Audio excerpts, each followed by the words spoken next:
Good morning and welcome back to the second day of our symposium.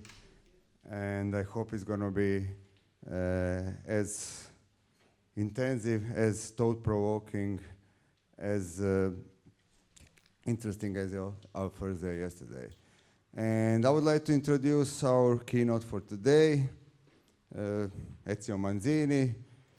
I'm sure that I don't need to give you like detailed introduction to his work. He's, I would say, truly iconic person in design world, a person who started the whole field of design connected with social innovation, a professor who was teaching in many international institutions. Also, he wrote a number of books. I hope you are familiar with some of his books, and also a person who was also very influential in my view of design, especially connected with the local community. And also he's coming from the neighborhood in Italy, so I think, and we think he's an ideal person for the second day key lecture here. So Professor Manzini. So, thank you, and good morning to everybody. And thanks to give me this 40 minutes of your time to share some ideas. And I hope that afterwards we will have the possibility to dialogue formally and afterward during the lunch time. This is my title. Why I put this title? This is also a way to summarize what I'm going to say. Many people, including myself for sure, that I'm much more older than you, I spent a larger part of my life imagining to say something new, something advanced, but the new and the advanced, and maybe at the moment also minoritarian, but it was in some way with the perception of having a tailwind, so the wind that is blowing in the same direction where we was going. So this was our idea, so to be avant-garde of something that in some way was moving in the same direction. No need to be said, I think, today, that we have the very strong perception that the wind is moving in the opposite direction today. And therefore, for many people, including myself, first of all, it's something new. Because I feel not to be the avant-garde of something, but to be somebody that in some way resists to something that is happening. And personally, as I will say in a while, I still hope, but it could be very difficult. It could be very difficult because you can have the impression that if the wind is coming against your idea, maybe there is nothing to do. But the good sailors show us that, of course, it's possible to go with the wind that goes in your direction, with the tailwind, but it's possible also to go against the wind. So you can move in the direction where you want to go, even against the wind. But, of course, it's much easier to have the impression that you go with the wind. You have only to have your sail and go. Or if you want to go in the other direction, because you have to know where to go, and afterward to have at the same time, and this is for me the difficulties, a very clear strategy of how you can use the wind, the flow, the streams, the waves. So a very specific cognition of what is happening in that specific moment, and a view of what is happening in general. So we have to be much more subtle and sensitive and strategic to move against the wind. So given that, one of the reasons that I accepted to come, because well, my agenda as yours is very full, so I have so many things to do, but I like a lot the title. So sometimes the titles are important. And this idea of not only talking about hope, but talking about reclaiming hope. And, well, my English, as you see, is not so good. But in my understanding, reclaiming is a work that you have to do. So it tells something that for me is fundamental. Hope is not something that you can say, oh, you can have hope or not, a kind of state of your spirit, and you have hope or not because you are done in a certain way. No, hope is for me a social construction. So you cannot have hope alone. You have hope because something happened in your life. You have been exposed to something that permits you to have the hope. That means, what means hope? It means an image that maybe could be achieved. The image, they show some results that maybe could be achieved. Not sure, but maybe. Because if it is totally impossible, it's not hope. It's a kind of dream that you can imagine, but hope is... And so hope is practically the same that to design, or to have an object of design. So I want to design something in my life to move in a certain direction. But to think that this is possible, you have not only to have an idea, but they have the idea that it's really possible to move in that direction. So you have not to be too much frustrated. So if we see so much difficulty in having hopes today, it's not because the people is anthropologically changed per se, but because what happened in the last 20 years, in the last decades, not only has made more confused where we want to go, but made more confused or maybe disappointed on the idea that it will be possible to move in a certain direction. And the social construction of hope is helping in giving ideas, not that we want to impose ideas, but to helping construct some ideas of where we want to go. It will be possible to go, and why, and having conversation on this, and also very practically re-establishing the sense of people that they can do something. Because the impression is that people correctly think that they cannot do something. And one of the crises of democracy is mainly because people have the impression that whatever they do, nothing changes. So reclaiming hope is a social construction, and my presentation tried to give a contribution to that. But, and now I have to say something that maybe could hurt somebody. I cannot start without recalling where we are. And in my view, what is happening in Gaza is not only an expression of the difficulty, the complexity of life, is something that is beyond a certain level of what is acceptable in human terms. So I think that the first step in reestablishing hope would be also to reestablish that we are human beings that cannot accept to be aware of what is happening a few hundred kilometers from where we are, and at the same time go on with our life as nothing happened. Well, it's not for me, it's for, in any case. So let's go back to the point. So in my view, to be beyond the genocide, but also all the state of war, all the state of construction of the idea that war is possible, also war is a social construction. So you have to build the idea in between people that war is acceptable. And this is exactly what in Europe is happening now. So reclaiming hope, working to regenerate hope, is a social construction, and everybody can give a contribution in this social construction of hope. So my contribution is a very specific one. It's very far to say, oh, this is the solution. This is for what I did in the last 20 years, or maybe more in my case, what I can say, what I'd like to share with you about hope. So it's my same presentation is a message of hope at the end of the day. But the hope today, the message that I'm going to present you, has to be contextualized. So it has to be put in the present condition. And for me, what is interesting and challenging is that I modestly think that some of the ideas that emerged in the past let's say 20 years, just to give a time frame, is still valid. So this is why I present them.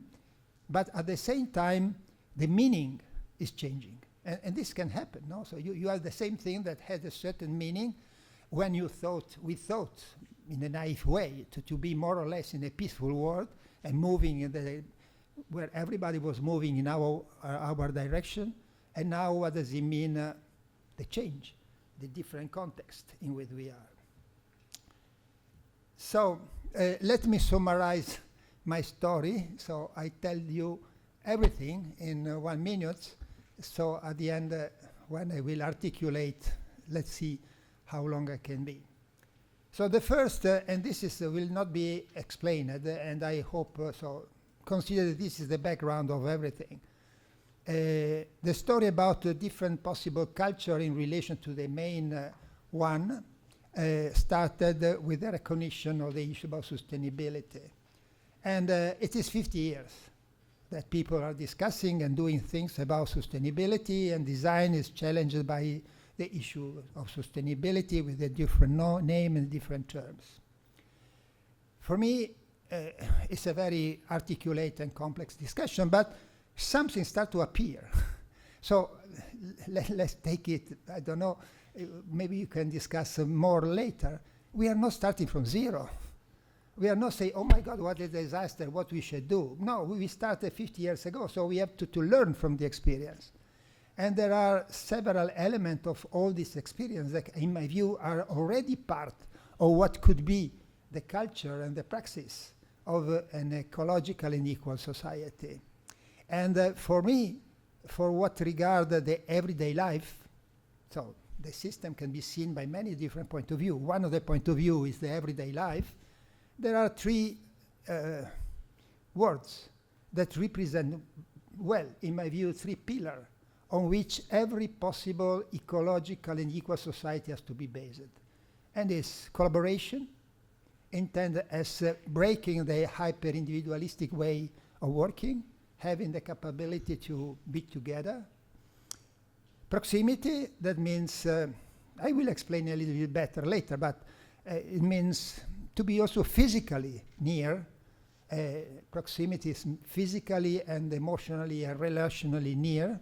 So the importance of that is when many also yesterday talk about the locality. Why locality is important?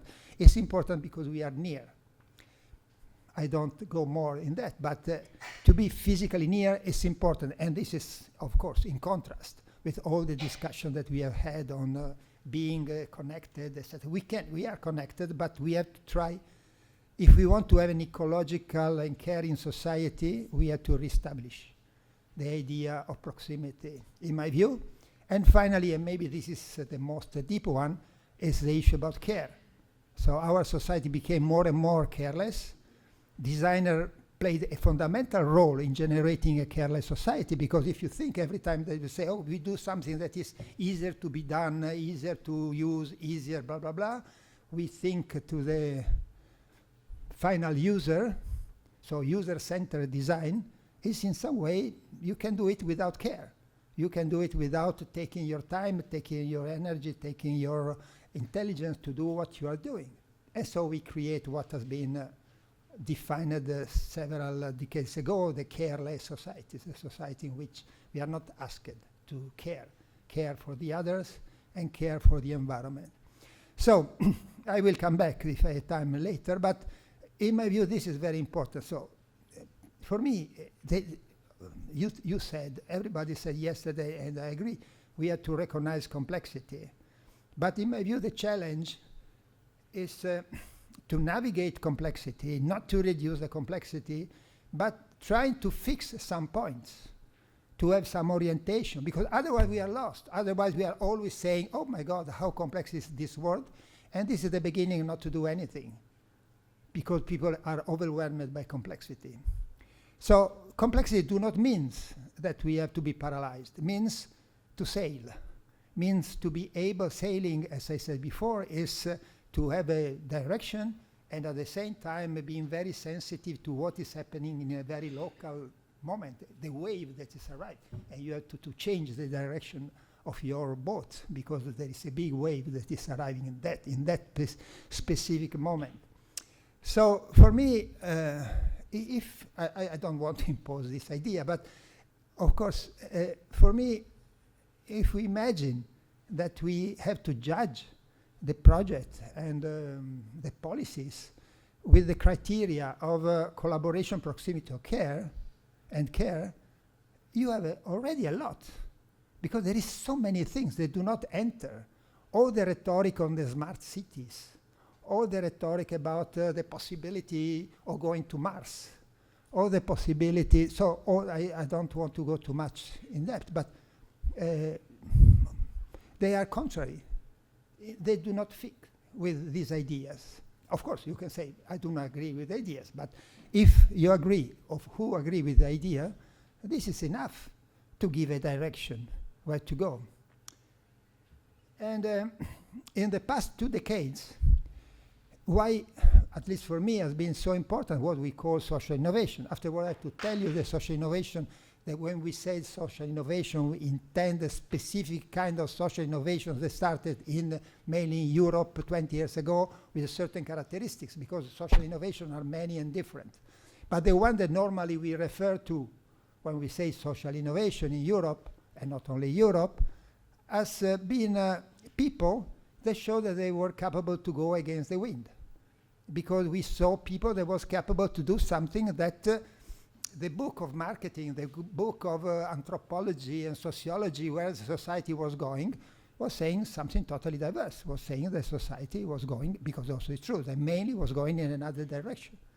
So social innovation showed that it was possible in some way to be against the hyper-individualism, the hyper-competitiveness, to do something with attention and care. And by this point of view, they were showing that it was possible to do something moving in the opposite direction of the main trend. This is why some, in between also myself, started to say, oh, look, this is very interesting, because we have somebody in the society that are capable to do it, but they say, the others say, yes, but they are so few, they are not important. Yes, but they show that is not impossible. So in our language of designer, they are making prototypes. So for me, for instance, yesterday I was discussing with some colleagues many years ago, before finding social innovation, I was dealing with scenario making. We call it design-oriented scenarios. But afterward, I discovered that in the society, somebody was doing what our idea on the scenario was telling. So instead of going to the people and say, look, we could imagine to do like that. Why? Because we made a workshop and we have this idea. If you show that, look, there is somebody that is doing something like this. So the reality, if you look attentively in the reality, not the average, but if you have a filter and you search in the reality what you want to see, you can find something that is very strong. And you can say, look, somebody is doing this. So we saw in that somebody that was in some way anticipating way of being and doing that could be seen as anticipation of a more sustainable, a more ecological and equal society. And by this point of view, they could be thought as something that could give hope. So for me, the hope is, look, maybe they were not so many, but somebody has been capable to do it. So if somebody has been capable to do it, maybe we can help to others to make some similar choice.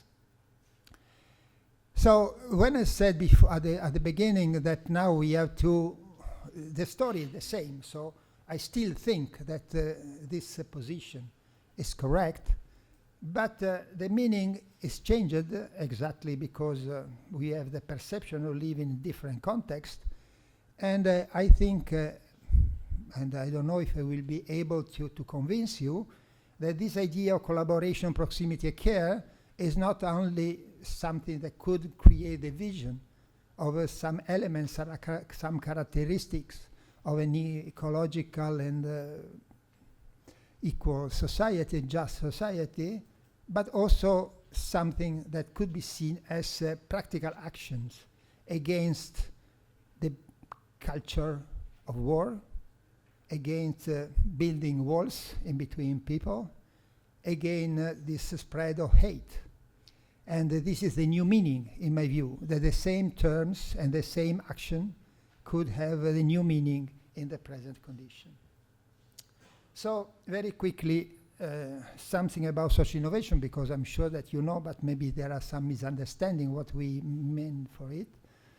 As I say, people sailing against the wind. And we can start more or less 20 years ago. I said before that social innovation is a term that was not used before 20 years ago, but it existed. So social innovation always existed. And also today there are some social innovation happening, and also not all the social innovation are the ones that we like. So there are also Al-Qaeda has been a social innovation. In some way also some far-right parties today generate some kind of social innovation. So normally when me, the European community or others talk about social innovation, intend something that started more or less 20 years ago, mainly in Europe or place similar to Europe, in any case in the modernized part of the society. And we had, as I already said, people that was doing something that was not standard, normal at that moment. So what we saw people that instead of remaining and living in their little boxes, houses, they shared something. They create some commons in between different people living in the same place, collaborative living. We saw people that instead of waiting for only for somebody that comes and help you from the professional service, start to have mutual help each other, create clubs or whatever, groups, circle of care. People that in some way broke the idea of what is production and said maybe we could also re-establish form of production done at the corner of the street and not only the big factories. Very important new system of food, creating link in between the natural cycle of production, so seasonal, local, and something that connect farmers with citizens. Community garden, idea of taking some responsibility in managing the neighborhoods, etc. So practically, time by time, we observe that in every area of daily life, somebody invented something to do and has been capable to make it real. So in some way, they designed and developed, implemented way of being and doing that was not obvious. This happened mainly in Europe and other modernized parts of the planet from the bottom. And the first element that appeared to everybody was that those people collaborate. So instead of being the stereotype of individualistic people, was the time of Lady Thatcher said that there was no society, only individual. They showed that there was also something else, not only the individuals.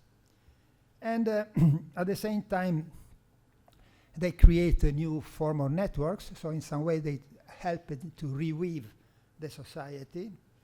And as I said before, and already explained why, in some way they show collaboration, they show proximity, mean that all this issue happened, this organization happened in the place, so people had to meet somewhere, the importance of physical place where people can meet and do things together.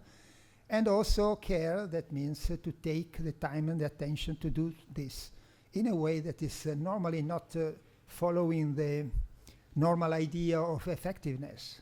So care is something that takes the time that it takes, where other activity can be done reducing the time and making, maybe thanks to a machine, thanks to some technology, doing the same thing in less time. Care not.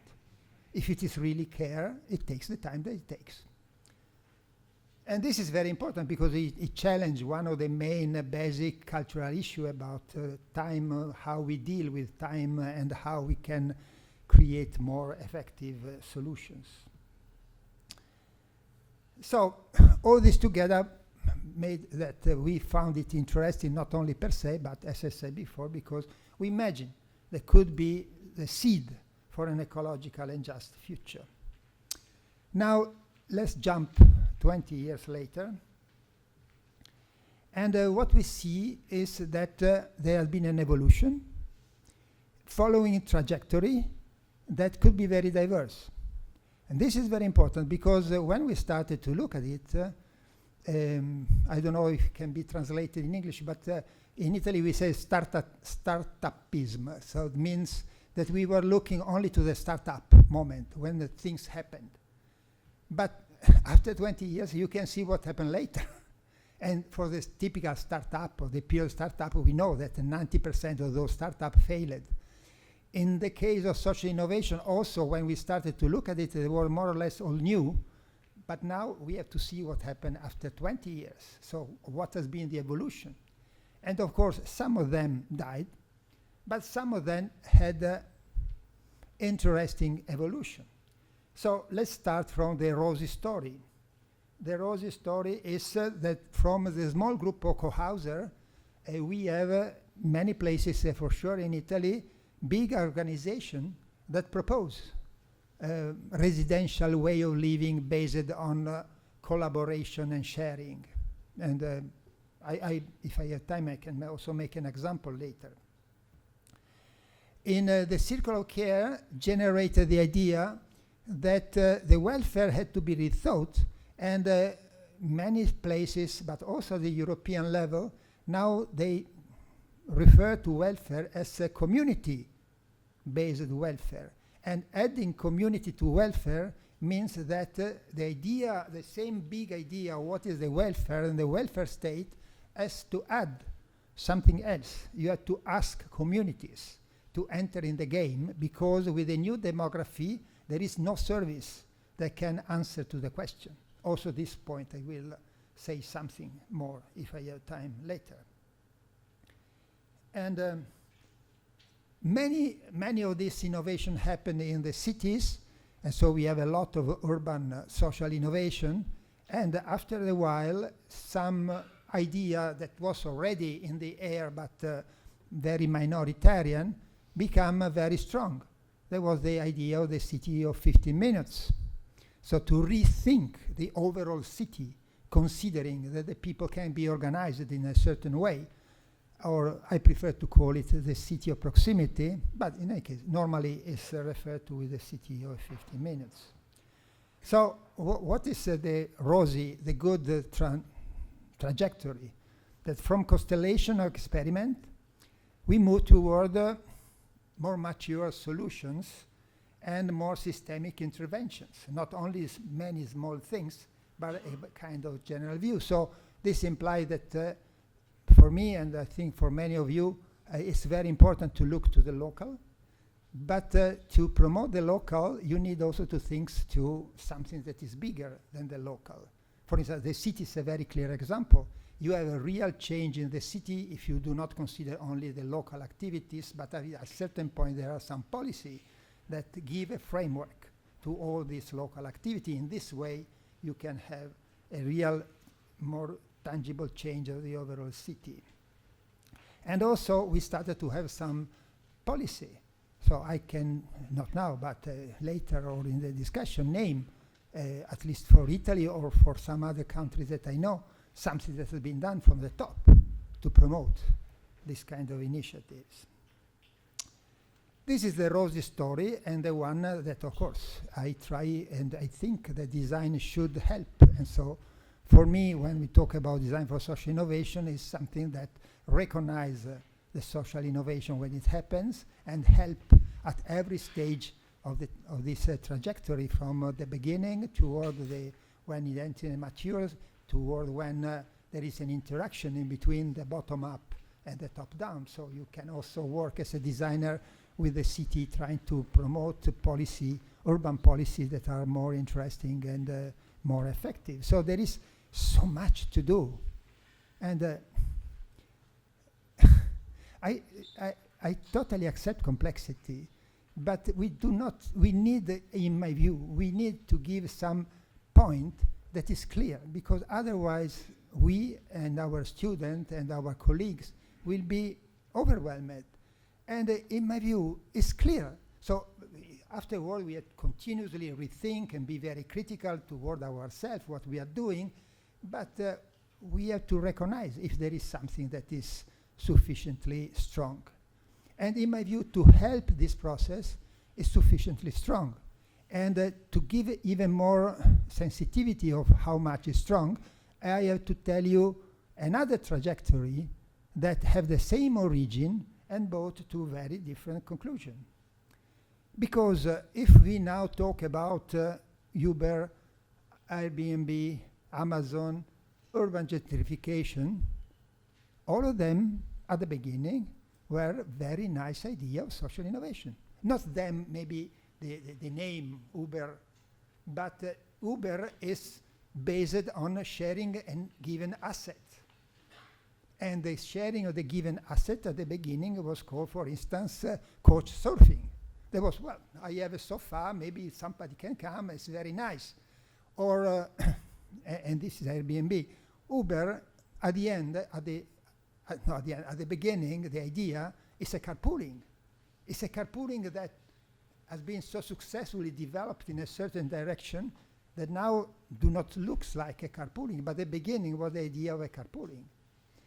And Amazon, the idea to use the platform to exchange business, etc., at the beginning was people that wanted to exchange, use the things, because so we use them better. So each one of them was idea that were good with a filter of an ecological and social valid perspective.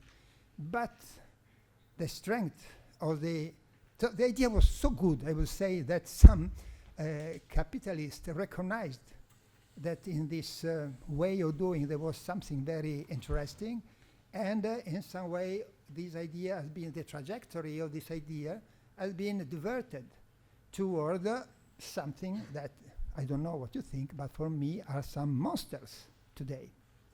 And so at the beginning was all this story was in the framework of something vague that is called the social economy, and there have been people that wrote very interesting things on social economy, and still we are talking about social economy, but a large part of the social innovation has been oriented toward what today is the gig economy. That is the worst kind of economy, a kind of new slavery, practically. And the idea, very naive, that this use of the network, the platform could create a kind of flat democracy where everybody would have a voice, has been transformed in this nightmare of the new feudal society, more or less techno-feudal society. And also in the city, the good idea of doing something in the neighborhoods very often has transformed in the gentrification and in generating new kind of inequality.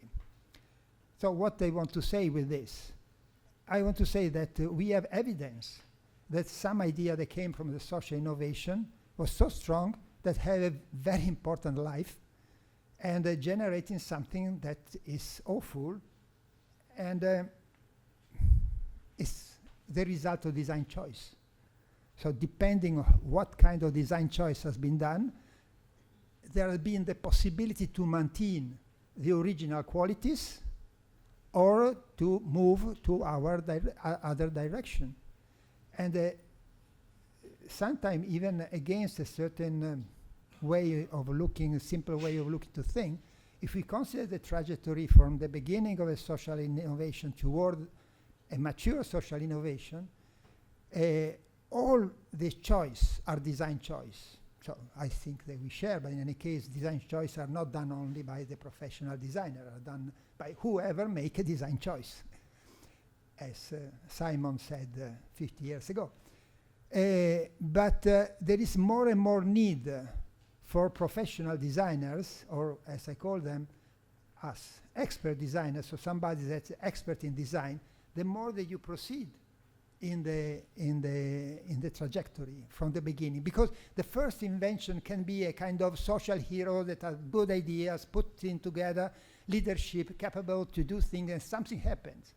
But when time move on, people become tired, something can happen, some attraction can be to move in a different direction, and at that point it's not easy if you are not a professional. So if you want to have a digital platform, the possibility to orient the digital platform in the way that the affordance of this digital platform push toward maintaining the original qualities or not betraying the original qualities, well, you need to be very expert. I will not say that it's mandatory to have designers, but I will say that designers are somebody with some expertise in design is needed, because it's not so obvious. The people that are not knowledgeable on what is a digital platform have difficulties to imagine what could be done and how. So it is the story about the trajectory is so important for me and for us, because it says something happened in the society, and what happened later depends, of course, on the forces, the economical forces, but in between them there are also the designer. And Uber, just to give an example, is so successful because it's 100% a design-based company. They don't spend any money if not improving the quality of the interaction. And it's 100% user-centered, because everything is done to take the money for the platform owner, but at the same time to give the most easy and good experience to the user. Unfortunately, we have discovered that the user-centered could create some slaves on the one that deliver the service. And therefore we cannot say user-centered, we have to say at least human-centered, to consider that there are humans involved, not only the user of the car, but also the driver of the car. And if the platform treats the driver as a slave, it's not good.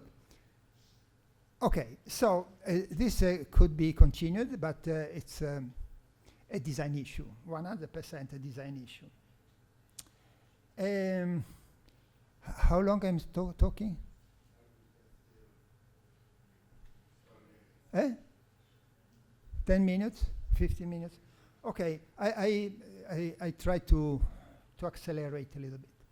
So just to give you an example of what I mean for maturity, if we take a very classical example, I say classical for the good and for the bad, is the idea of a city that tried to give a policy to put together a lot of social innovation in the frame, in this case, of what is called the La Ville de Quart d'Heure, or the 15-minute city.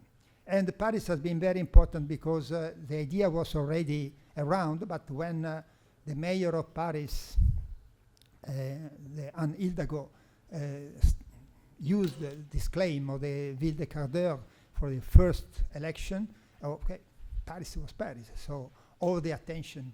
And so in that moment, this idea of the city of proximity moved from being something for a small group of experts towards something that is told by many, many people. So for the good and for the bad, Paris has been very important. So if you go now to Paris and you say, but what is the result of this 15-minute city? What is more visible is, and it's not me that says, so many people say, you can touch that there are much more green streets, that are more street without car, more lane, more for the pedestrian. So this idea that started also in other cities, in Barcelona in particular, of the street is not something for the car. The street is a public space where many different things can happen, including the car when it's needed. But there is something less visible, but in my view equally and even more important, that is an idea of super decentralized administration, and also the idea that an office could not be only an office. So these kiosks are offices of the mayor, but they do not look like.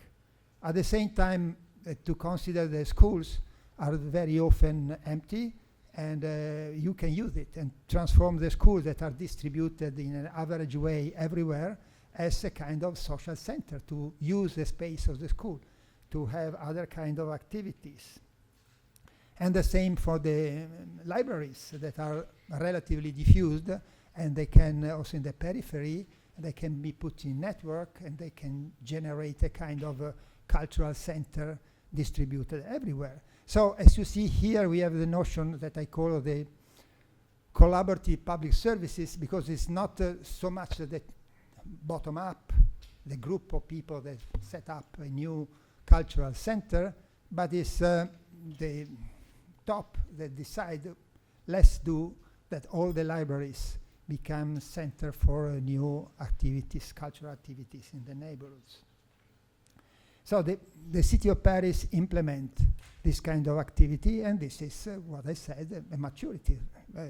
30 years ago, it was not possible to imagine the mayor of Paris have totally different ideas in mind, and also all the other mayors. Now there are many, many hundreds of cities in the world that have taken more or less seriously the perspective of the 15-minute city or city of proximity, and this is something that we have to put as positive. Of course, now we are conscious that when you do some improvement in the neighborhoods, the value of the area increase, and you have the phenomenon of the gentrification. And this is not a natural event, it's an economic event. So the issue is to find how to, on one side, to promote this kind of improvement, at the same time to try to avoid. And this is a policy issue, but it's an issue about design. What can be done to avoid that the improvement of the quality of the neighborhoods become immediately a tool or an opportunity to eject the poor from the place, etc., etc. So at the same time that you have the policy to promote this kind of activity, you have to have some policy that try to reduce the risk of new inequality and gentrification. So the design challenge that I show it for the city, but I could say the same, talking about moving toward the community-based welfare or moving toward a new system, agri-food system, is to consolidate, because we want to consolidate. I like the bottom-up initiative, but I'm not there for the so if they do the little food co-op, it's fantastic, but I'm not only for having many small food co-op. I would like to transform the whole culture of food and all idea of agriculture. So it's a necessary. I can be very linked, and my story is working with small groups. But me in the case as a designer, I'd like to change the overall system. And this has to be clear, so what we want to do, or at least what I want to do, and I propose you to do. And the challenge is not, the challenge is in some way to normalize, I know this is a term, normalize, awful, no, not to need to have heroes to do these kind of things. So it should, at a certain point, enter in the normal life of people. But it should happen without losing some main characteristics. And the challenge is, it is possible to capture the idea of carpooling and not arrive to have Uber, or capturing the idea of sharing some space in your home and not arriving to Airbnb. Yes, it's possible, because we have also some examples. Examples that are design examples that show that if you give different affordances to the platform, so I just use it as the example of Uber, and there is another example that maybe you know that is called BlaBlaCar. You know BlaBlaCar? In any case, BlaBlaCar, Uber, everything is thought for the driver and to optimize the use of the car by the point of view of the money that will have Uber. The BlaBlaCar optimized the fact that people met. And therefore, for instance, it tried to avoid to have the driver become a professional driver. So you cannot use the BlaBlaCar platform more than a certain number, if you are the driver, certain number of hours a month. this means that you cannot make your living with that. So it remains something that you can do to arrange your thing. Or there are some etiquette. In the Uber case, it's obvious that you sit in the back. In the BlaBlaCar, it's gently asked to sit in the front. And you understand symbolically what is the difference. If you enter in the car of somebody else sitting in the back, he is the taxi driver, or if you sit in the front, it's a person that share with us. So these are big or small tricks that can be done to avoid a certain direction. 5 minuti.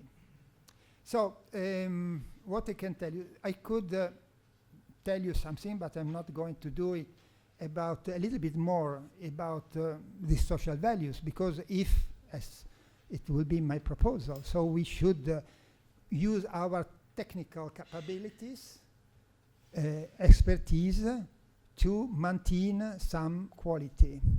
And the quality for me are the ecological and social quality we said before. So that remain a story about collaboration, that is a case of care and proximity. So collaboration is very, it's very obvious that if we want to go against the hyper individualization, you have to have collaboration.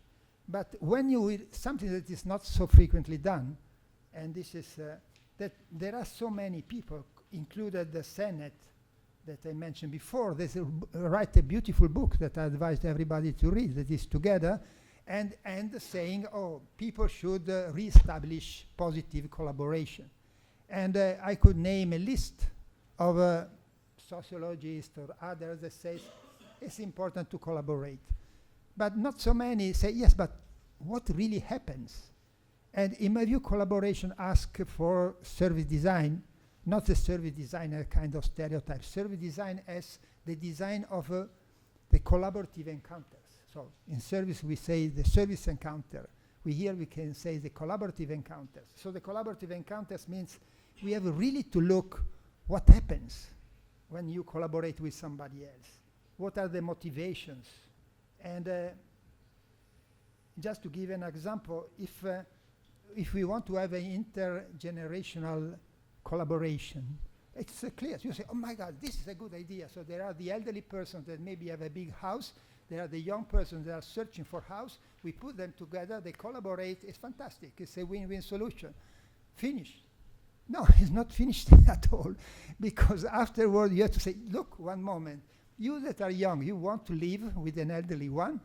You that are elderly, you want to live with a young one. Very frequently not.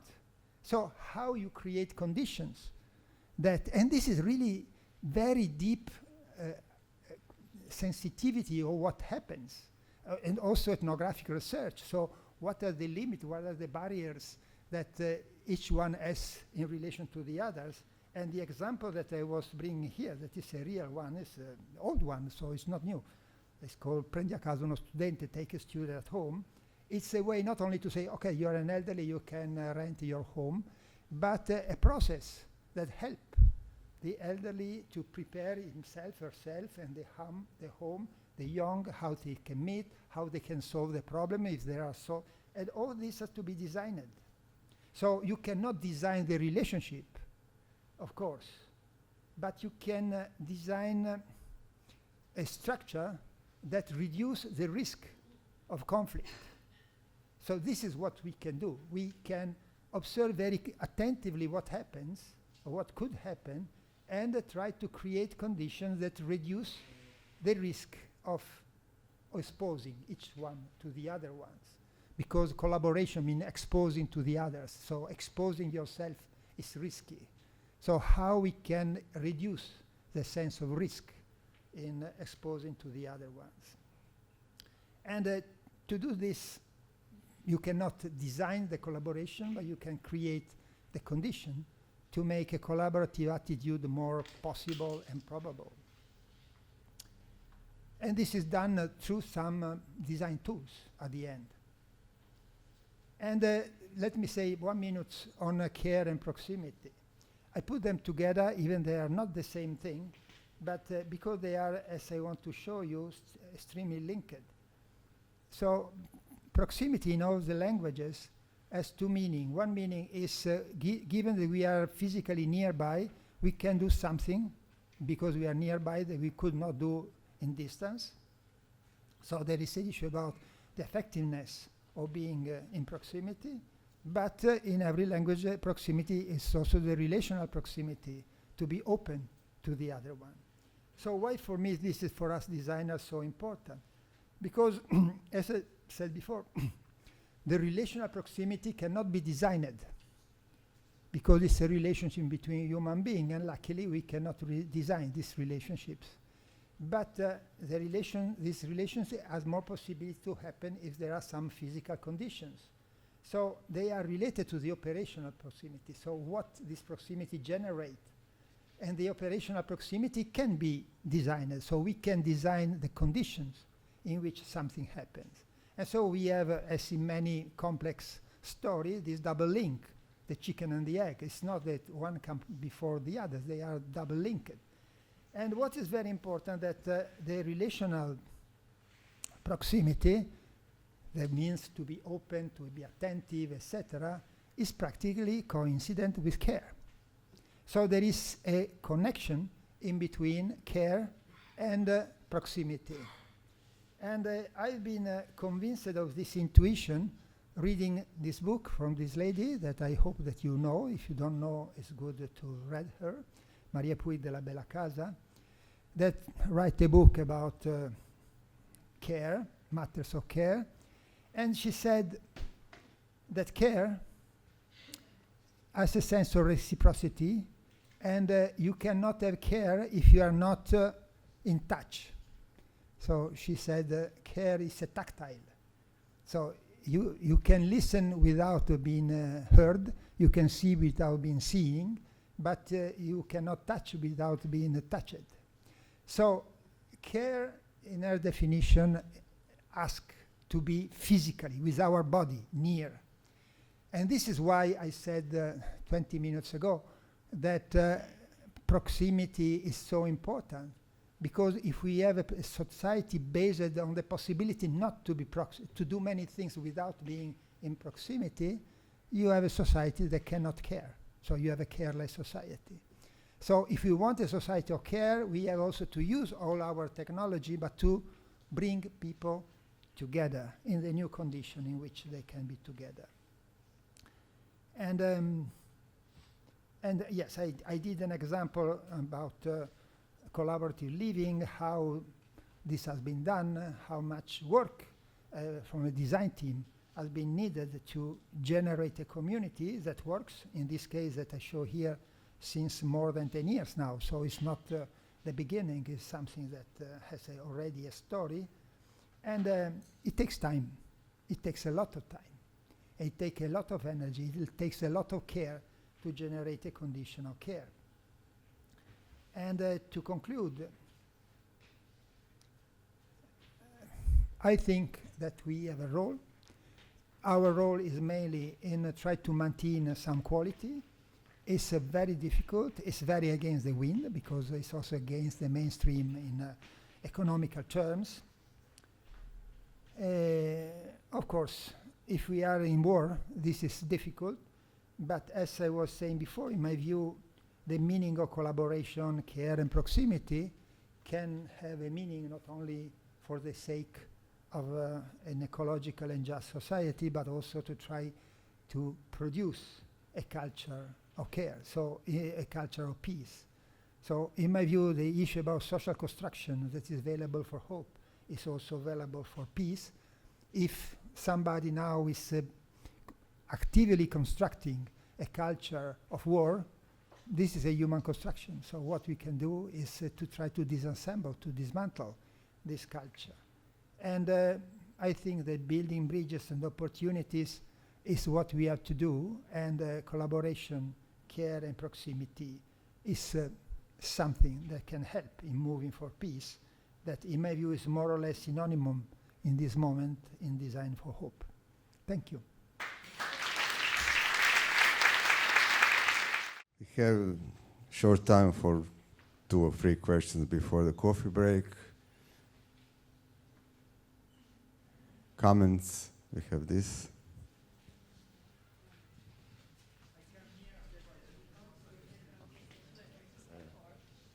Please be loud. Okay. I have to be loud? Okay. So I'd be curious, you've been illustrating this difference between Uber and BlaBlaCar, and I feel right at home there as coming from transformation science, but I feel like in scaling up ideas, sometimes it's hard to maintain proximity because sometimes the people holding these things together get lost. So I'd be curious, where do you stand in this? Should we scale everything up, or are some ideas more at home in the little scale and work better there? Yes, but the discussion is about the term scaling, because the normal way is you have something small, they become big. This is the normal way that we have taught to be scaling. But scaling could be also something different. For instance, moving from many little things in the city autonomous toward the city of the proximity, it's a scaling because it's the whole city that is involved, but this could be done maintaining the local library, the local school can be a center for something that is still local. So scaling is not linear growth. It's having more impact.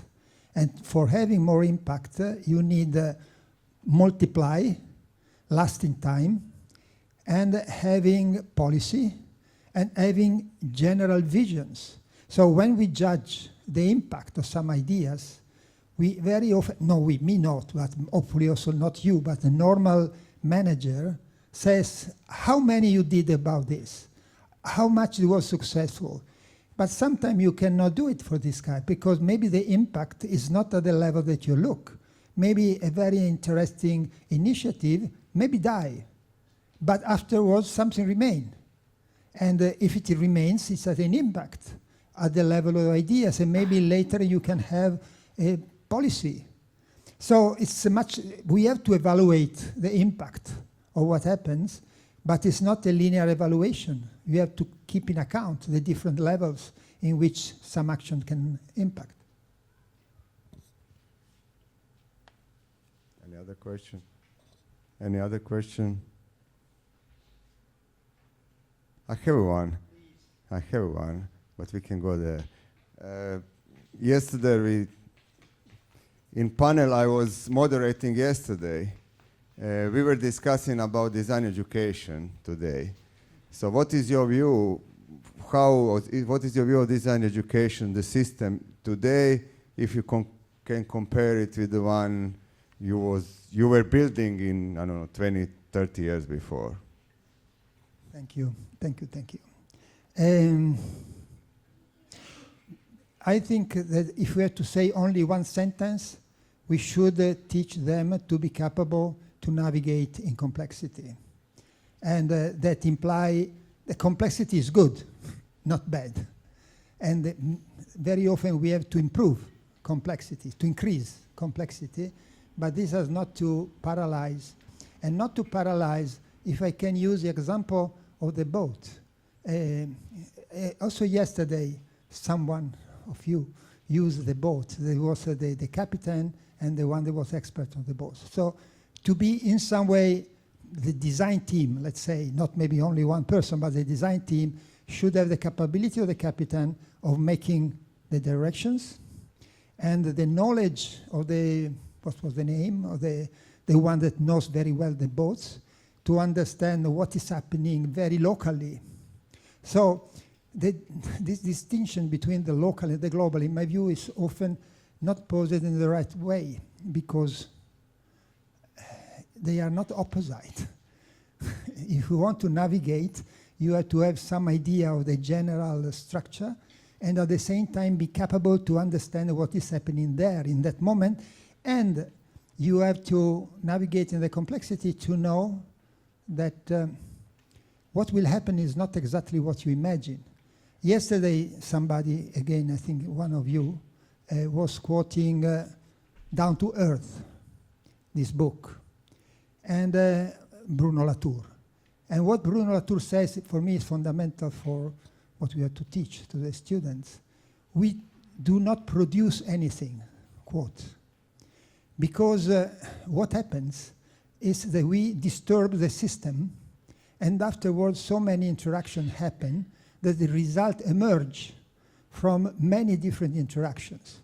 So I am not to think that my idea will be the result. My idea is a kind of plug-in into the reality that will generate something that is largely or totally unforeseeable for us.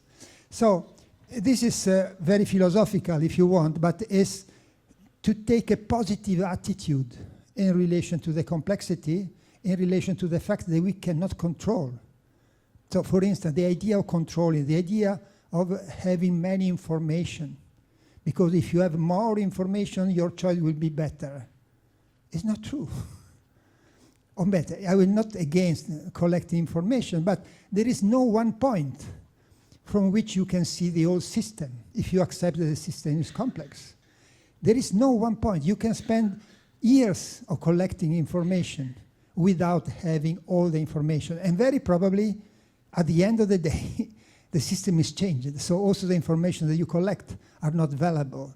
But there are some signals. For instance, in the planning, the tactical planning, you know what it is, tactical planning? Who knows tactical planning or ephemeral planning? No, but yes. You know, but maybe you use another term. It's impossible that you don't know. So traditional, the planning is, so we sit here, maybe we make also a co-design, co-planning, we discuss for 3 years, and afterward, at the end, we decide how this square has to be remanaged, and we spend all the money to make the square as we have decided, starting 3 years ago, and at the moment when it's done, after 5 years, maybe people do not recognize it, because everything is changed, the same people is changed. The tactical planning is what more or less we want, something more or less like this. Okay, let's reorganize, manage this square with something that is very light, very cheap, very easy, but gives the idea of what could be. And therefore, this can reinforce and people can look what it is and react and have different opinions. And at that point, eventually, you can have the final implementation of how you can transform the square. So this idea of being always in the condition of something that can be changed. And can be changed not only because the new people will enter, but because the reality and the perception will change. And also this is something that's been done. Given all this, I suppose maybe to some of you, I am very favorable to disciplines. Because this is in my view, there is a very deep misunderstanding. Sorry, maybe I'm wrong. So the process of design is multidisciplinary, mean that in the process of design you need to have many disciplines. But each one at the table has to bring something, and you have to bring something specific, and you have to know why you are there and telling what. So there is, I'm not inventing, the famous T-shape formation. So you have to have an horizontal capability to interact with many and understand them, but also you have to have your deep knowledge that when you sit at the table, people and you yourself have to know what are you bringing there. And I find that this for the students is very important because very often, if you, the complexity, blah, blah, blah, that I said before, but also it's not clear. So I'm sitting at the table, this gentleman is a manager, this one is a marketer, this one is a technologist, and me, what I'm bringing at the table. So if the you are you with a certain age, you can suppose one of the answers is the design is there to coordinate everything and give direction. But if you have, also if you are you or me, but you have 20 years old person sit there and say, you know what, I am the coordinator, why you? So we cannot say that design is coordinating the others. We have to bring something that is specific. And in my view, when design was another story, the kids, the students, when they finish, had a book. And they say, what are you capable to do? You show the book. Oh, look, I did this chair, this washing machine, these cars, this motorcycle. And everybody was happy because it was clear. But if you said, I do a fantastic work in health services, and what you did, so what you show, it's not, many of the most important things that we should do as designers are not photogenic. You cannot see in a simple image. And therefore, what you can say what you are capable to do. And in my view, the student should have, now do not take this word too much, the book of their own capabilities. So I sit at the table because I'm capable to do this and that. And they should be reinforced.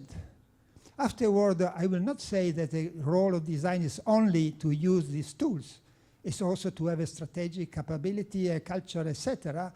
But to sit at the table, the multidisciplinary table, being recognized and feeling yourself strong enough, you have to know that you can bring something. And to conclude, maybe too long, now also what I'm going to say, maybe also this could be misinterpreted. I always imagine not him or me, but a young person fresh. Sit at the table, it happens, but nobody knows what he or she will be able to do. Very frequently, things change when he or she make a drawing, or make a video in 3 hours, or generate a prototype in 1 night. So the capability of giving visibility, a tangibility to some ideas. And I think that this is not all the story, but if you say, I am very good in strategy, also the manager says, I am very good in strategy too, sorry. But if you say, I can do a prototype in 1 night, putting together things, and nobody else is capable to do it. So it's not so limited, but the beginning of the story as they have to sit at the table and being the ones that are seen as the ones that are capable to use some tools that permit to make complex idea visible and tangible. And this could be many ways of doing. Also telling story, also storytelling, but a designerly storytelling, telling a story that shows something. So for me, on one side, they have to be recognized that navigating in the complexity is what has to be done, and at the same time to know what is the boat in which they are, and be sufficiently confident. Because if we don't build this one, and this is, imagine, all the story about being reflexive and philosophical issue are fantastic, and we have to do it. But it's not what we have to say directly to the student in this way. We should create a new generation of people that is capable to navigate the complexity, but not only the good one, but more or less theoretically all of them. For me, it's obvious that whatever we do, ask for some hope. Hope is more or less synonymous of having an idea of something that maybe could happen.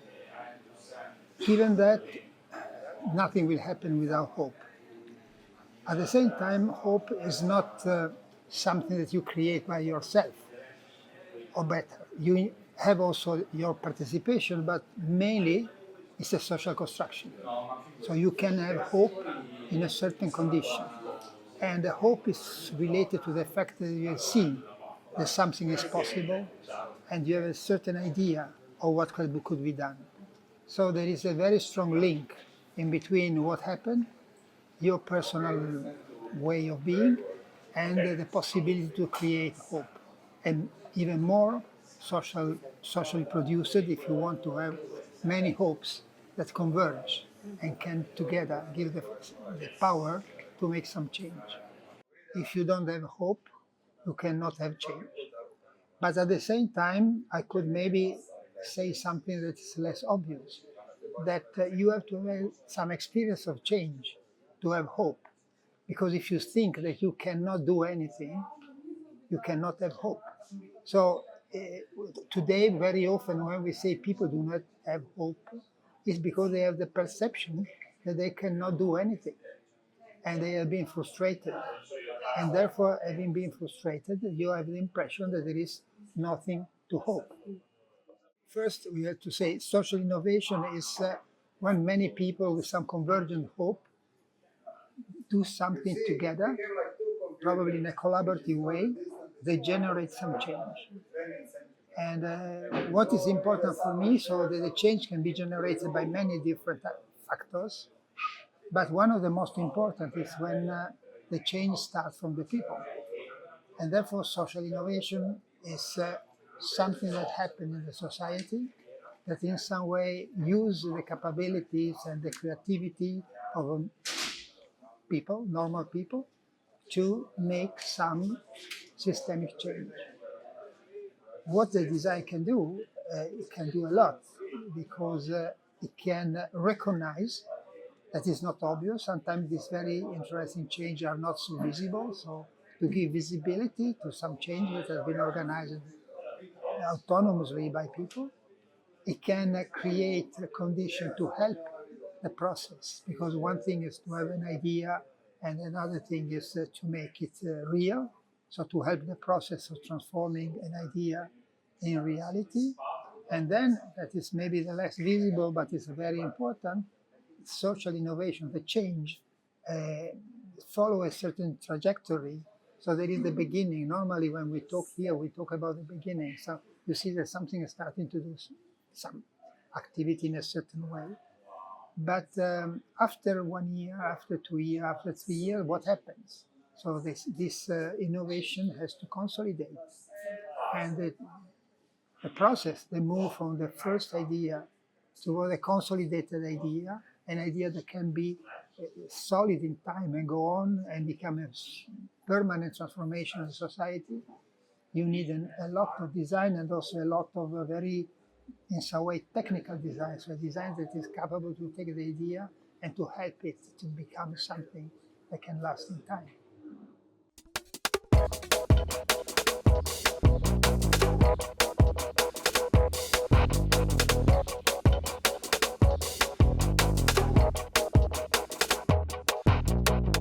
Okay, welcome back to the first session of today. First session of today, as I said before, is focused on the practice. So yesterday we had a session based on the education, discourse, and today our third session is based on the practice. So for the beginning of this session, we have invited Lodovica Guarnieri. She is a designer, practitioner, researcher, but also educator. And she's practicing based on the participatory, community-based, collaborative practice. And that's something which for us was super interesting, especially because she's also focused on the local-based, micro-local-based practice. And she successfully transferred this practice in the educational process. And she will present you in this talk and presentation some of her work, also including this tidal garden work I was very interested in, which is happening here nearby in the Laguna of the Venice. So Ludovica, mic is yours. Thank you very much for the invitation. It's really an honor to be here and be part of, let's say, this vibrant moment of collective thinking. And thank you very much, Ezio, for the introductory lecture. It was quite spot on and great to be introduced by you to talk about my practice. So when Ivica invited me, I was also struck by the title of the symposium, and it kind of excited me, but at the same time, it kind of confronted me with the challenge of understanding what reclaiming hope means in my practice.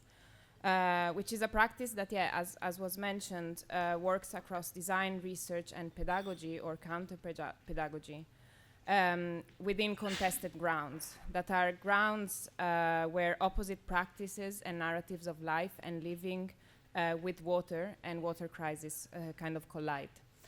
So in thinking about the title of my own lecture, I wanted to propose re-enchanting as another term to understand reclaiming.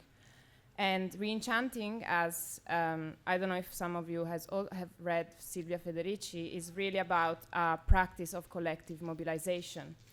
A collective mobilization of other worlds and communal forms of life that counter intersectional and intergenerational violence.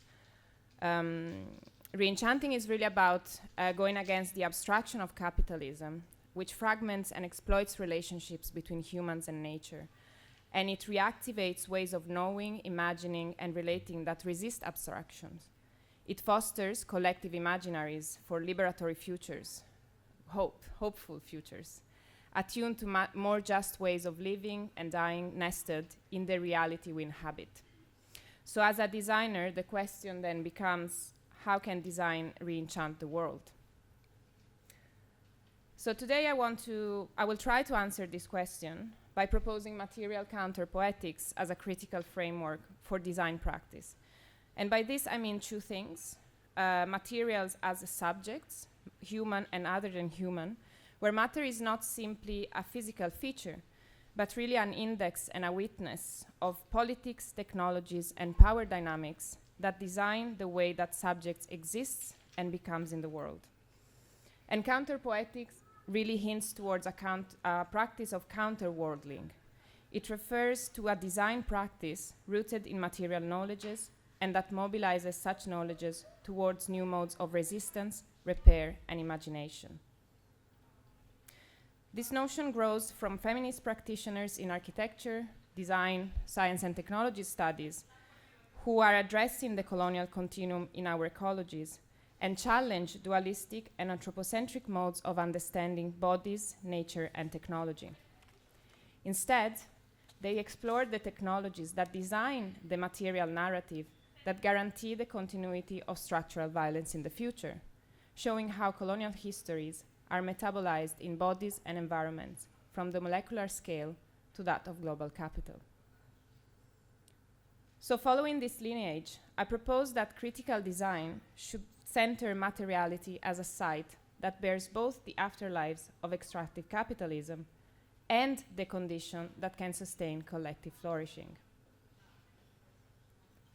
This approach to materiality is particularly necessary for me, as my practice, as I think many of yours do as well, confront with Western environment and European cities, which are, yes, the products of socio-environmental politics, molecular and chemical interactions, but also their technological condensations of countless dispossessed life worlds. This is important to keep in mind when, for example, someone like me talks about design like in facing climate change, because we are operating in a context whose materiality is imbued with the afterlives of capitalist and extractivist economies. So when dealing with such a context, materiality provides a site where it is possible to uncover epistemologies that allow the violence perpetuated by capitalist governance and its authorities, such as the state or the industry. And it is also the site where, as designer, we can decipher and deconstruct the design rationale and principles that can be tweaked and redirected towards an otherwise.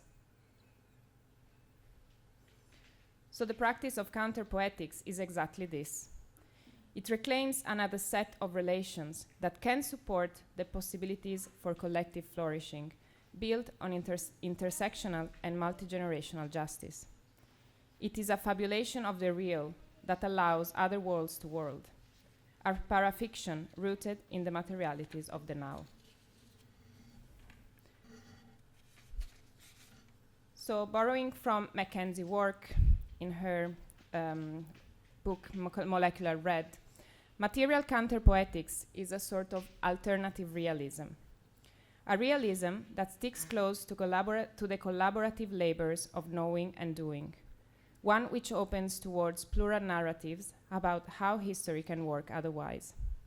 So design should foster, as they write, a speculative fiction that makes no claim to be a spokesmodel for the object world, a working knowledge of the ways labor and nature confront and confuse each other, a frank acknowledgement of the entangling of our cyber bodies with the technical. So I want to ground this framework in the Venice Lagoon, which is an environment where I grew up and with which I've been engaging for the past 7 years. And I want to ground this framework by looking at the idea of ubiquitous wetness as a lens to confront water crisis and to propose amphibious worlds as a spaces for imagination and kinship. So before going into detail of the two projects that I will talk about today, I will provide an overview of the lagoon's ecologies. And to do so, I didn't want to start with a bird's eye view of the lagoon, but rather by showing you this picture that depicts the walls of my grandmother's house. And what you see there are salt crystals that emerged from the walls inside her house, which is at the 3rd floor. So when I took this picture, I just discovered that marine crystals in Venice erupt from the walls. And when interviewing a stone restorer, I learned that this is due to two phenomena.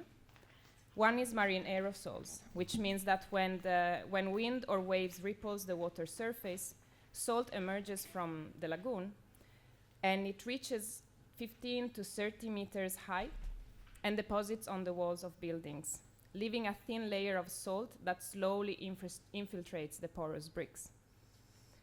And the second phenomena is the rise in dampness within the city. So I don't know how many of you have been to Venice, but it's built upon a brackish lagoon, which is a salty and freshwater lagoon. And the tide occurs twice daily, which means that there's humidity that rises up sometimes even 8 meters above the surface of the water.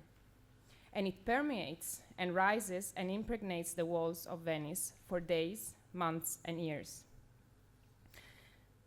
So as water evaporates from the walls, we breathe it in the forms of moisture, while inside the structure of the brick, the salt crystal slowly starts to form and finally emerge on the surface once the inner structure is fully saturated. So the materiality of salt, in this case, indexes that the buildings, including my grandma's house, are in effect in a state of continuous submergence. It evidences that there are other tidal movements through which the lagoon expands beyond its traditional boundaries. So rising damp, mist, and marine aerosols are tidal phenomena that break down the division between sky, sea, and land. They soak, transpire, and move by osmosis, and their humidity sticks and dampens and engenders reactions while it expands and contracts biomass. Rather than being understood through the land-water binary, then, if we follow these tidal movements, the Venice Lagoon should be approached as a spectrum of wetness, a complex space defined by a state of ubiquitous submergence. This wet space makes up the infrastructures of relations and co-becoming of the human and the non-human. It is a space of complex interconnections between environments and inhabitants, where issues of environmental and social justice entangle. And most of all, ubiquitous wetness troubles familiar geographies. It unsettles this line that we're used to think of dividing water and land, highlighting how this threshold is a contested ground. It is a hinge on which opposite imaginaries of life and futures in the Venice Lagoon branch. So just a bit of a history. Over the past 180 years, if we look at in the Venice Lagoon, wetness has been colonized and policed for the industrial exploitation of its waters, an exploitation that underpinned the broader formation of the Italian nation-state as a modern capitalist project. The identification of amphibious life worlds as emptiness to be filled has legitimized the creation of industries and justified the contamination of the human, mineral, animal, and vegetal lives forming tidal ecologies. The same narratives informs current responses to water crisis in the lagoon. Rising sea levels, water contamination, and the growing inequalities that result from these events are approached by managerial solutions that identify survival and habitation with keeping water separate from land. So against this background, ubiquitous wetness offer me and possibly us a ground for design by which it is possible to experience the present and envision the future. For example, what if the agency of tide, rising dampness, and water vapor were integral to our design thinking? What new paradigm would be opened by the continuity between sky, sea, and land? And how would that change the role, the way we understand the role of design as re-enchantment within water crisis? To focus on the politics of moisture has been necessary for me to both understand how to counter structural dispossessions that happen in the lagoon and that operate through this division between water and land, and secondly, to identify a paradigm to design with. So today I will present two different initiatives I developed and that both start from the ground of ubiquitous wetness to really think through counter-pedagogical sites where communities practice collectively to envision new imaginaries for socio-environmental justice. The two projects are going to be quite different. Due to time, I'm going to dedicate less time to the first one and more time to the second one. But it was important for me to present both because it really shows what I intend by sites and what I intend by counter-pedagogy. So the first project is called When I Breathe, I Swallow the Lagoon. And it is a performance walk and theatrical piece that chronicles the bonds between humans and non-humans in a toxic environment. It takes submergence as a given spatial conditions. And within that, unfolds and narrate how to make toxic entanglements perceivable. The performance is set along the infrastructure of an oil refinery in Porto Marghera, which is Venice's petrochemical site. And it addresses the issues of persistent organic pollutants, which are toxic pollutants that have contaminated the lagoon as a result of petrochemical production processes, as well as illegal dumping of industrial waste between the 40s and the 80s of the past century. The specificity of these pollutants is that they persist in bodies and environment, and they stretch their damage intergenerationally through food chains. But despite their ubiquitous presence in bodies still now, this contamination has become unknown, or would be better to say it has been erased. No one knows about it.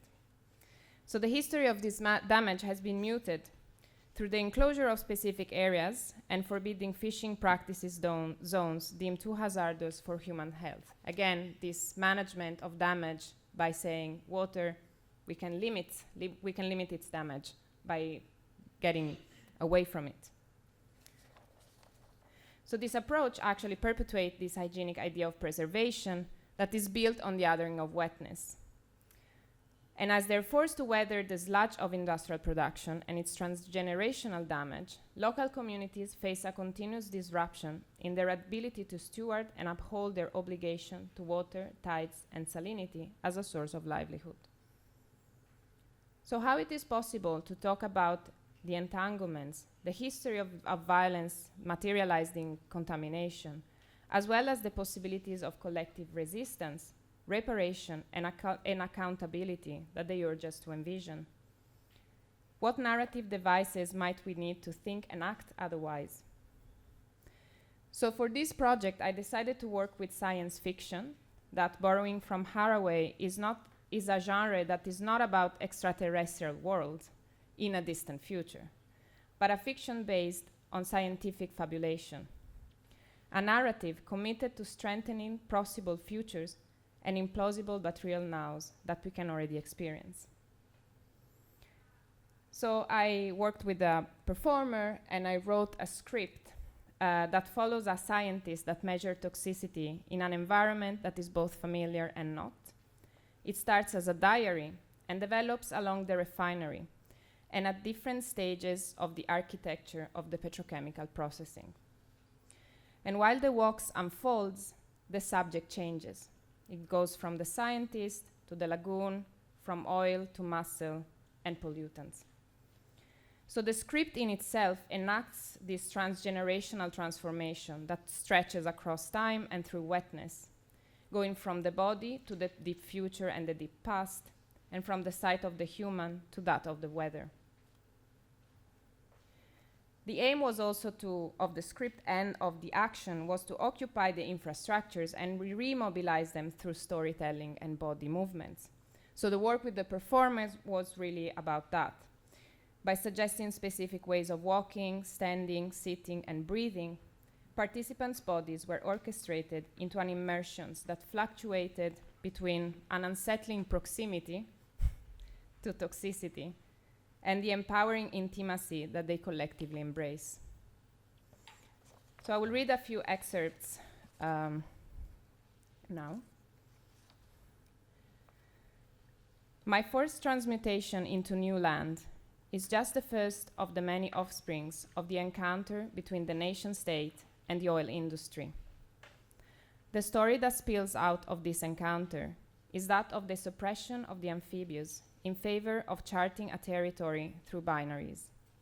Water and land forget each other, dry and wet become opposed, and the submerged emerges, creating a precise delineation between past and present, alive and non-living.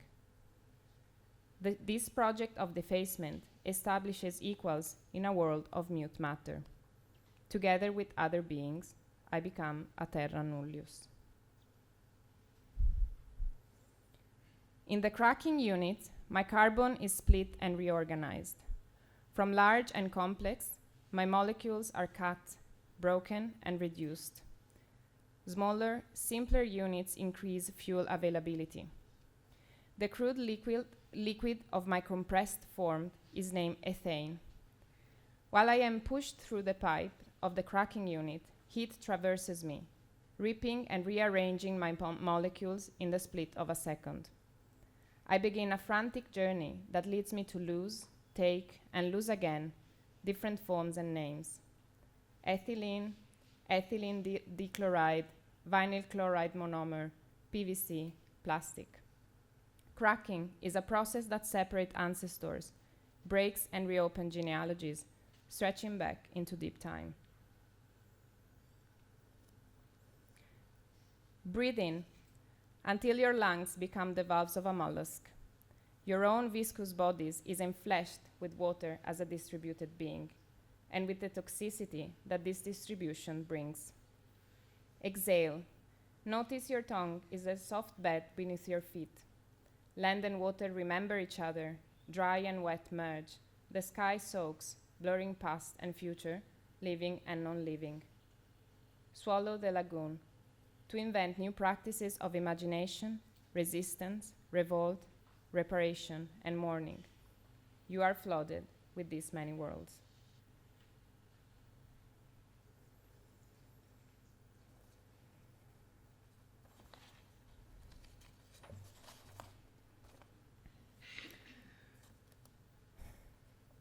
The second project I want to talk about is the Tidal Garden. It is a research agency based in Venice that explores the edible potential of halophytes, that are salt-tolerant plants, as a tool for cultural adaptation to climate change.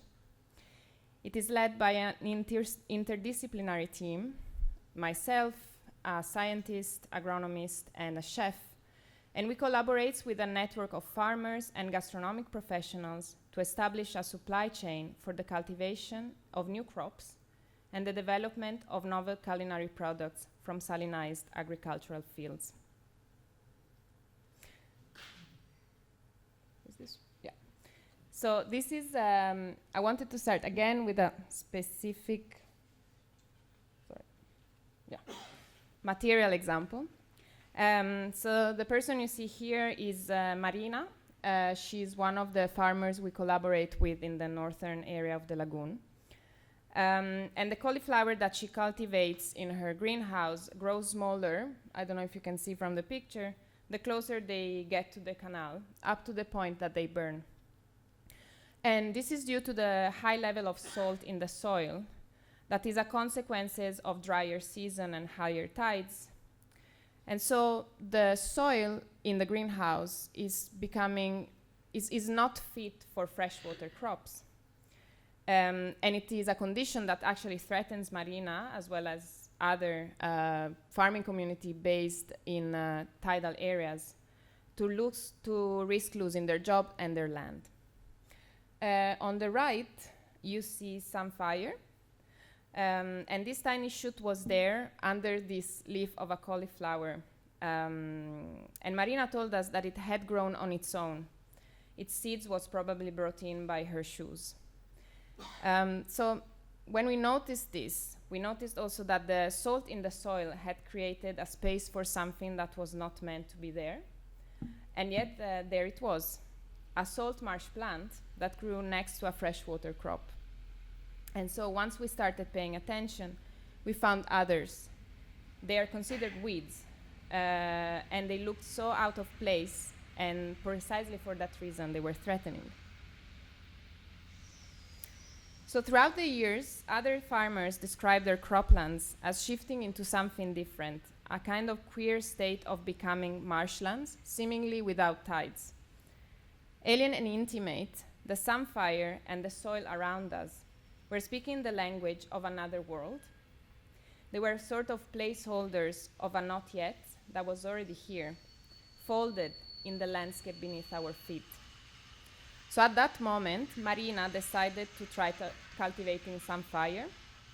And in this shift from resisting to embracing the salt in the soil, a possibility of living with rising sea levels opened up. So for those who don't know these plants, sunfire is part of a family of plants that are called halophytes that are native to salt marshes and salty swamps. So from the Greek halos, which means salt, and phyton means plant, halophytes are part of an environment that is considered the opposite of emerged land.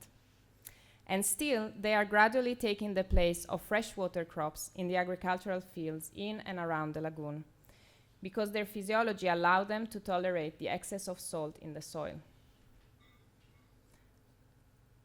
So rather than a clear division between water and land, again, sunfire indexes a geography that constantly swings between aquatic and terrestrial, due to the same subterranean and latent tidal movements.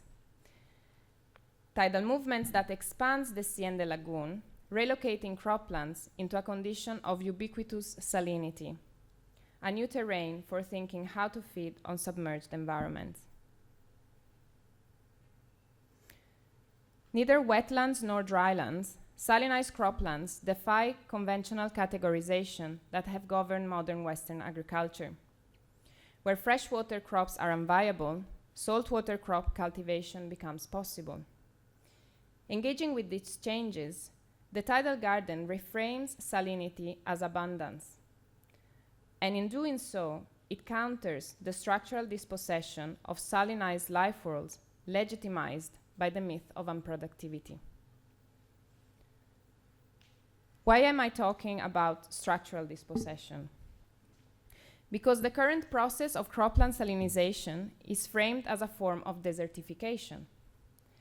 And this categorization resonates with the legacies of colonial climate epistemologies, where ecologies unsuited for freshwater agriculture have been categorized as lifeless, infertile, and uninhabitable wastelands. Indeed, soil fertility has long been a narrative through which capitalist futures have been imagined and created. Through land reclamation, synthetic fertilizers, high-yield seeds, and pesticides, industrial agriculture has reshaped the temporality of soil, displacing social and ecological relations, that were deemed incompatible with its parameters of productivity. The desert, as both construct and fantasy, has been legitimizing the spatial expansion of extractive capitalism. So this regime of emptiness has shaped specific socio-ecological landscapes, transforming them into vacant sites primed for occupation, dispossession, and erasure.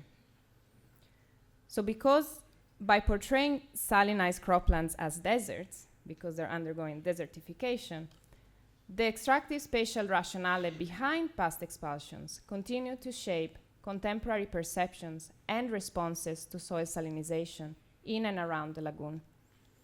As their fields are deemed infertile, farmers like Marina risk losing their land, and communities risk losing further their food security and capacity for future reproduction at the advantage of escalating property speculation. Cavallino Treporti and the area around Venice is like the massive tourist attraction.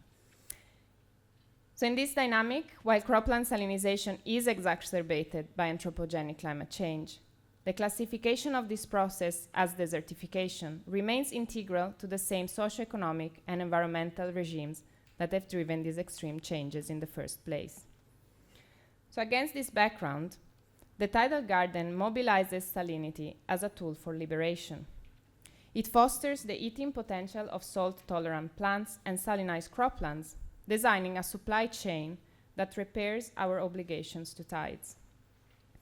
The project focuses on three intertwined areas. One is cultivation, the second is gastronomic development, and the third is narrative building. So working with local farming communities, we are repurposing agricultural knowledge system to enhance the edibility of terrains that would otherwise be abandoned. The tidal garden, in this sense, develops a cultivation methods that understands salinized croplands as intertidal spaces, encouraging farmers to work with soil as a spectrum of salinity and to cultivate wild halophytes as crops. This approach enables the design of varied croplands that, like salt marshes, are structured across tidal gradients, where plants with distinct salt tolerance thrive at different elevations. So for example, samphire, that is a marshland plant, roots in lower, saltier zones, whereas cherry tomatoes or artichokes actually root in higher, less saline ground. So in a way, this process can be understood as a dual dynamic. One is, we term it salt marshing, that is where agricultural fields are turning into salt marshes, and croplanding, where salt marsh are becoming cropland. So as they engage with the amphibious nature of their landscape, farmers start domesticating wild halophytes, drawing not only on agricultural knowledge systems, but also intertidal and foraging ones. So crafting, seed collecting, sowing, transplanting, watering, harvesting, they all generate ways of knowing and practicing land relationship and nourishment otherwise. By consistently transcending these binaries, such as domestic versus wild, crop versus weed, emerged versus submerged, farming communities interrupt the governance of desertification. And in tandem with cultivation, the tidal garden develops novel food habits, recipes, and tastes that question and redefine what is edible.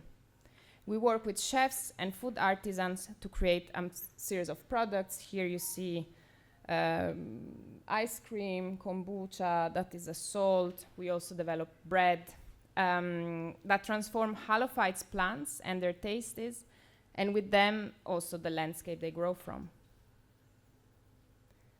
So the network between farmers, gastronomic professionals, and local communities really exemplifies how collectivities can redefine food systems in attendance to brackishness and recast soil politics into decolonial struggles for intertidal flourishing.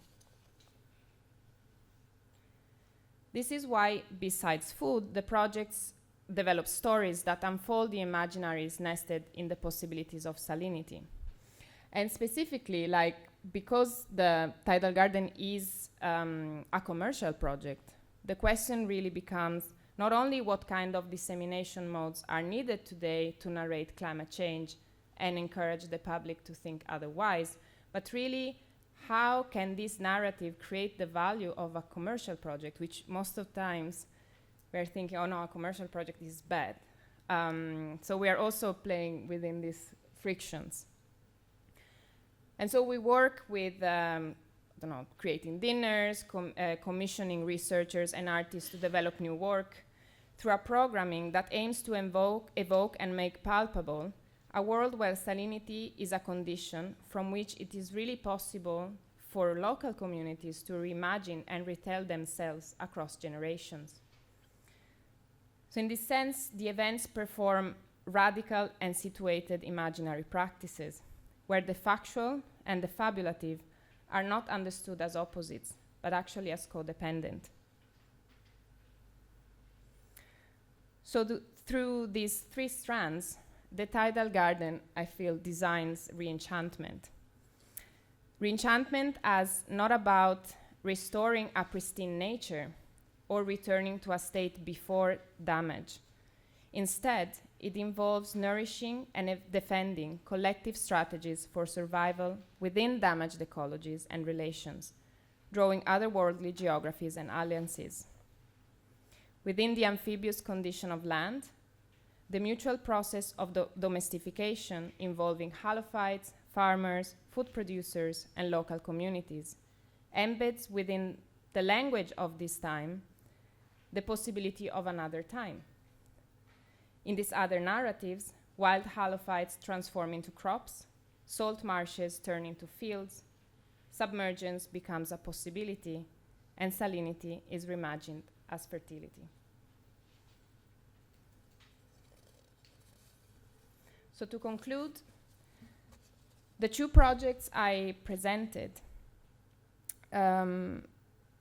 let's say in these two projects, material counter-poetics, which is where we started from, define sites for collectivities to emerge and practice forms of stewardship that re-enchants the world, or let's say that reclaim hope.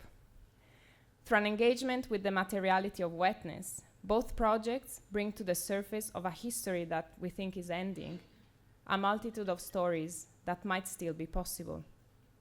As Mackenzie's work suggested at the beginning of this talk, through the working knowledge of the ways labor and nature confront and confuse each other, design empowers communities to craft their present and futures from the web of relations that make the world. And specifically in this case, it contends that we can continue to inhabit and tend to intertidal zones of salinity, as spaces of creation, imagination, and kinship. Thank you.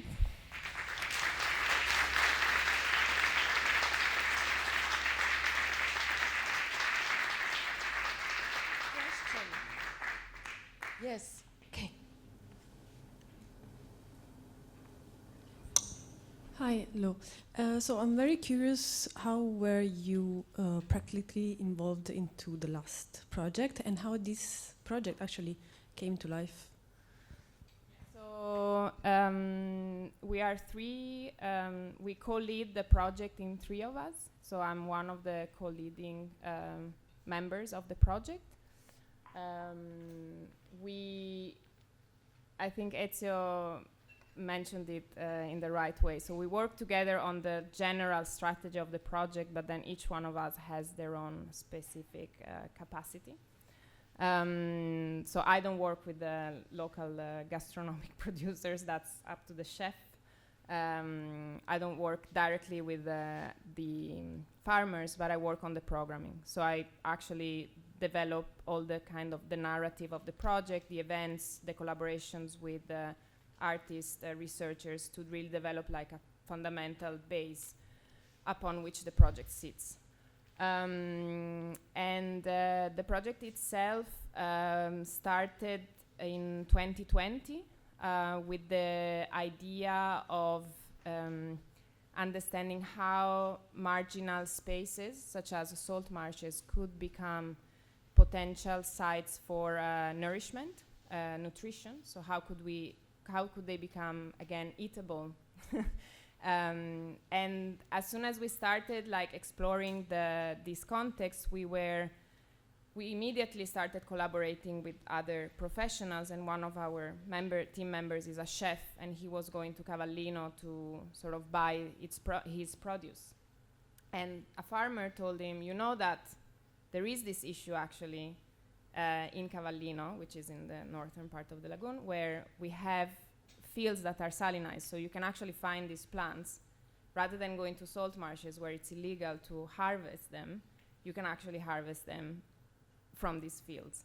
And so, let's say from an initial idea of finding ingredients that were talking about the locality, that suddenly we were confronted with this idea of like, okay, this is actually hinting towards a larger issue and larger potential in that sense.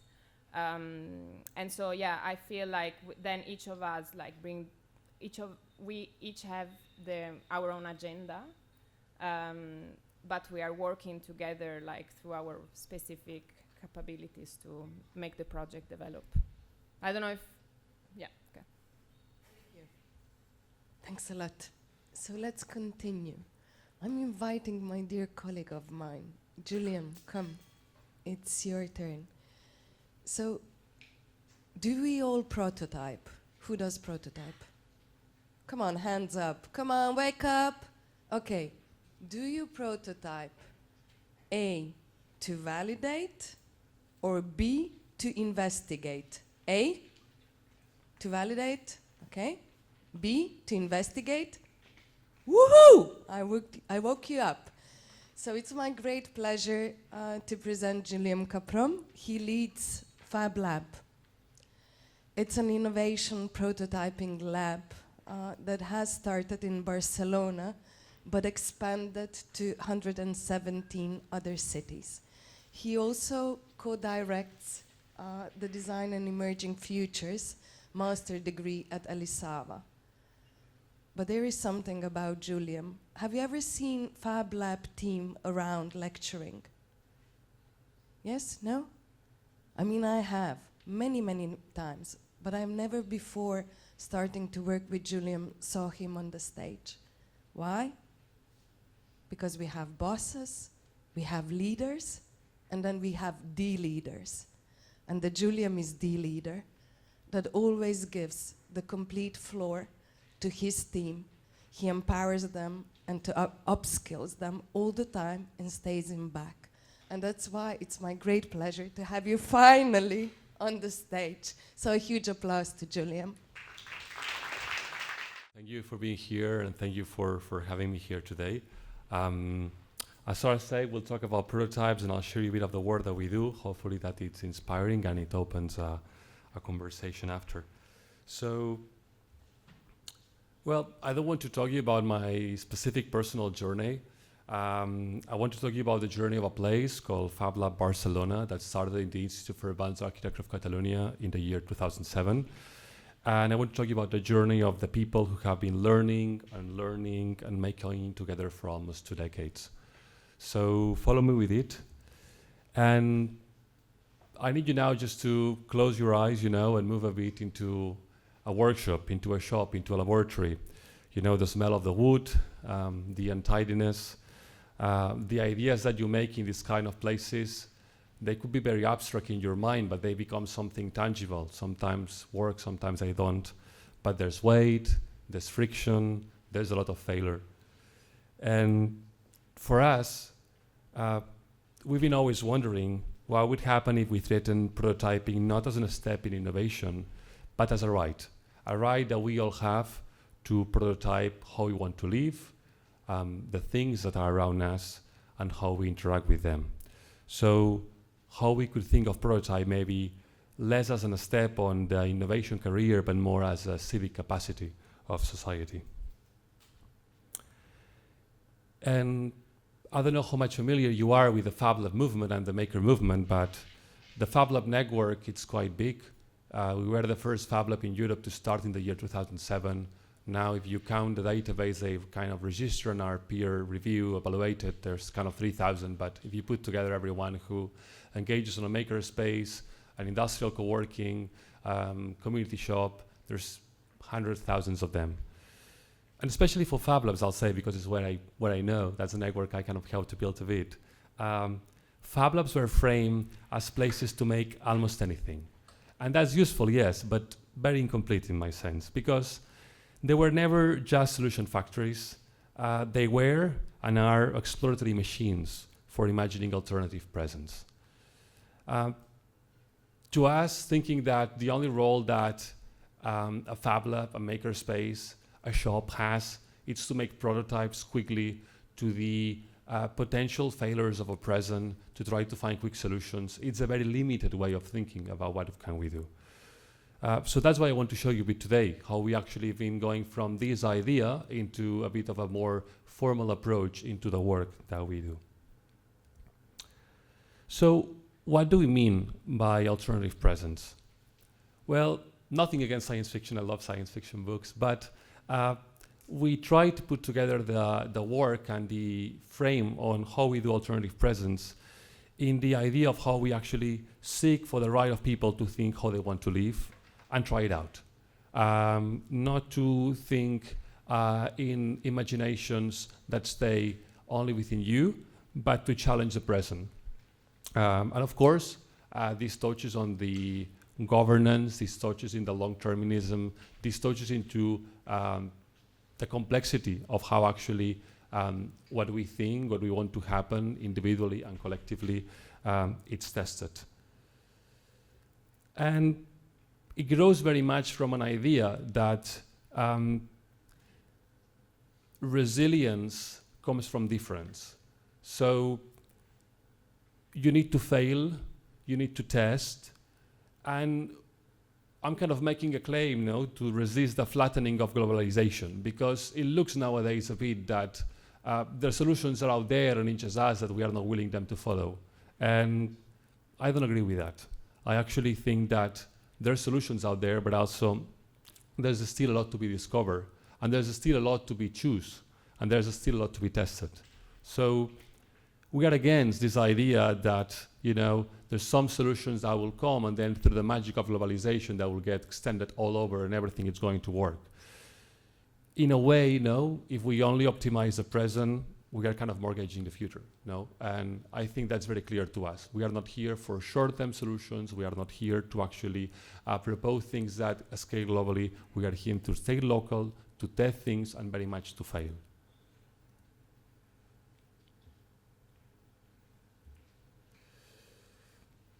So as we speak about the idea of failure, I just wanted to bring a bit of joy. This is what we call the almost useless machines. And we build them at the lab all the time. We build them as part of multiple programs and work that we do. And these artifacts are provocations. They are not products. They are not trying to solve things. They're invitations to think and not to optimize. And I'll say that's key in the way we see technology, especially the moment we live today, right? That technology seems to be something very straight, very narrow, that move you from A to B instead of just a path you could take and revolve around. So for us, failure is very important, and failure is the way we see technology. And that's why actually in some of the biggest programs that we run, one is called Fab Academy, the other one is called Fab Academy. Fab Academy happens in more than 100 Fab Labs every year. In order to pass from in order to pass the course across the, I think, 16 assignments you go during 9 months, or 6 months actually, you have to show for each of them that you have failed. So you have to document a failure, and that's the way you show that actually you commit to the program. So failure, in a way, it's what's driving us today. But all the things were ideas, were things that were happening in the lab, were the conversations that you have at lunchtime after you spend your day trying to solve one of these problems we are supposed to solve. But then in the year 2017, we decided to join with the Elisava Design School. And so the Institute for Advanced Architecture of Catalonia, which funded Fab Lab Barcelona, and Elisava joined forces to launch this program called the Mastering Design for Emerging Futures. And the question we're trying to answer ourselves was if we should continue to design, if we should continue to make, or we should just stop, you know, given the state of things. Because sometimes I feel like that, and I think it's common nowadays, and hopefully we have spaces like this to think that we have hope, to still believe we are committed in what we do. But again, the question comes, should we continue to design? And to answer this question, we decided to start a project, and that's something that we do very commonly, which is to put together projects that are real, but at the end, what they want is just to explore an idea. We started, for example, a project called Smart Citizen in the year 2012, just because we were willing to understand what a smart city was and what all this kind of, let's call it, I think nowadays you could say a bit of bullshit around the smart city movement was about. And we put a project that still lasts today and started as a critical design exercise, but actually now it's a broad project that develops technology for citizen participation through environmental monitoring. So we try to do a bit the same with this program.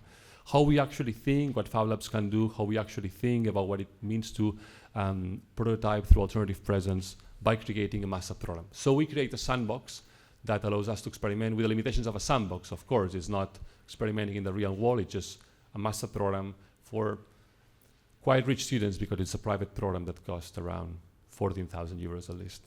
So let me guide you through what we do there, because maybe it inspires some of your work or at least inspires your critique. So the program is more about understanding and proposing rather than predicting and prescribing. So I'll say that's something that was very clear for us and we've been discovering more and more. From understanding and proposing rather than predicting and prescribing. Because we do think that a lot of the work that happened in Foresight at this time was very much on predicting and prescribing. And again, that goes against what I've been telling you. So we built a sandbox to move from these global concerns into a situated practice.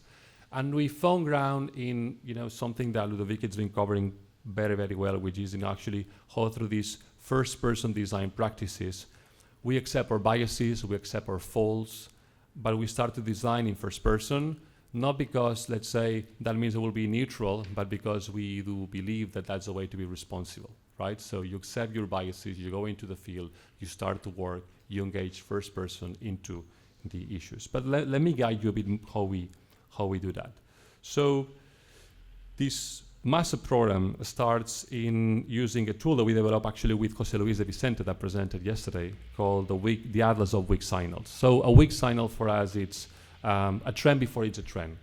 Things that can potentially happen, maybe will never happen, but actually allow you to create scenarios for exploration. And this part of the program is actually what we call framing design interventions, what it means to design in the conditions of uncertainty, identifying these weak signals, and going through these first-person design practices. So at the end, the first part of the program starts for you going to these usually very broad concerns that we all have, these, like, think for a moment of climate change, right? I mean, you all are very familiar with that, but not many people. I mean, you are in a way experts on that for sure because you are designers, you practice that every day. But for many people, climate change, it's a problem. Well, to me, climate change is the definition of multiple factors happening around us that scientists have found to call it climate change. But it's not something you can design for it.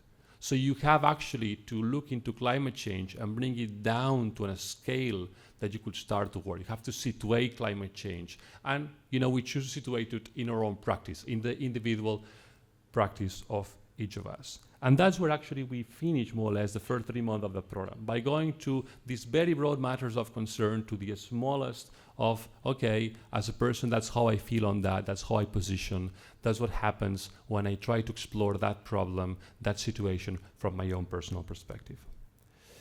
And then we go to the second step, which is actually where we work in how we embody that. And embodying for us means pushing very much the idea of alternative presence, prototype, and first-person perspective in you creating small interventions that allow you to experience that, allow you to start proposing a change into that thing that you don't like to. So in a way, students of that program translate their frame areas of interest into interactive prototypes and interventions, gradually building their own design spaces. So that's more or less where we stay for about 3 months more. We stay in the scale of the person, the scale of the home, the scale of the neighborhood sometimes if we move very fast, and that's where we stay. And then we start step by step to extending these interventions that were at a very personal scale at the frame of the class, the home, into kind of, let's say, more and safer spaces. We start to reach to the neighborhood, we start to reach to the city. And we start to extend these interventions in what maybe we could start to call, we are building an alternative presence. We are building a prototype that demonstrates how different futures can already be enacted today. Because that's the concept, or that's the value that we give to an alternative presence. It's the role of you being able to experience, even if for a short amount of time, in an incomplete way, something that's different than what you explore every day. And because it's different, and because you are living it, and because you can criticize it, and you can feel it, you could think if that thing actually, it's making sense for you, if you want to engage, and how you actually make it. So we spend the last 3 months of the program a bit onto this part, right? We spend here going from your home, your sometimes even the neighborhood, if you've been moving very fast, starting step by step to scale and to find frictions. And that's a bit at the end, right? The whole plot. Going from these very broad topics that in a way all matter to us but are not situated, into situating into our own personal experience, into making artifacts that helps us explore them, that helps us at the end create this alternative presence that we could critique, we could engage with them, and potentially we could scale as ways of actually proposing what these desirable emergent futures could be. Because I think there's something very relevant. There's the idea of desire. There's the idea of proposing things, the idea of being propositional into the future more than just kind of waiting for it to happen or just hiding from it. So I thought it was good to guide you very quickly through some of these, let's say, prototypes or artifacts which are built during the program, so you see a bit more what I'm talking about into tangible experiences or tangible actions. So going very quickly, and then if someone has questions, I could detail more. This was Carmen 2 years ago. Carmen was very concerned about the attention economy and how we've been actually mapped by the structural technologies that we use, and decided to bring some of these tools that allow these companies to monitor you, to analyze, to profile you at the end into the class. So Carmen built into the class a system that anytime you'll go to the class, through a couple of cameras and systems, everyone was trying to be tracked and guess who you are. Moving forward, that's Mike. Mike had this passion for surf, but he was feeling a bit like I should start surfing because the way we are building surfboards, actually, it's the war things for ocean. And I'm not saying he found the solution, but at least he found the hope, and he started to build these surfboards made out of mycelium. So that's the first one that he made. Didn't work that well. Now, for the last 2 years, he's on a business on that, so hopefully he's now making it there. But he's on that, and that's his prototype, and that's his journey through the program. That's Christoph. So Christoph had this idea in, well, when we think in how to fix the Anthropocene, we take usually a position which is that we will fix it. What will happen if we just kind of change the structures of power, and are the trees the ones who are ruling on humans, not humans on trees? And he built this prototype of a tree that will start to affect the way humans live and control humans. So he created a tree that, in a way, was surveilling on humans and trying to push certain actions into humans and run it on the public for some weeks. Oh, that's a work of Marius and Nuria. Marius and Nuria, this is like 2 years ago, kind of the peak of the hype of AI, decided, is it possible to build a localized AI that knows the things that GPT doesn't know, that knows what happens in the neighborhood? So they created this post that you could talk to it, and neighbors could talk, and started to train, a model that knew the things that GPT doesn't know. Knew, who used to live in the second floor of that house, or knew when is this festivity that used to be that date, but then they changed it for that other reason. And I started to be able to train that model on this very situated knowledge that sometimes is, as it's tacit knowledge, there's no way to be scrubbed from the web. Oh, that's a work of Wonsangton and Daphne. This is from 1819, more or less the beginning of the program. These are the toolkit they use in class you know, like kids like stickers, and even like stickers is something from the past. If you go to school, you'll see that stickers is still a cool thing on there. So they said, they created this sticker game for kids to think about the future of jobs, the future of work. How they actually, instead of, you know, having to just answer the classical boring question of I want to be a doctor, you know, or I want to be a designer or a lawyer or an architect, or a farmer, how I actually imagine this future and I position myself on that. That's the work of Pablo.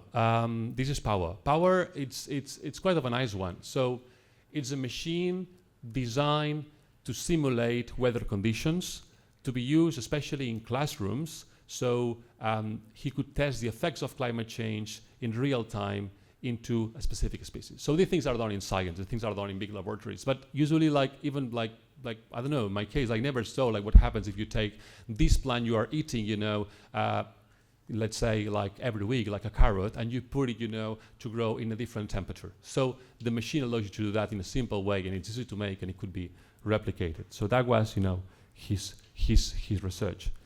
Just going to the end, in a way, like this is Physical Awakenings by Josefina and Jasmine, and they were very much concerned about how there's this separation nowadays between kind of, I'll say that when we want to find tranquility, when we want actually to kind of disconnect from the world, the first thing that we do is to think that we have to get rid of technology. And so that we're trying to think what are the possibilities of technology that we are not seeing today.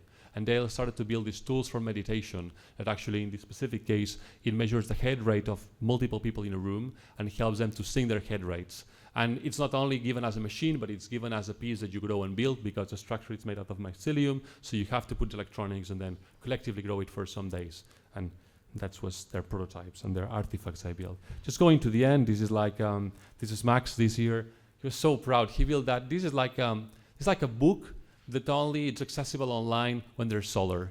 So this is like in a small contraption that he was documenting different recipes on urban farming collected from the gardens of Barcelona, and they live inside that server. If there's sun on it, you could go online and see it. If there's no sun, it doesn't work because it's self-contained within that piece.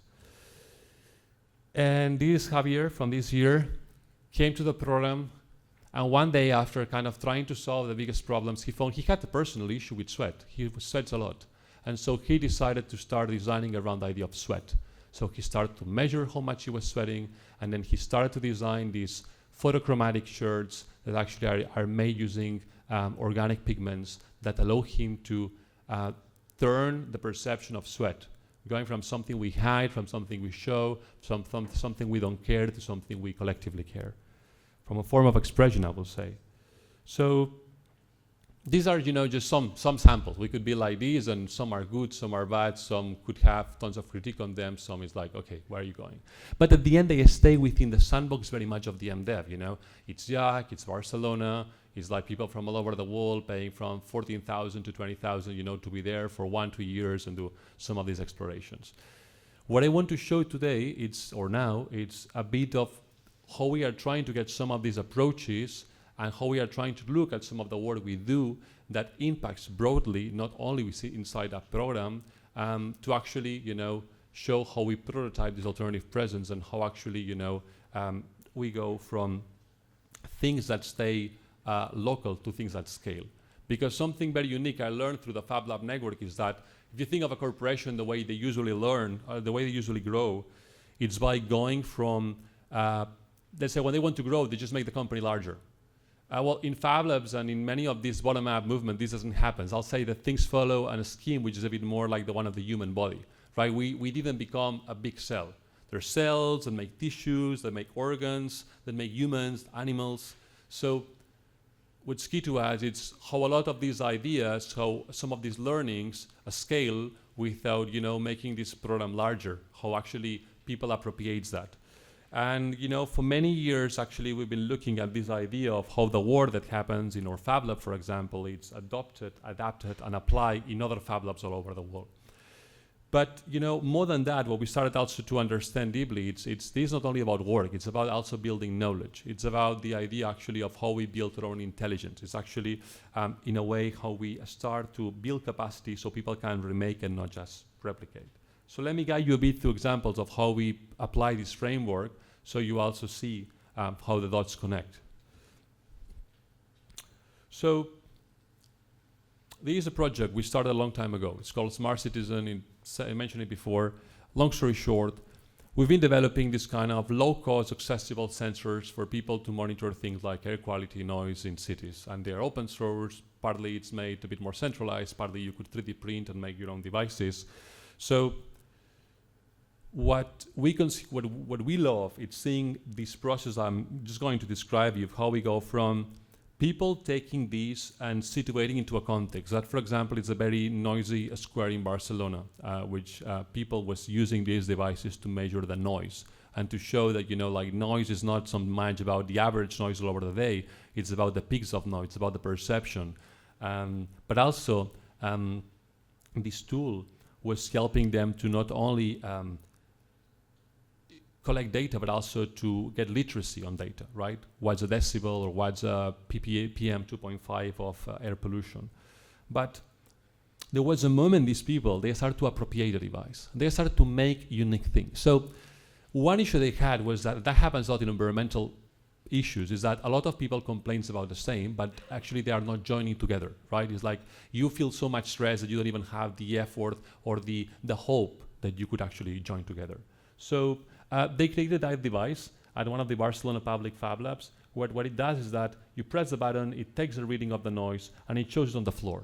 So they put that in a public space, and it helped people to gather around. It was a machine for gathering people, to say.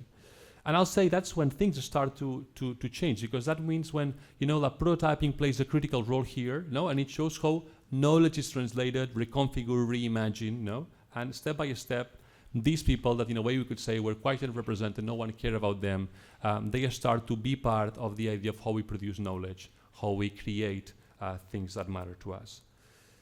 But then what's very interesting to me is what happened after. So when we start to see that it's not people anymore just adapting, let's say, this, it's people applying things in completely new things. These people who took some of these projects, some of these sensors, some of these work that we developed, and I started to put it on bikes, and I started to use it for mobile measurements, because of course, if you have something that's static, you collect only a few data points a day, you cover a very specific area. If you start to move it, you have a larger area that you are covering.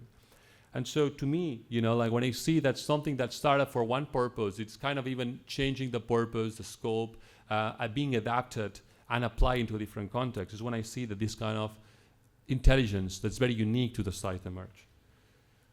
But this is something that it's happening all over with projects we are putting together. That's a project that we are very much in love with. It happens in trying to bring a lot of this kind of making and hands-on learning into socially, economically depressed schools of Barcelona through a private grant for the last 5 years. Especially young kids, because STEAM and the things is done usually kind of in the secondary school, but here we talk about kids which are quite young ages.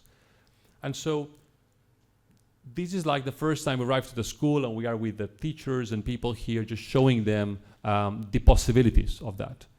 And then, there's this moment where they start to appropriate things. And these are the families of the school. These are not the teachers. Starting to use some of these tools, in this case, how you make silk screen using a vinyl cutter to transfer your designs into a shirt, into a bag. They start to make their own bags. But then, something after happens. This actually is like kids from the school using 3D printing to fix architectural barriers they had in the neighborhood. And this is not something we planned for. This is something that's been happening after this process of appropriating the knowledge and then generating these emergent contexts.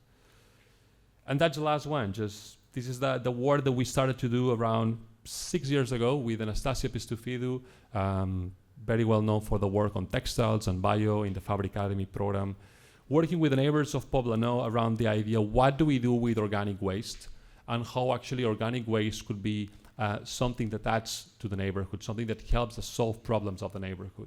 And we started to work on that and to bring people in and do these open workshops on biomaterial making, mostly oriented into how to transform bio-waste into new designs. And these are the workshops. This is like this adoption moment. This is the moment of, okay, let's situate that ideas, that recipes for biomaterials we all know into the scope of a neighborhood. And then the second happened. That's okay. What happens if we move the things to the schools of the neighborhood? So that's the moment of appropriation. That's the moment that prototyping starts to play this role within a specific community, trying to come out with new ideas through that. So they start to adapt some of the recipes to their needs.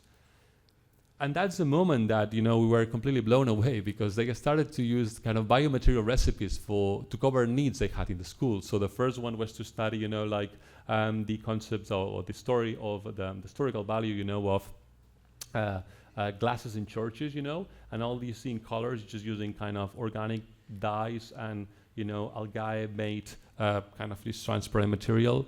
What you see there is actually, a climbing setup done also by recycling coffee and using like natural dyes. So they started to kind of pursue it in making all the things for their schools without our control, just kind of building on what had happened before.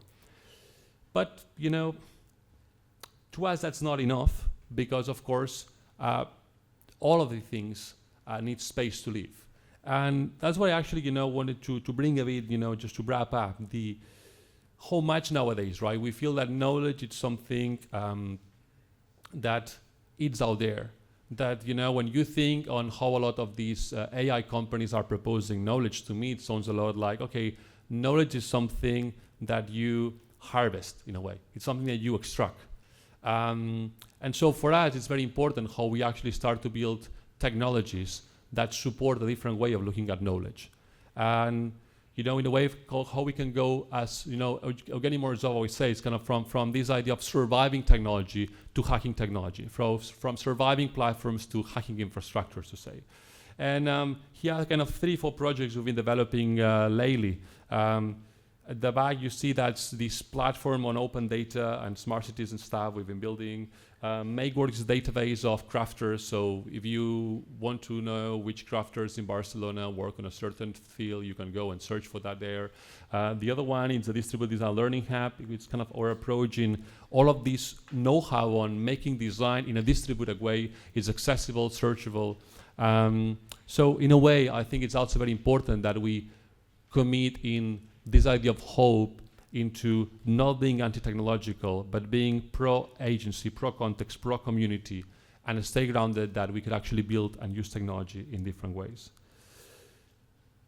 And now my computer crashed. No, that's a joke. But I just wanted to finalize by saying that, I'm in a lot of contradictions many times, because you propose the things, but then at the end of the day, maybe you look around you and you see that they won't have any impact. And, I choose lately to start blaming on us, because it's true, we have to come out with proposals, we have to come out with hope, but it's also important to think that, a lot of the ideas that we are proposing here are very valid, but they need the long-termism, they need to move out from the efficiency that's being asked into nowadays economic models, and they actually need to change the way we see time, the way we organize our life, the amount of time that we spend, for a work that actually just paying back some money. And also we start to think more on maybe, let's call it economies of care, or actually how we plan in the long term.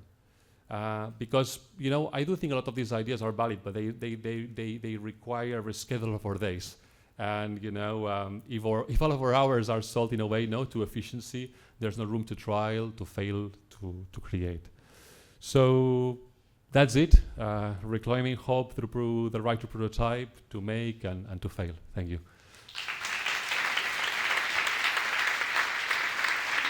Thank you, Julian. Maybe a quick question before we continue with the roundtable? No? Okay, but then I have one reflection that I really want to make, and I wish you to, if you can just in a glimpse explain it. I love when you say that we are in the process when we need to de-learn the wrong things that we learn. If you can just explain a little bit, how many patterns also when you were raised by your parents, right? We always think that whatever they say, that they're right. But sometimes then we learn that what we learned wasn't that a correct way. It depends on the environments where we are. And also, I believe that design has never been in such crisis as today. Like, what is design? Like the last time when we met at the Vienna Design Week, I questioned the audience, like, can you please tell me what design is? And there was silence. So this is the moment when we also have to reflect and ask ourselves, did what we did learn to the process, is everything correct? Or is there still some process where we need to de-learn the old patterns, the old models that do not work, and create a new environment in which we allow ourselves to have the right to fail and to applaud to that fail. So thanks, Julia. Maybe the last reflection, and I invite you, that's it? So we have the right to fail, right? Yeah, we claim the right to fail. So thanks a lot. Now we are continuing with the round table with a discussion. So we will have Julian in the round table speaking. Then we will have Miriam from European Institute for Innovation and Technology. Is anyone new who hasn't been with us yesterday? Okay, then I still present Miriam. So Miriam is the sound of innovation, the sound that also allows to create, and she's really aware that in order to prototype, to experiment, we need a nurturing environment for that. And that's why she also cross borders between fashion, which is really a trend, and with really being able to understand and, yeah, to spot the innovation. So Miriam is in the back, so enjoy the round table. And then where is my Maya? Maya is there. Oh my. Who's familiar with the Biennale of Design in Ljubljana? Come on. It's the oldest biennale, and it's the most progressive. And it's the one that really changed the typical structure on choosing the work, exhibiting the work, to something that really has a sense and goes in depth, and it's completely participatory created. So Maya was leading the Biennale of Ljubljana for more than 10 years and completely restructuring the platform. And she was also the one.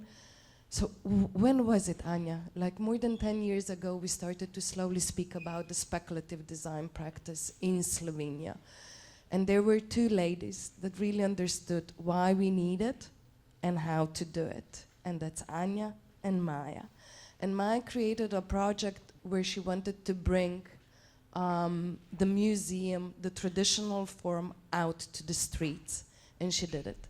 So a big applause to Maya. And we're going to hear her really, really soon. And then the leader.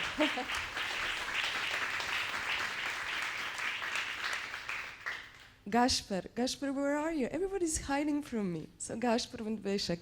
There is also someone that understands that architecture is not just walls, and that it allows us to really understand and really embrace our own culture of living, nonetheless, at what it means. And he's the one that understands the new principles of how we make things, of how we do things, how we consume them, and how we enjoy them. And that's Gasper. And Gasper brings all the voices to our, I can say, traditional architectural university in Ljubljana. So he's the professor, and he's going to lead this round table.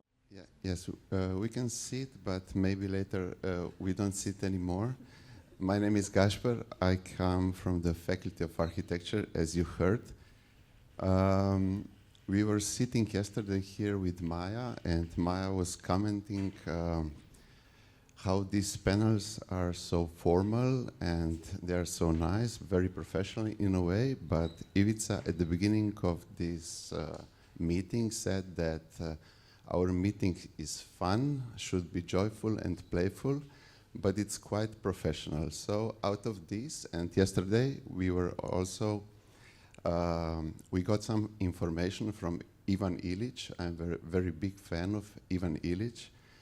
And he's very well known from this unlearning society concept, where actually he doesn't propose that we should destroy schools, but what he's proposing is that the student should be able to decide what the curriculum should look like, what he should, so that he's a voice, what he would like to learn, and it is not the teachers who decide, what the student should learn, and accordance to this idea, maybe if Ivan Illich would still be alive, he would start with a provocation that maybe we should stop designing, and because he would say that design as a profession maybe came out of industrial society.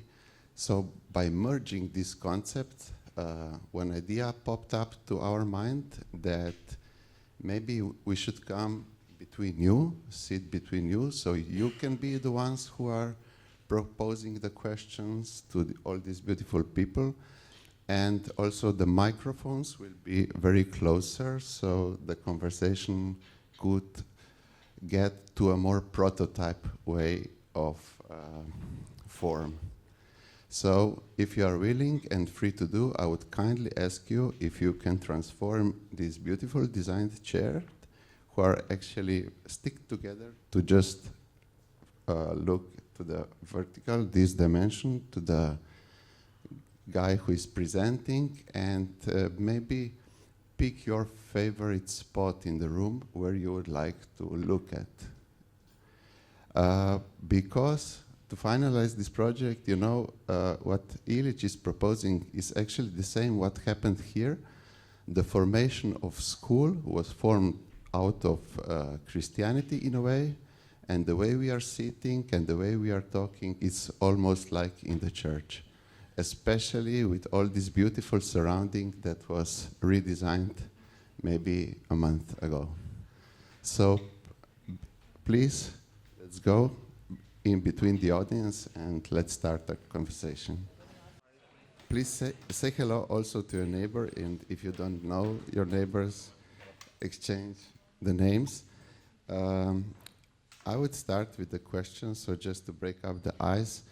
Usually when we are talking about the future and design and desired future, we are a lot of times thinking in this critical position, like the future is going to be bad, we have to solve something which in a way puts us in a position to be a little bit, let's say, anxious about to bring always the solution who are, let's say, helping the world, solving the world.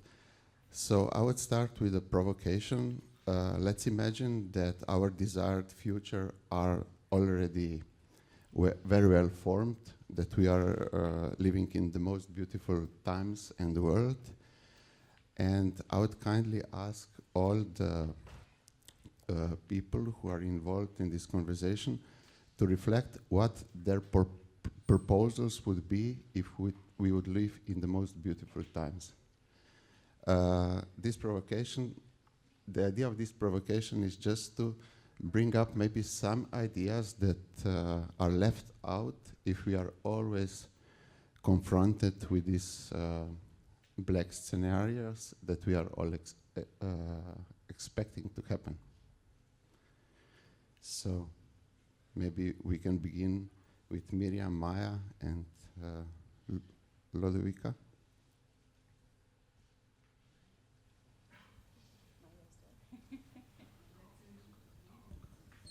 Sure. Is this working? Yeah, it's working. Yeah. I don't know. Okay, we have a desired future, but I don't know if we all agree what kind of desired future that would be. What will happen with institutions, with all the structures that are now leading our world. I think that in one way, we need institutions. I come from the institutions, and now probably maybe this can be also my prejudices. I think we will need one kind of system, however you call it, to regulate anomalies, or as Ezio said at the beginning, the institutions that are, how you phrase it, just a moment, that would design conditions that reduce risks.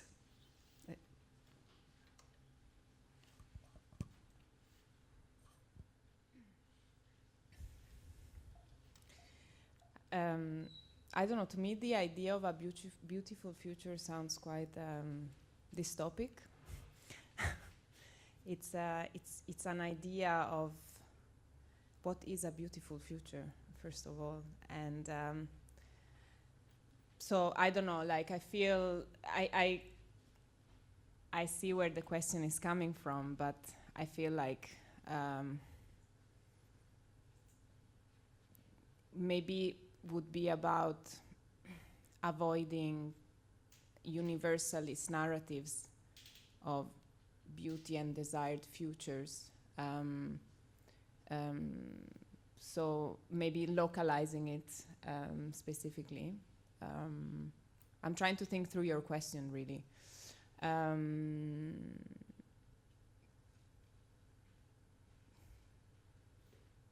Not forgetting, probably if we reach, like if I think of my context, if the context reaches the idea, which is also, well, anyway, it's a difficult question, but to keep understanding where things come from, like a continuous deconstruction of the condition in which we live, how we got to a specific point, why we didn't get to another narrative, like why a future is in a way and not in another. I feel like this idea of multiple histories and narratives, it's very important, whether it's a beautiful future or a non-beautiful future. It's about like what other narratives were possible, didn't make it through, and what can we do to maybe make them possible again. I don't know if I'm answering your question, but to me, like the idea of a future is a bit difficult at the moment to grasp.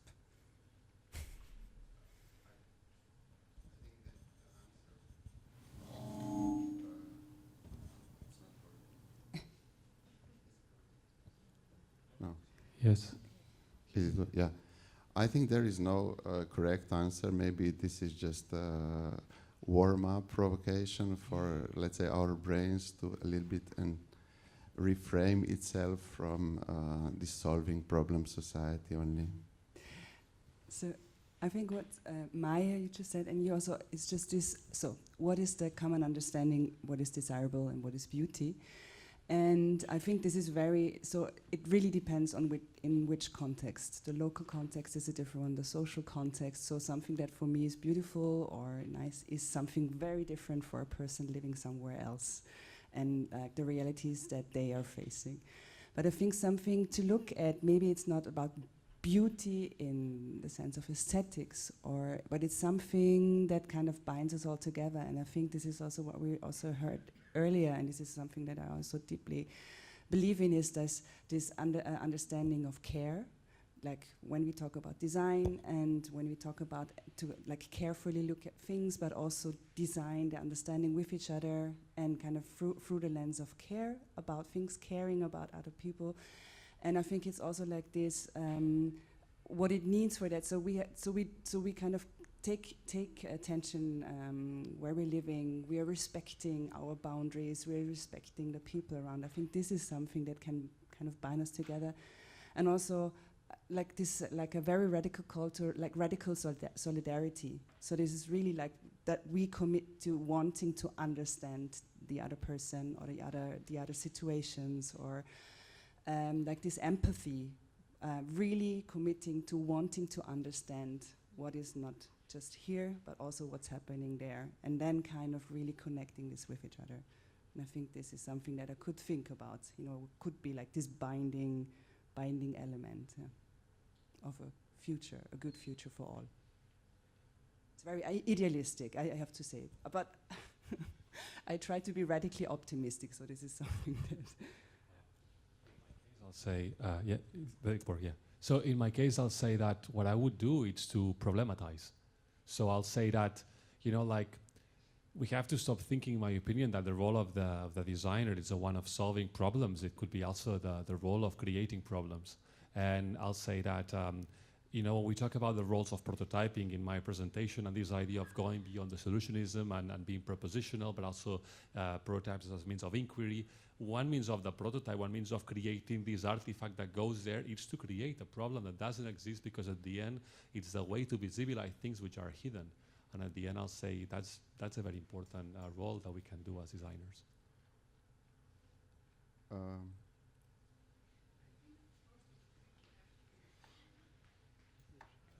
In this case, when you said what would be the difference between creating a problem or recognizing one? Say that when you, let's say, a problem is not something that exists out there, in my opinion, like you see, you know, that exists. A problem is not something that you define like that, right? A problem is something that actually you agree upon first, because it could be your problem, but you maybe want more to actually feel. So you have an opinion about something and you want people to actually share your understanding of that, and then through that you want to actually find a consensus of something that could potentially be changed, no? And that's a process. So it's that process, no, of discovery, but also of consensus that we could do together.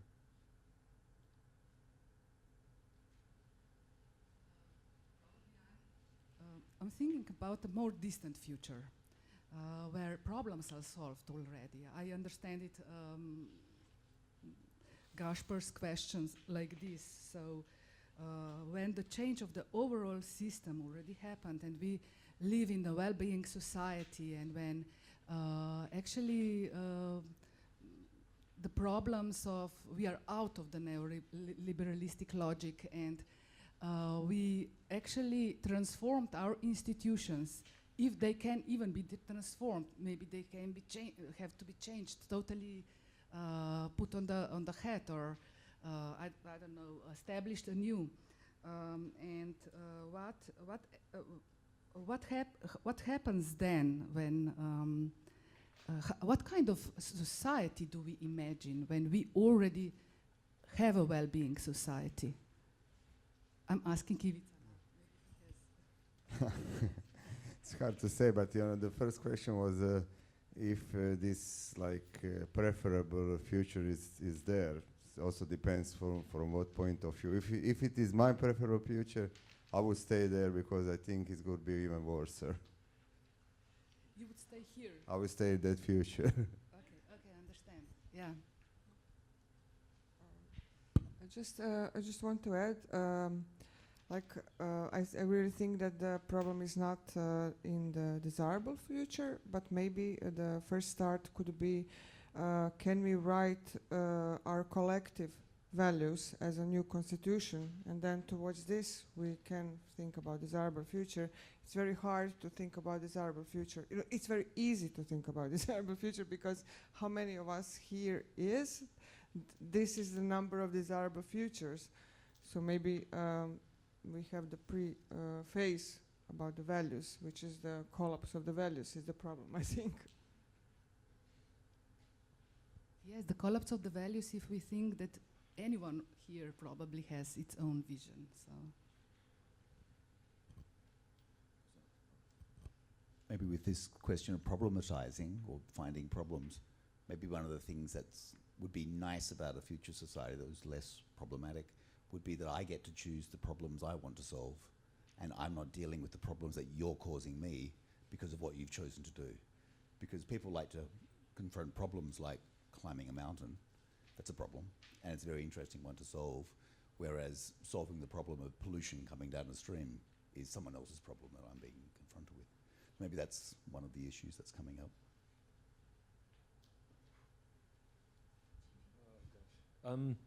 So the world is perfect. How? Can a global world ever be perfect? Can a local world ever be perfect? Ultra global, ultra local, no gender gap, no economic gap, political harmonization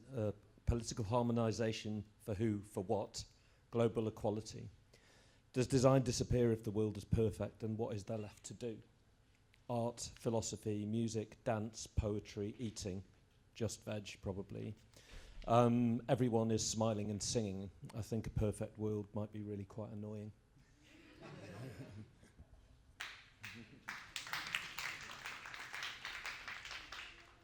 I think this thought is very beautiful for the close-up of this warm-up. Yesterday, I got a question from the filmmakers if I think that at the university there is enough of speculative thinking and imagination and stuff like this, and my answer was that I would say that in the first phase of design probably there is, but that I don't see any speculation in terms of childhood upbringing, pedagogy, conformity of society. I have a 10-year-old kid, and I think they are most of the time afraid of not doing things right.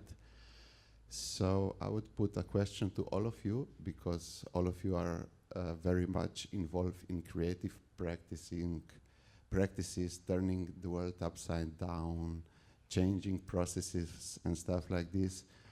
How do you confront with this reality? How do you empower people to, let's say, open up their minds to these alternatives? And do you have any positive reaction from the society to accept the changes through a work that you are doing?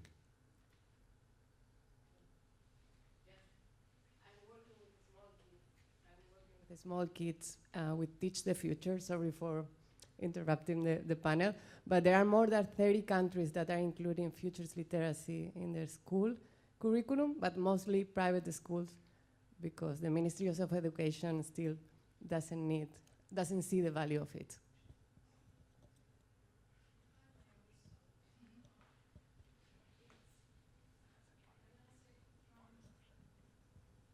Perspective, and also the talk in the morning that we had from that really showed that socio-political context we live in, and it's dark, it's depressive.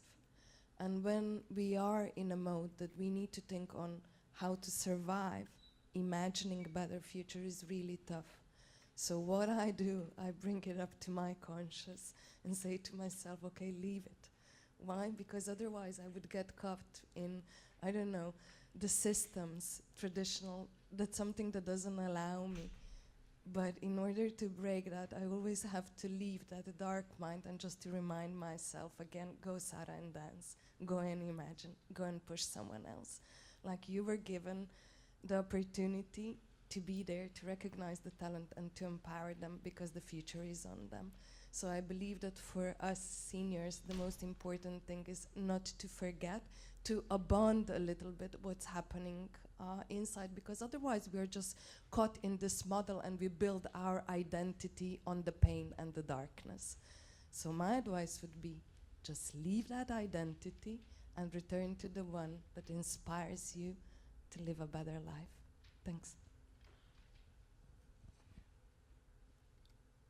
We are actually, from the practice point of view of, for example, what we are doing in the Museum of the Community, I feel a connection of what you just expressed or said. It's an inner need that drives you to do something within the scope of your work. We are going to the job every day, and then we try to find the meaning of how come we can actually, what kind of changes we can make. They are very small here, but for example, after the first year of collaborating, we had 120 people coming, and it's like a snowball, and I'm alone who's doing this in the museum, which is really a great success, I would say. But then, one small ball is happens. If I'm not doing, for example, for half a year, I leave it, and something totally different might happen. And if, I don't know, someone else would pick, he would also do from other perspectives. And maybe like Uber, like Itzo said, might some ideas might be totally transformed into something totally different. I don't imagine this one, but I mean maybe some other ideas. So but be positive, yeah. In this direction, I think everyone has the ability to follow his own inner instincts, his own inner, I don't know, authenticity, inner feelings, how he can make better things in society. And we are here, I don't know, I'm from the Museum of Architecture and Design, and the tools of the design tools like speculative design, critical design, I don't know, relational design, social design are perfect tools to actually work with community and to open the themes of the space and our environment of architecture and design as appears in everyday life with the public, with different public, also with the vulnerable groups who are not entitled to come to the museum by themselves maybe, but then when you see them coming, it's a kind of very fulfilling change.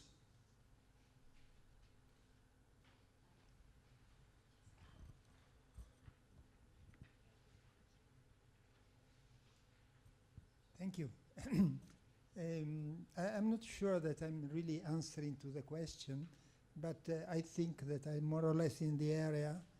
But what I wanted to do is to ask to everybody, in particular, who are the more expert in this kind of speculative design. So I tell you how I see things. You can do design, luckily, can be done in many different ways. So the kind of expertise that we can have can be in some way following our capability and our intention to follow different strategy, assuming that we are all agree that what we would like to do is to create a condition for a society that could be more ecological, just, and more than human. But so the speculative design, for me, for what I understand, is a way, and but it's not the way. I don't know if we all agree, but it's one way of trying to go in the same direction. And in my view, it's a way that has an aim to stimulate and to create food for thinking.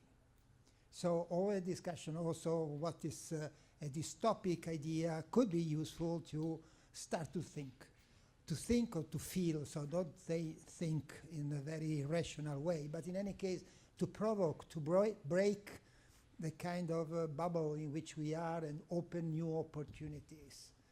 And I have the high respect, but I would like to say this is one way, and in my view, if I can say, maybe if I have to have 100% of the young designers, I will feel a little bit dangerous if the majority of the way that we think that we can work as a designer could be inside this approach. Maybe I can also can discuss why I see this as a little bit a danger, because there are so many other things that has to be done. So with all the respect to this way of doing, there are other ways of doing. For instance, Guglielm, yes, had a beautiful title for me, that is The Right of Prototyping. So I try to say what for me is the right of prototyping is given that we could say that people have the right to design their own life. So to have projects of life. And to have projects of life, in some way you have not to, I go back to something that has been recalled, risks too much. So you have more possibility to take some risk if the risk is not so big. So in some way, if you do something with a safety net. Therefore, offering people possibility to prototype their own project of life or some part of the project of life, in my view, could be a very important way to try to create conditions Therefore, I liked a lot the title and also the subtitle that was something about the present, alternative presence or alternative. Okay. What I see as a problem in the way you presented, especially the first part where you presented, I don't know if it was student or participant to some workshop, is that in my view that one was not prototype. That were maybe more exercise of creativity and maybe in the best interpretation, well, kind of provocation. So if you show it to somebody, people say, okay, look, this is a tool that permits to understand how the trees react to our da-da-da. Because for me, the prototype has a meaning when it's inside the process. So if you only say, okay, this is my tool, this is the machine that will, but who asked for it? Who tried to verify if it works or not? And to take feed for going on. So in my view, this was a missing. So the prototyping should be inside the social process. Otherwise, it's not prototyping. It's an exercise of creativity that could maybe also be useful because maybe food for thinking. So in my view, the notion of prototyping is very important and strong, but it's not only inventing an object that is supposed to be the prototype of something, but it should be, as maybe the example is very much more banal, but when I was mentioning this is not my story, it's a story of somebody else, the tactical planning, the tactical planning is used prototyping. We do it you're from Barcelona. In Barcelona, Sant Antoni, at the beginning, they started to do something. Sant Antoni is one of the neighborhoods in Barcelona, and it was this kind of tactical planning, and afterward the people react, and afterward they change it, and afterward progressively they consolidate. So in my view, this way of looking things, this is really a prototype because there is a process of how we want to develop this square and we do something, blah, blah, blah. So this is what I wanted to say. But maybe there are also other ways to do it that are more the one that I'm dealing with. The important thing is if I well understood, given that I have here the opportunity to have so many people that are really deep in this kind of reflexive critical design, if what I'm saying is shareable or it's only my personal idea. Thank you. Okay, I think I want to share like one project that maybe also kind of includes a little bit what you all were saying, and it is on one of the projects that I think in the first time during my whole very like broad experience context and in design and art and curating and cultural management and whatever, was one of the projects that I felt for the first time like a deep connection and how much and something that really impacts or that creates a strong impact, and also at the same time just made me realize how much responsibility as a design practitioner or a cultural practitioner I carry with the things that I do in the projects that I support or curate or create.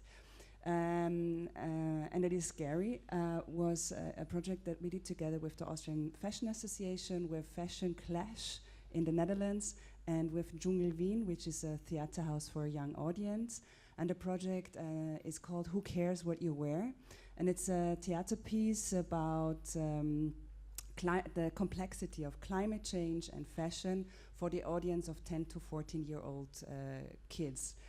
And it was, so the whole piece, it's like the tasks that were involved were, of course, all the people, so there were actors, and there was a director and a writer and a media artist, and there was costume designers, and everything was produced like in a circular manner and understanding stage design. So like thinking about these structures, but then in the content of what it is, it's about two influencers that go through the stages. So they use social media, which is also very tricky, especially for this young audience with mental health issues, creating this, but also go through the stages to really try to understand how much impact it has when what fashion really means, like in this real complexity for climate change, and they're just failing through the whole theater piece, and then connecting with the audience. And what happened with this piece is that what we did is what we wanted to do, and I think that we also could, like we succeeded in that way, is that we gave, we created like a tool set for this young audience. We gave them back that they could, like, what we try to do is to empower them again, that they can set these actions. If we talk about future, I mean, we still can kind of help and support them, but it's really what they have to live, what we are now doing. And I think this was a very important moment in time also for me to understand that we need to kind of create this tool set for them that they can take action. And it was really interesting because most of the kids were then educating their parents and their schools and everything around.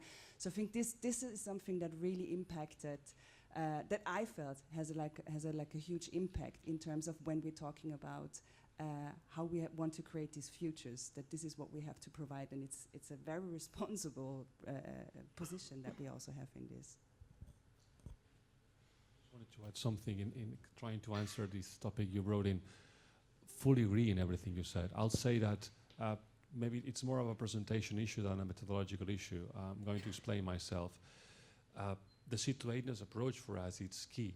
It doesn't, of course, if not, it doesn't happen what we want to happen. It's not what we want to do. That's why actually I show now this curve, and I emphasize so much in the early stages, situating into your personal domain, this idea of the first person, but then scaling into different contexts that are the ones that includes the diversity of communities and contexts. It's true, however, that because I wanted to reinforce so much the idea of the making, and this particular type of prototypes that we develop rooted into the practice of a Fab Lab, I emphasize a lot the artifacts, and not the context they were, because I didn't kind of to show too much kind of this social domain that it's maybe better well known. But each of these artifacts I show in a way or another, these are students, so sometimes they fail, so sometimes they do better, was situated at some point.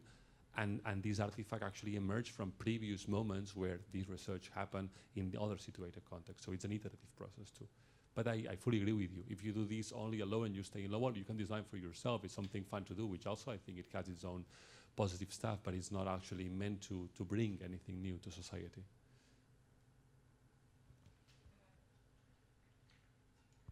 Is this working? Hi, I'm Tilan again. Oh, sorry, sir. I will go. I will just quickly, or I will maybe more go to the role of educator or to Illich a bit, because what I would say, when a grown person, let's say, when an adult gets an intrusive thought, what do you do with an intrusive thought? You kind of like put it in the backside, you say like, that was a stupid idea, what was I thinking? When a child gets an intrusive thought, he or she wants to act upon it, and what the role of an educator is. Because what I see as an intrusive thought is a way of your inner creativity speaking out. And okay, first what you need to do as an adult, don't really act on your intrusive thought in the first place, understand it, and if you think an intrusive thought is cool, go for it, go. There is no social boundaries. What you do with a child, because I also work with the children, I think we need to listen to them. A child has a lot of intrusive thoughts, and a child wants to immediately act on an intrusive thought. That's what I learned. Like, I can give you an example that happened 2 hours ago. I was going to the car, and there was a group of school children there, and one of the child said to the teacher, "Hey teacher, can I use this rail, this security rail in a creative way? I want to slide down it." And what the educator said, "No, do that with your parents." And what I was thinking, I was like, that's bullshit. What you need to do in this situation is like, think of it, is it dangerous to him? Is it dangerous to others? If it's dangerous to him, sure, how can I make it so it's not dangerous to him? Maybe go with him, give him a hand, and let him slide down the rail. The rail is it was an amazing tool. I wanted to slide down the rail too. I was like, yeah, go for it, that's a cool idea. Slide down the rail, I'm gonna slide down the rail too. So what I try to do with children when I work with them, I try to understand their intrusive thoughts. I try to understand my intrusive thoughts. I want to act upon them. That's why I congratulate you a bit, Gasper. I am really happy you created this form of not formal panel, because I'm gonna be now a really provocative, excuse my word, because we have this designed chair, right? And this designed chair, and I'm gonna use a really bad word, but it kinda implies the design of this chair wants to be fascist, right? It has the ability, it wants to be stacked in a line, a rigid system, so you create this, what you described as a church system, looking in one way, and what you have done, you say like, I will negate this stupid little plastic thingies that we can also break down if we want to, and we will create an informal space. And what have you created is a platform where I think we are now more comfortable with each other. We are not sitting anymore, like the way of sitting is really important, and now I think we just created like a discussion panel, and this is how a discussion panel should be. So thank you, Gasper.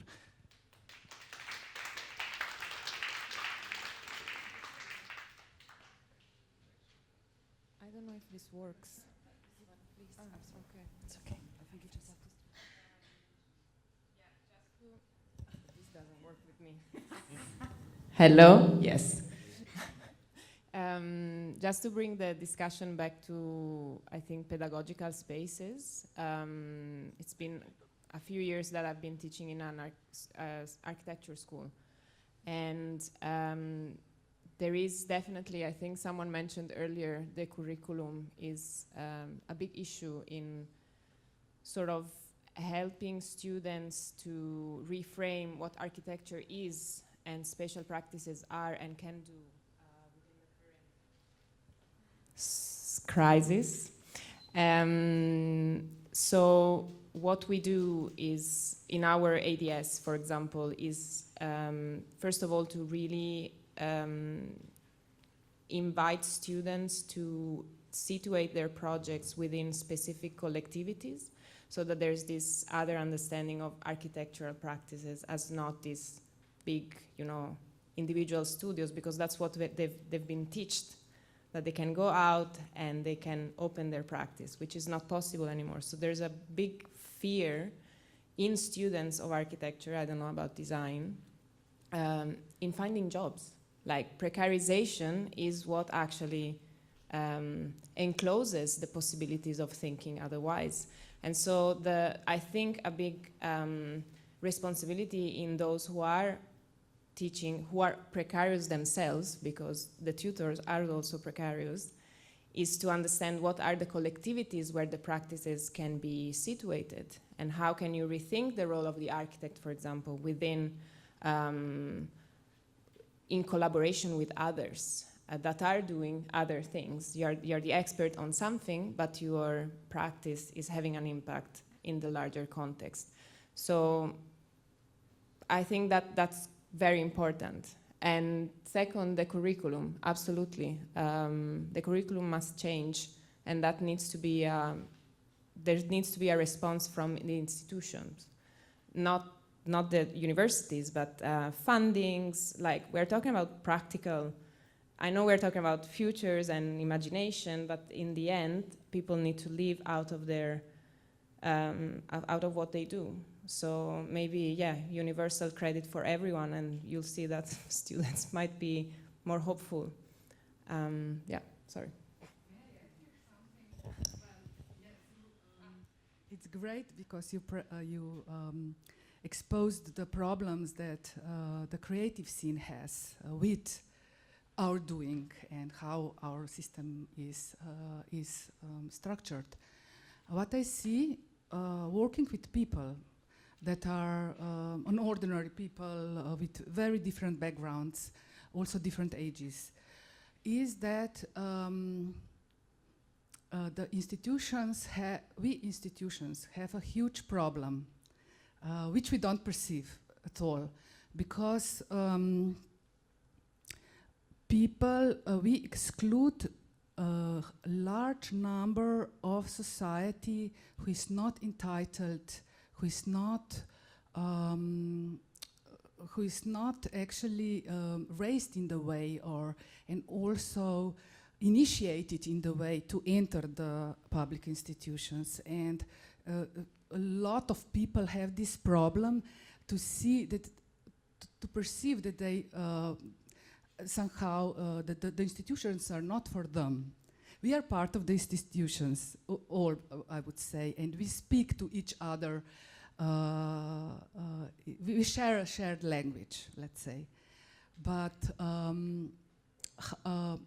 for changes to happen, we will have to spread this word and actually not to speak just to this middle class initiated, I would say, sorry, maybe this is too much, but yeah, how to bring the bigger society into this problem, not just speaking to ourselves, always agreeing on everything, because yes, we want a well-being society and everything, but then we exclude a very big part of the society also, and how to bring them in.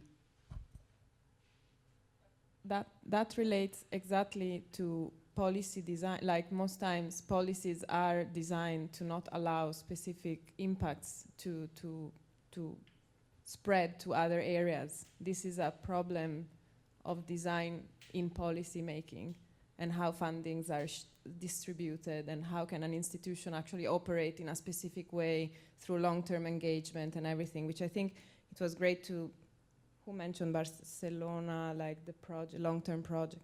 Yeah, I think like there are some municipalities that are thinking in terms of like, okay, how can we think in 10 years? How can we think in 50 years? Like how can, I think that really changes then the way fundings and the policies of fundings are allowing other modes of operating to happen or not.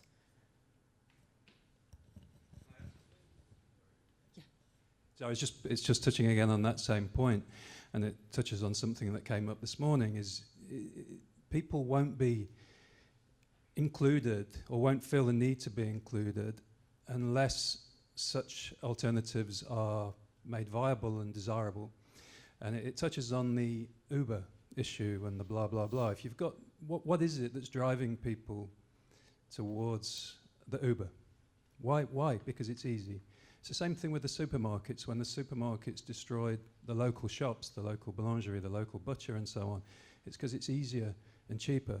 The industrial chicken, in the past, the meat was a Sunday activity for, I don't know if it was the same, but in the UK you would have meat on a Sunday. It was typically vegetables throughout the week.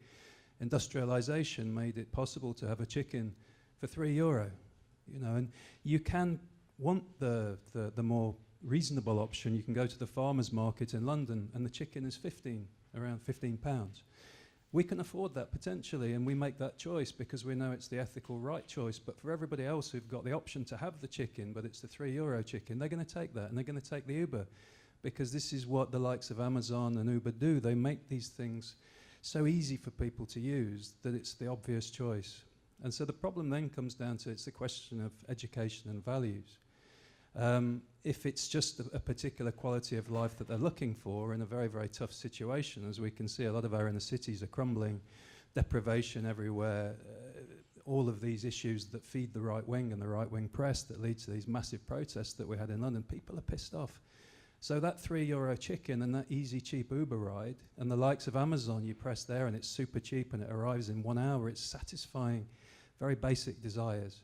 So until the institutions and the local alternatives and the more viable practices can compete for the basic satisfaction of the desires these people have, they're going to fail. You know, and we can all sit here and enjoy these kind of luxuries, but they're not viable or open to a huge group of people in society, and that goes across the world. So there lies the challenge, I would argue. Yes, trying to connect to what you're saying and to the question is, what is satisfying you as designer at the end of your daily work? What does it mean success for a young architect or designer? Is an economical success, or is the satisfaction to come at the end of the day and to be happy because you have done something that is meaningful for the world of the community you are in. So I think one of the things we can do is to change the meaning, for example, of success. What does it mean success? What's really fulfill you when you arrive at the end of your day? So maybe this is the question we have to answer to. The main problem with education is that they are building the people who need to be successful. And the problem, Francesca Hughes was dealing with it, talking about the errors. We need to fail, we need to know, we need to learn people who know how to fail and accept the failure, because the success is something which is a metric quality, which is not a quality, it's a quantity. So I think the success is the big problem, and this word is really problematic for something which is a collective value for a better future.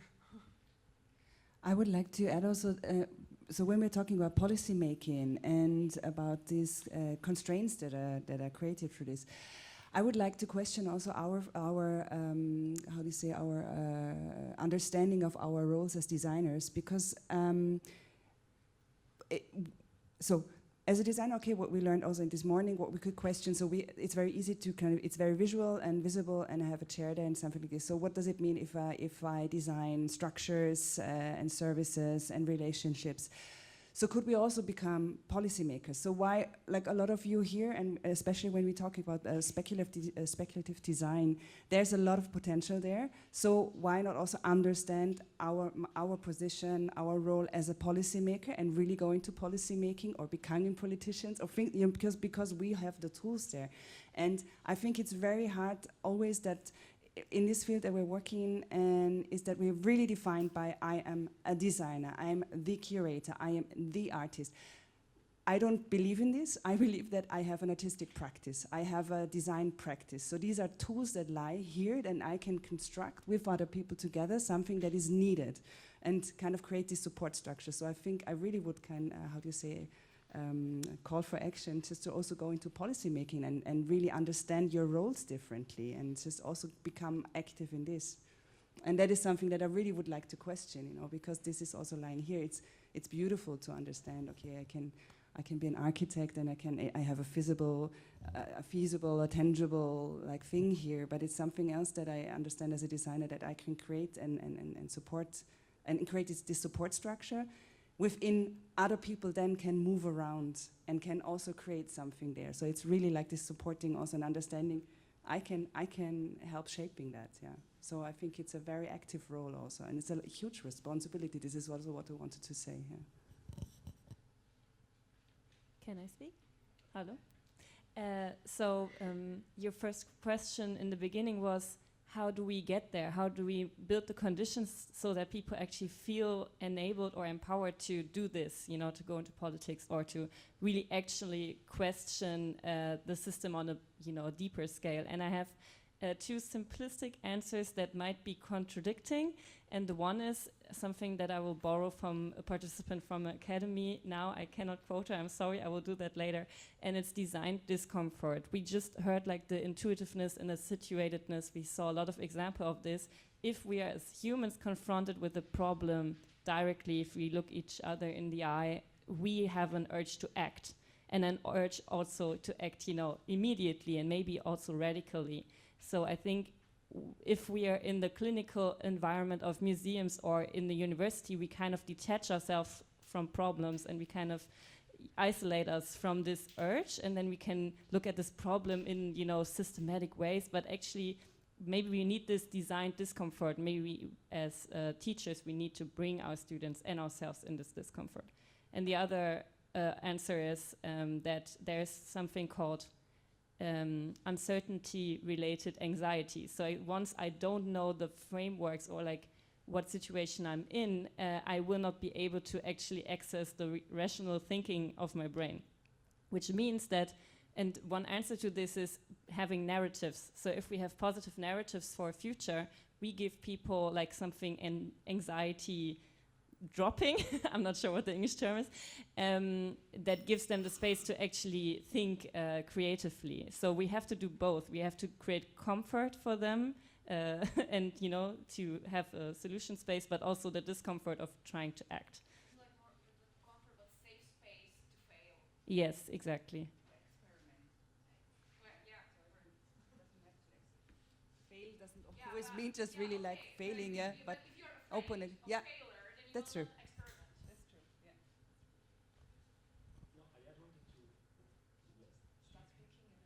yeah. Yeah, I just wanted to. I've been in many conversations like this, and I think we have, and many of us have been in many conversations like this, and then we go home and everything, and we go home and everything, and until the next conversation like this. And there's one thing that I think comes with time, and to me, it's becoming increasingly important, and I would just like to flag it. I am becoming a bit more kind of like adamant on the question of there is no such thing as people. There is no an ideal kind of like social body that wants a thing, that needs a thing, that kind of like requires a thing. And mostly, there is no one dominant ideology that defines what is good, what is bad. Society exists in conflict, and the bad news is that it seems that polarized conflict is becoming the template of conversations today. So yesterday we were joking about, for instance, this design decision that makes right-wing people and US people crazy. The EU regulation for water bottles to have the top incorporated in a plastic ring as part of the bottle.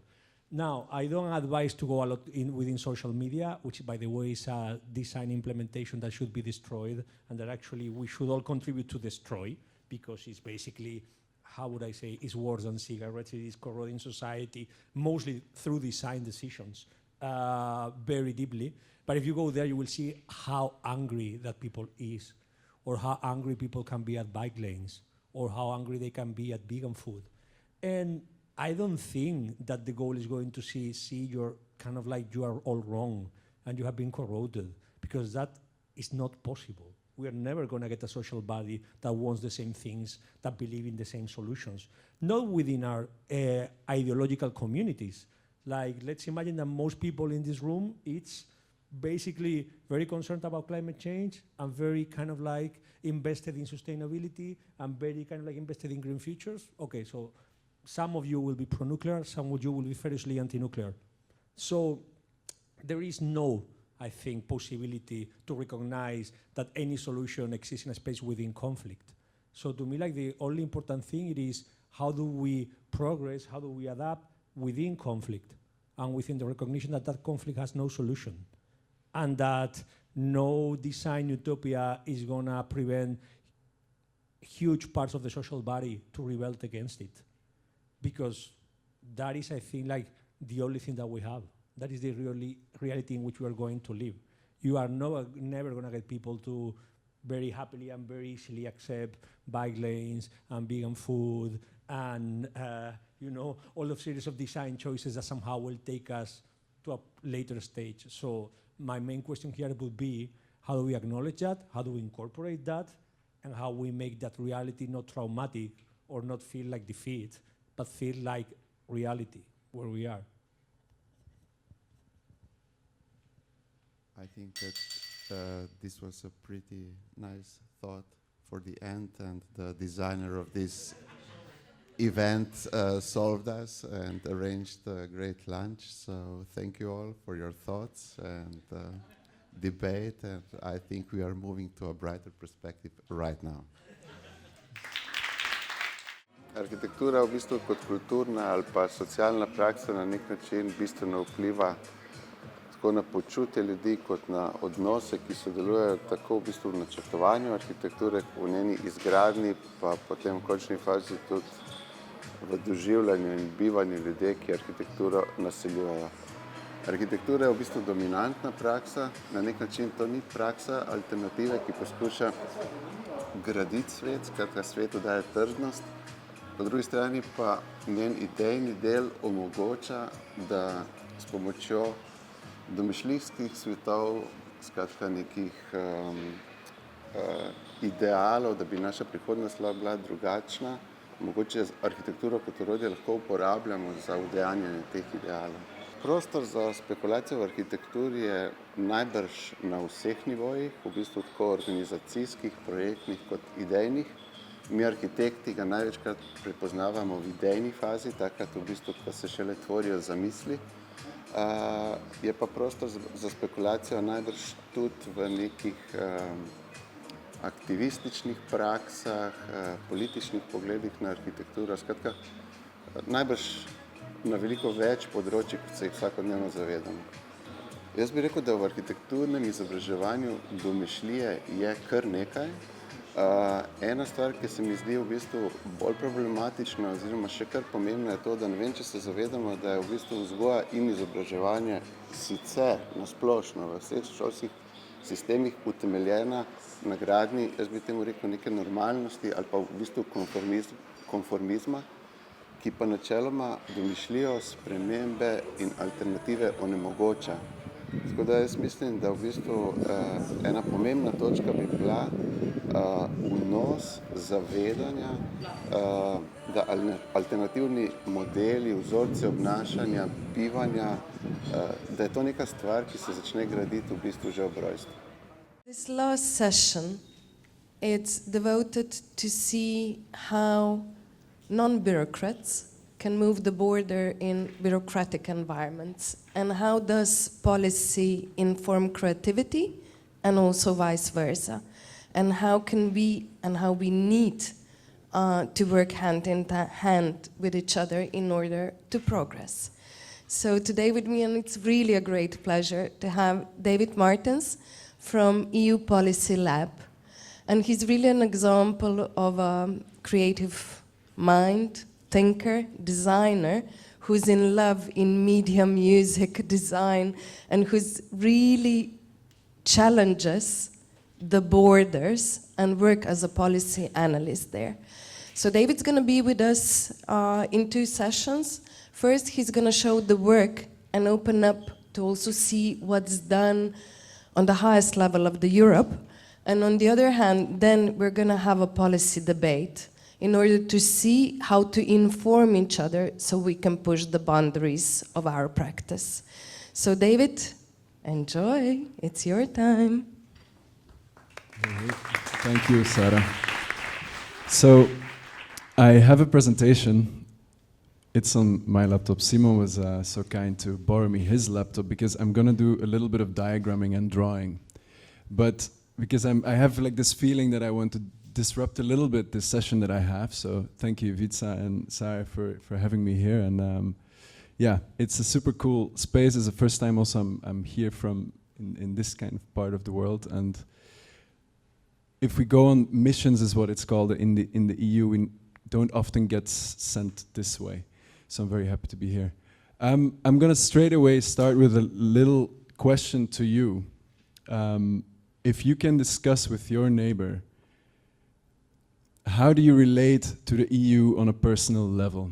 Just take a few minutes, discuss with someone sitting next to you, because I'm really interested to just pick up upon a few perceptions. So how do you see the EU or how do you look at the EU on a personal level?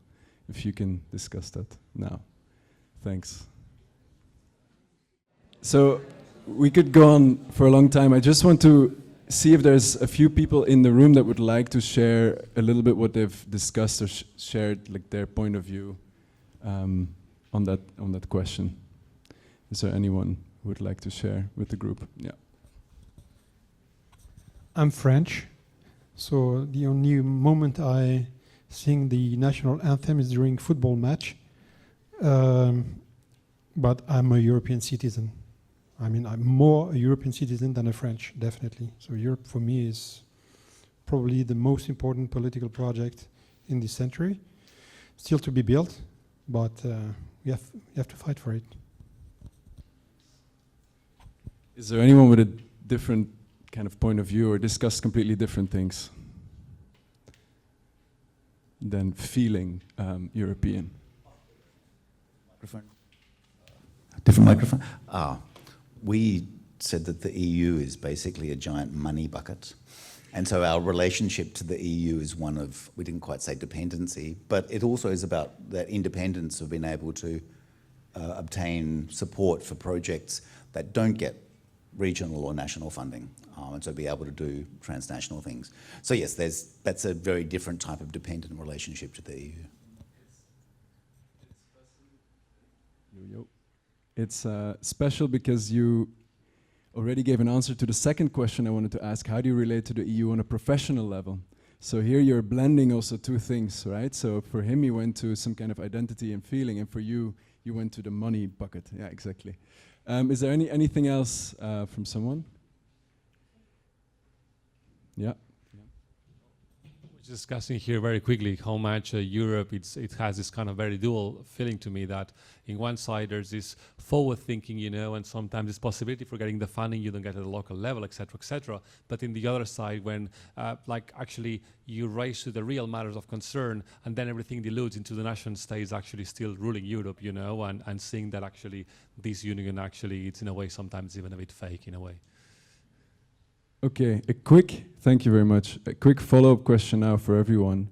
So where is Europe in your design or foresight or futures practice? Where is Europe in your practice? Or how do you relate to Europe in your practice, in your work? The answer can be, I don't, and that's fine. So if you can again discuss that with your in your duo. So where is Europe in your thinking and practice? The European dimension, is this something that is present at all or absolutely not?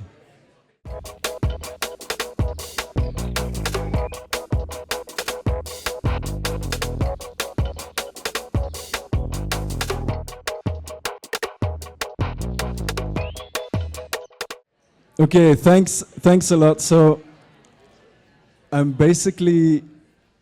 I'm not sure. Maybe this is for some people the first time that they actually try to think of this kind of European dimension in their practice. But is there someone that would like to share maybe an insight they gained by thinking about the European dimension, or maybe also the questions they have or the challenges they have had with this question, if anyone wants to share?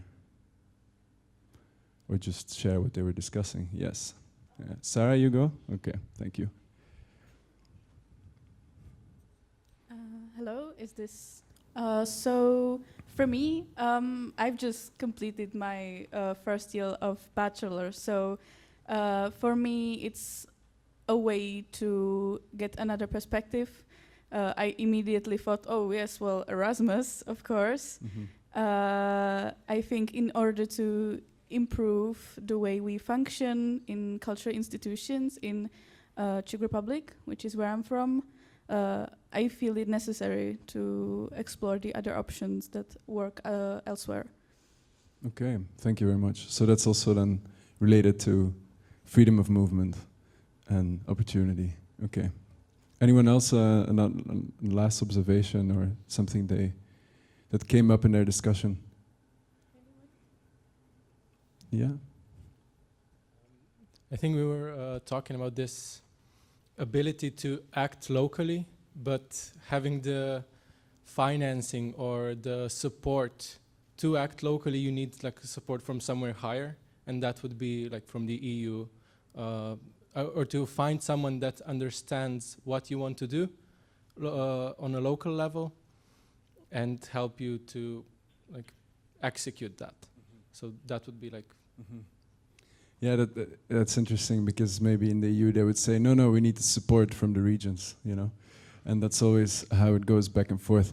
Thank you very much, everyone. What I'm going to do now is, so Simon borrowed me his drawing pad. I'm going to super quickly draw like the basic kind of structures, because when I'm doing these talks and I started to learn that I'm talking about something and I'm working this EU policy lab, but people don't even really understand the kind of the situated context that what this EU is about and what's all happening there. So I take this opportunity to make this look a little bit less of this abstract thing. So there are three key main big entities. In my drawing is not great, but it's about the diagramming. So what are the three big entities? Does anyone know? If we look at the EU institutions, you can just shout out loud. Parliament, yeah, okay. So EP is Parliament, Commission is yeah, I'm still new to this thing. Okay, and Council. And what are the roles of those three? Oh. What are the different roles? So what's the role of the EP? Who's there? Democratically chosen party members of parliament, and the council is the heads of state, and the commission is the executive body. Now there is like an interaction between the three which is quite complex. There's a lot of back and forth, and there is supposed to be a way, but if you really look at the kind of visualizations that they make, it goes all over the place. So it's just important that those three interact, but the commission is the executive body. So they propose and create laws or regulations, policy, funding programs, schemes, directives, strategies, whatever you call it. But they also take care of evaluation and implementation, etc. So, but the Parliament and the Council, they have to agree. So there's a lot of back and forth. Now, the Commission is 35,000 people work there. And this is as much as like the city administration of Paris. But it's not to be compared because Paris has services, right? The Commission doesn't have services. But if you open up the Commission, there are a lot of different... What am I drawing? Does anyone know? DGs, hey, that's fantastic. So DG, Director General. So this was a name chosen not to interfere with the concept of minister, because otherwise if they would member states, it's like, oh, minister, which minister? Okay, so they chose something not to be confused. DG, Director General. So, which is a person and an entire directorate thing. So there is 44 in total now. What are the different DGs? A few examples. You can just, if you know the name of a DG, you can shout. Connect. Okay, yeah, that's a long one. I'm just going to call it C. Then another one. INTPA. Oh. INTPA. What else? RTD, but maybe also say what it stands for. That's the challenge. RT. Yeah, exactly. Research, in the past development, but now innovation. What else? Culture is not a, no. It's part of something else. It's EAC, it's education, youth and culture. Then you have, of course, the classics. I mean, Mare. Sorry, this is horrible. Mare, you have, that's for the sea, but then a very big, powerful one is Agri, for agriculture, grow, economic, and so on and so on and so on. One of them here is JRC. And that's a joint research center. This used to be, and that's where I work. So if you open up the JRC, you have a lot of different directorates.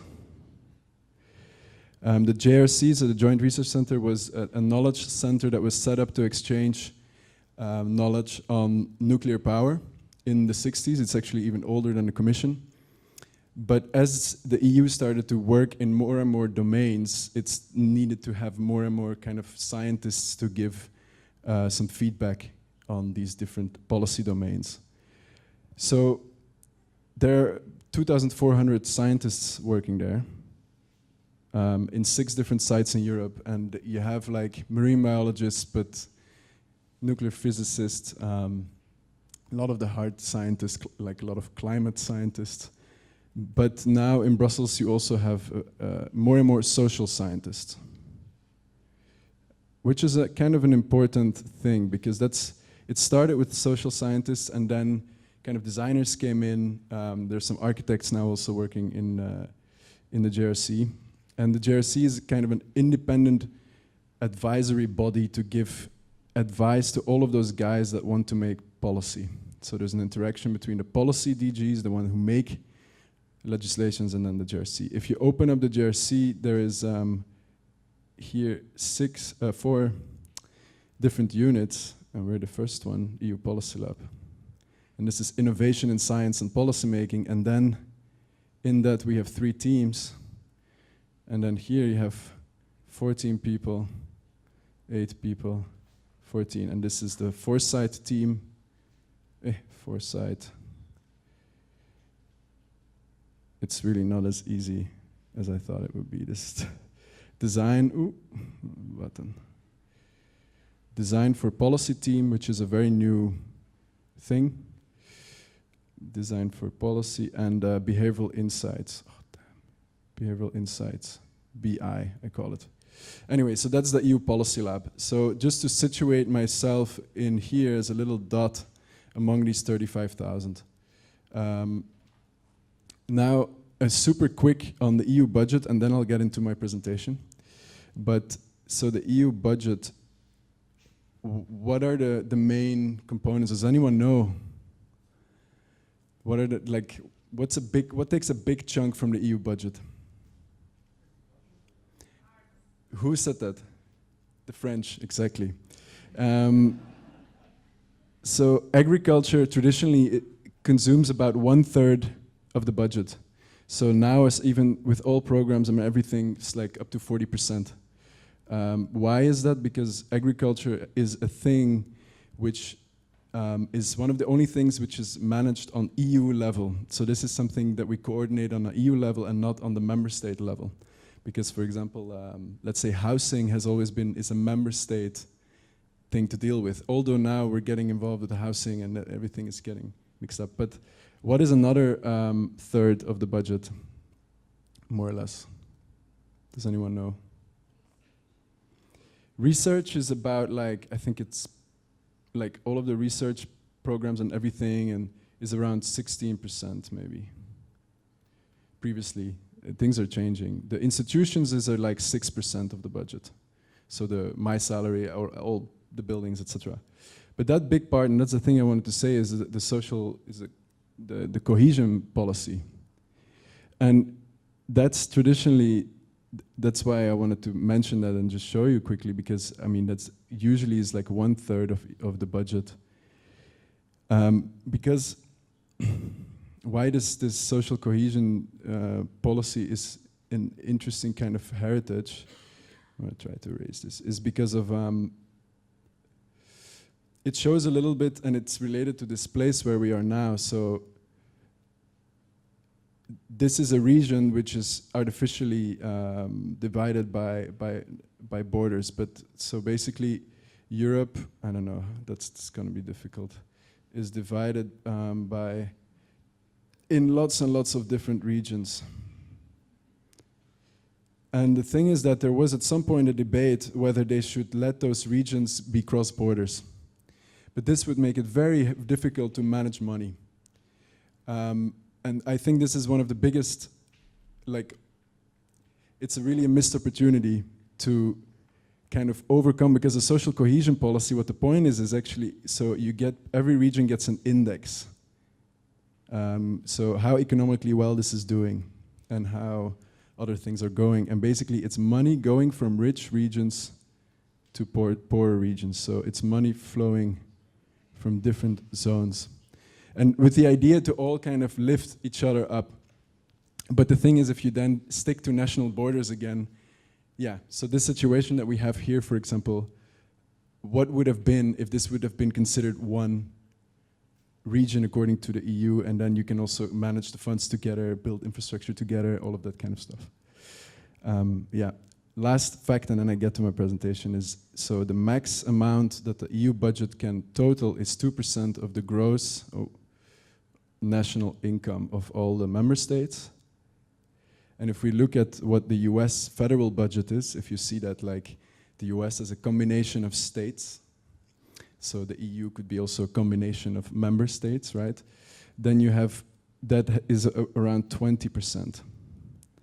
So, in proportion, this is quite a small project. So that's also why the EU is being called a project. And things are changing right now, but that's a bit...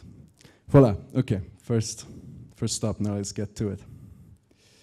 Thanks, how do I do that? I'm just gonna switch.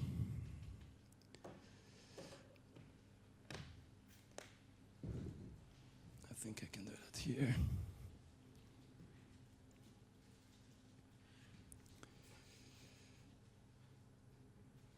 Oh.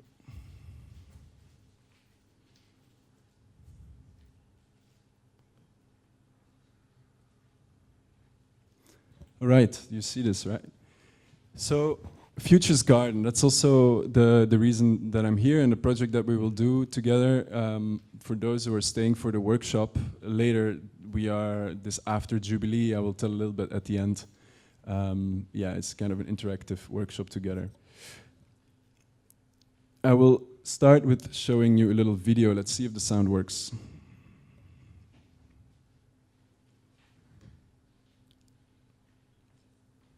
If you can you turn up the volume, please, of the sound? Leaving the garden zone will delete creations. Is Martina sure?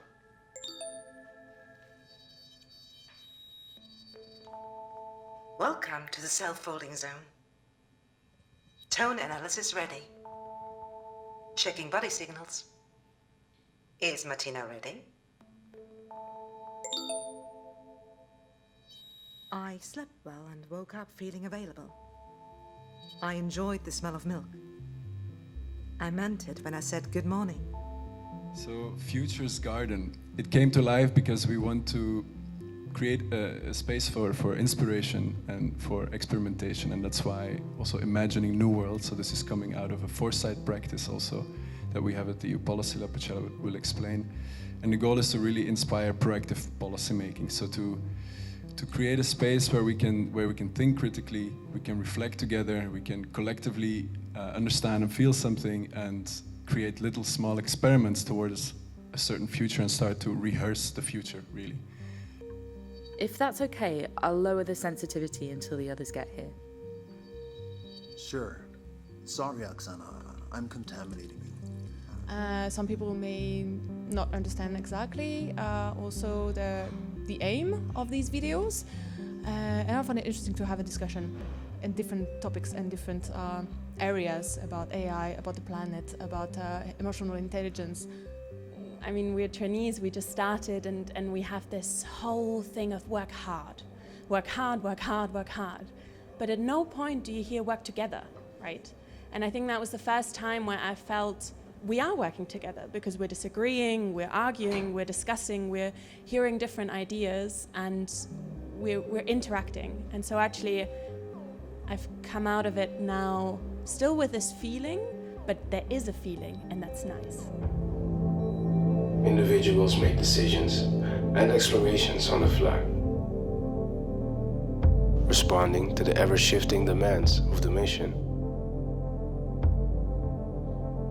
Upon discovering a food source, a worker ant would leave a pheromone trail back to the colony. Others may choose to follow, strengthening the path and signaling greater potential. A silent vote through vivid chemical signal.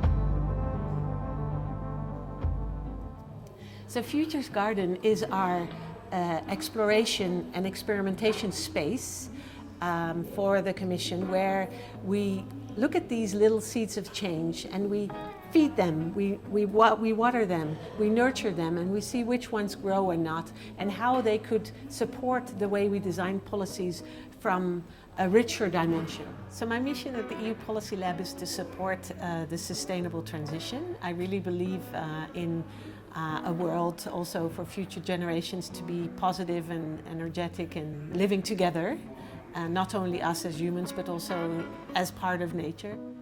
The future is out there, and we are here to create that together, and that means that we can also proactively think about those futures that we'd like together.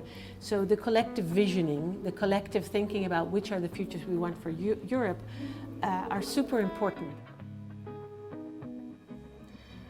Nature consultation is a short workshop format.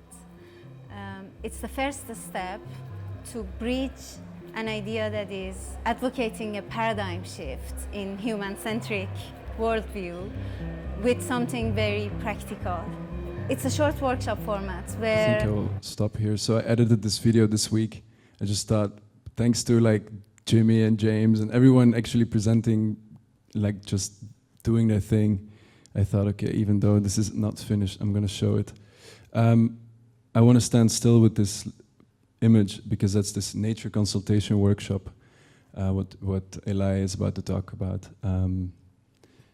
And there we try to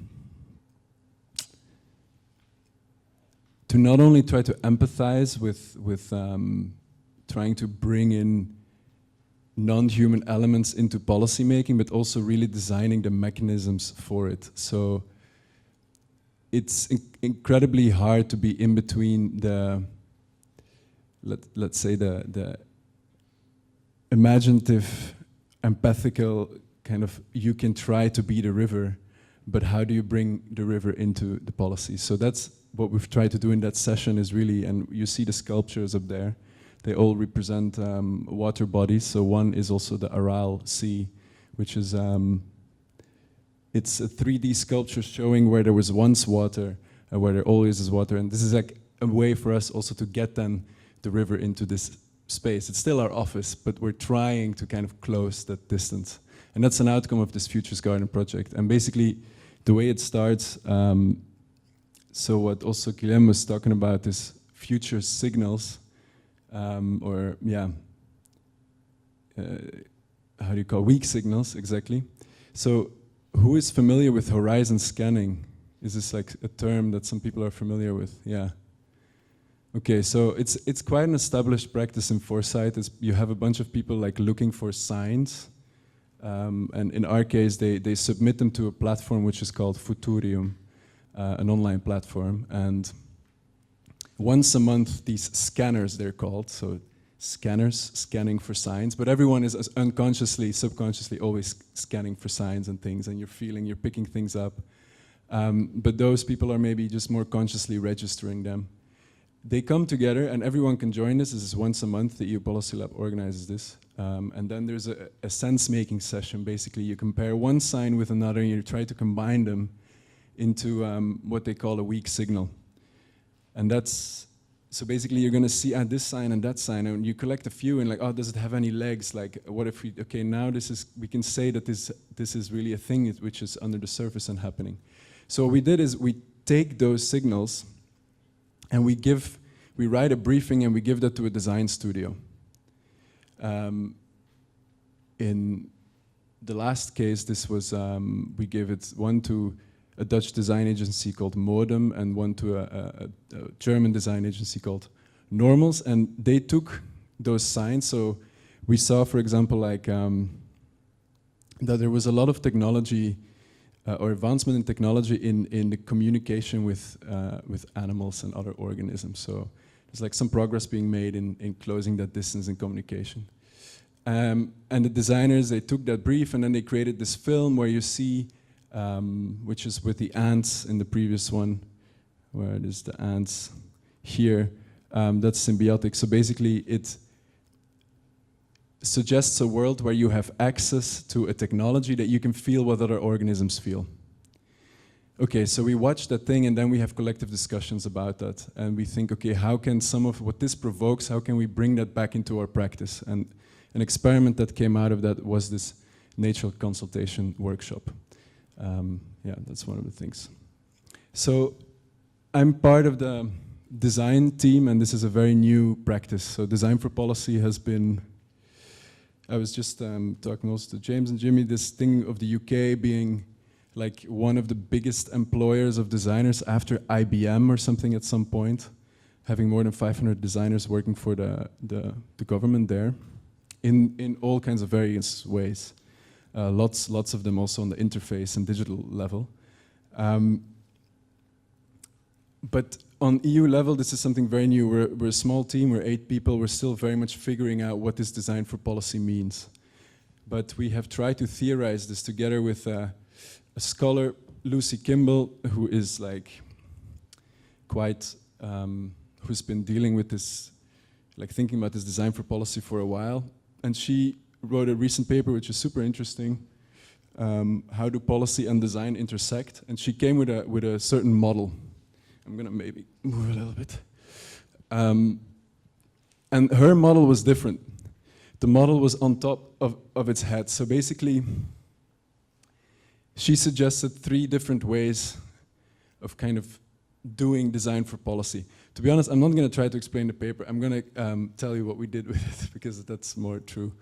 Because we feel, so the way that policymakers come to us, because policymaking also, just for you to understand, it's like a super, there is supposedly a policy cycle. I don't know if someone heard about the policy cycle. So it's like a sequence of steps that policy is made in.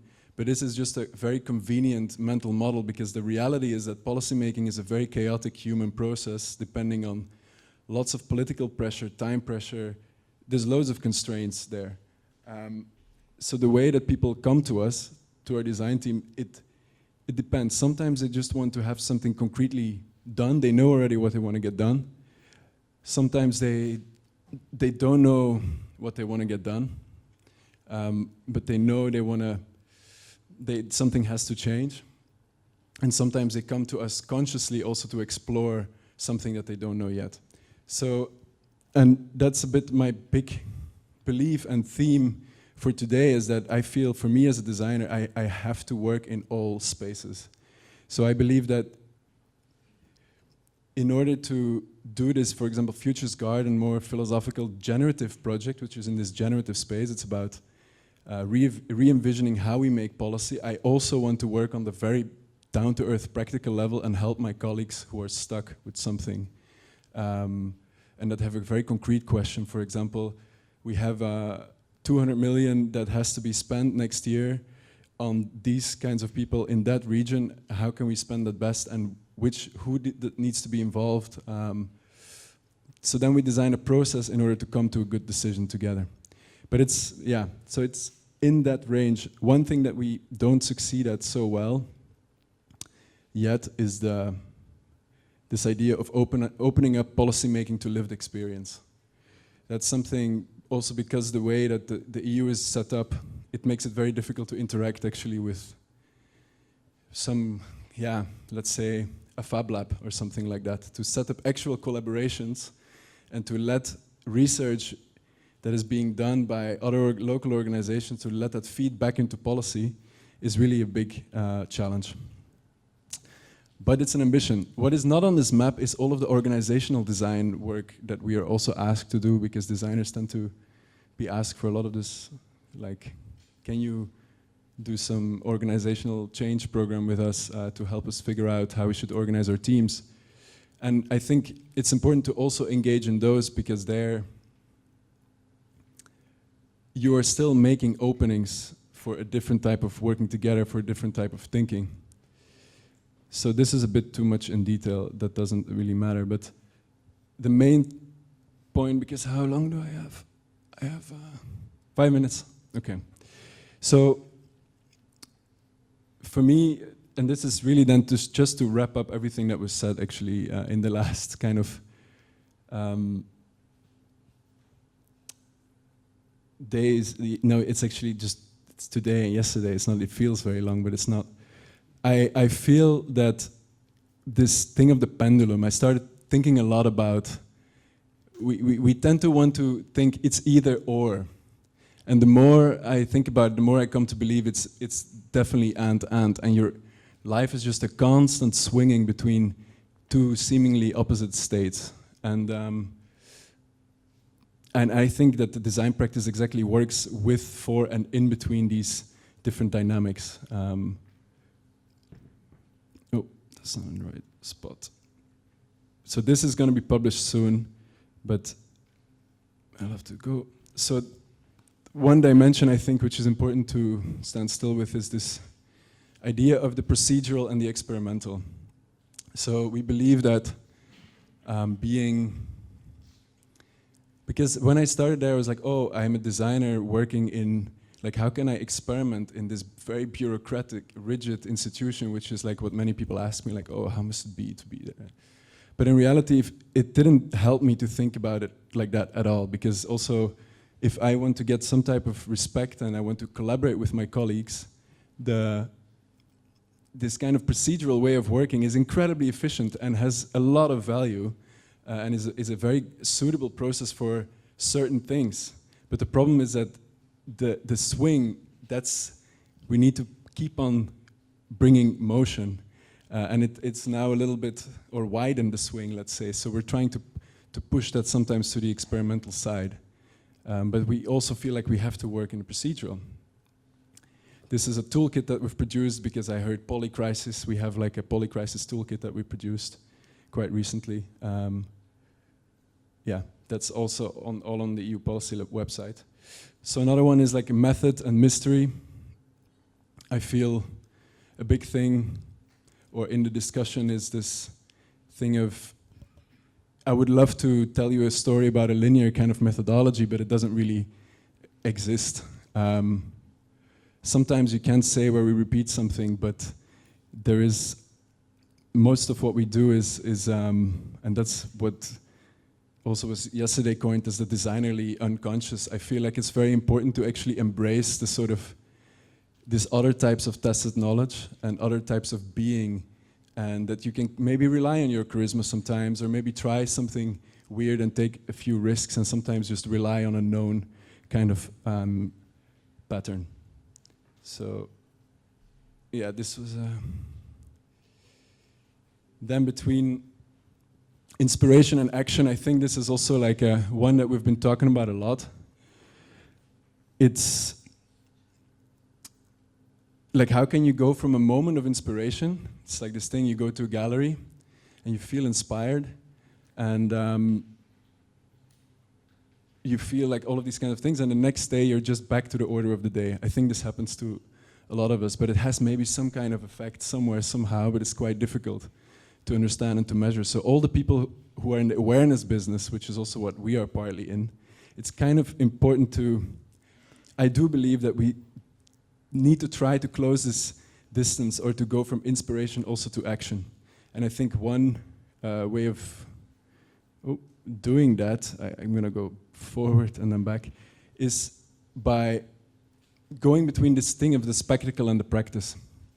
So instead of a one-time event, like now we can charge from this conference, but futuring, and anything we do, really, design is a constant practice. And that's why, for example, Horizon Scanning is something interesting, because they do it all the time, and they do it every month. It's a practice. And I really believe in this thing of, we can't unlock our imaginative potential in one afternoon. This takes people years, and a lot of effort and time.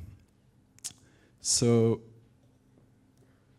yeah, I had like lots of things about myself, but that I start dancing in the office and blah, blah, blah, and that I'm trying to take as many risks actually that I can. I build a public sauna, which is the biggest impact that I've ever had with a project, is just making a public sauna. It's just, that's the biggest physical, let's say, impact that I've created, besides this kind of words, which is this whole situating between the wording and the worlding, which is also something I thought that I heard a lot, is this thing of the theory, ChatGPT said, the theory and the touch as a thing, or the meta and the matter. So it's this constant swinging in between that I think is very important, and what I try to do then also in my personal practice. So I will just finish with this last poem, or from Václav Havel. Do you know who he is? Yeah, here in this region, probably you know also. I actually didn't know who he was, but it was my grandfather who sent me this thing when I told him I would come here. So that also, like, thanks for this title, because I think it takes courage to put a title like that, but it's important. I will read this one to you. Hope, deep within ourselves we carry hope. If that's not the case, there is no hope. Hope is a quality of the soul and does not depend on what happens in the world. Hope is not predicting or foreseeing. It is a focus of the mind, a focus of the heart, anchored beyond the horizon. Hope in this deep and powerful sense is not the same as joy, because everything is going well, or the willingness to commit yourself to what is successful. Hope is working for something because it is good, not because it has a chance of success. Hope is not the same as optimism, nor is it the conviction that something will turn out well. It is the certainty that something is meaningful regardless of the outcome, regardless of the result. And that's, for me, the last part, a powerful one, this kind of feeling that that it might be, that whatever challenge comes our way, that we might need that as well. Thank you very much. My name is David Martens. I'm part of the EU Policy Lab. We have a foresight, a design team, and a behavioral insights team. I'm part of the design team. And Futures Garden is a self-initiated project of the EU Policy Lab. And it's a little experimental space that we have created for us and for our colleagues, and also for European citizens. This is a part that we're building out. But it's basically, we have all of this research. We catch different signals, things that are happening in the world, and we try to catch them and create in a artistic, creative way, manifest them into a world that can be experienced. Instead of a scenario that is described, it's something, a vision of a different Europe that can be experienced. What we do is we invite colleagues and we expose them to that world, and then we have a conversation. We have lots of conversations about it, and we try to understand, okay, what do I like about this vision? What do I not like about what I'm seeing here, of experiencing here? And this allows us to slowly understand, okay, what kind of future do we want for Europe? And to then create small experiments in policy that we can start rehearsing towards that future that we want collectively. So that's the goal of Futures Garden. So, especially when it comes to, for example, something like climate change, there's so many factors, so many things that come into play there. And it's not just one problem, it's a web of so many different problems that there's no one way to tackle it.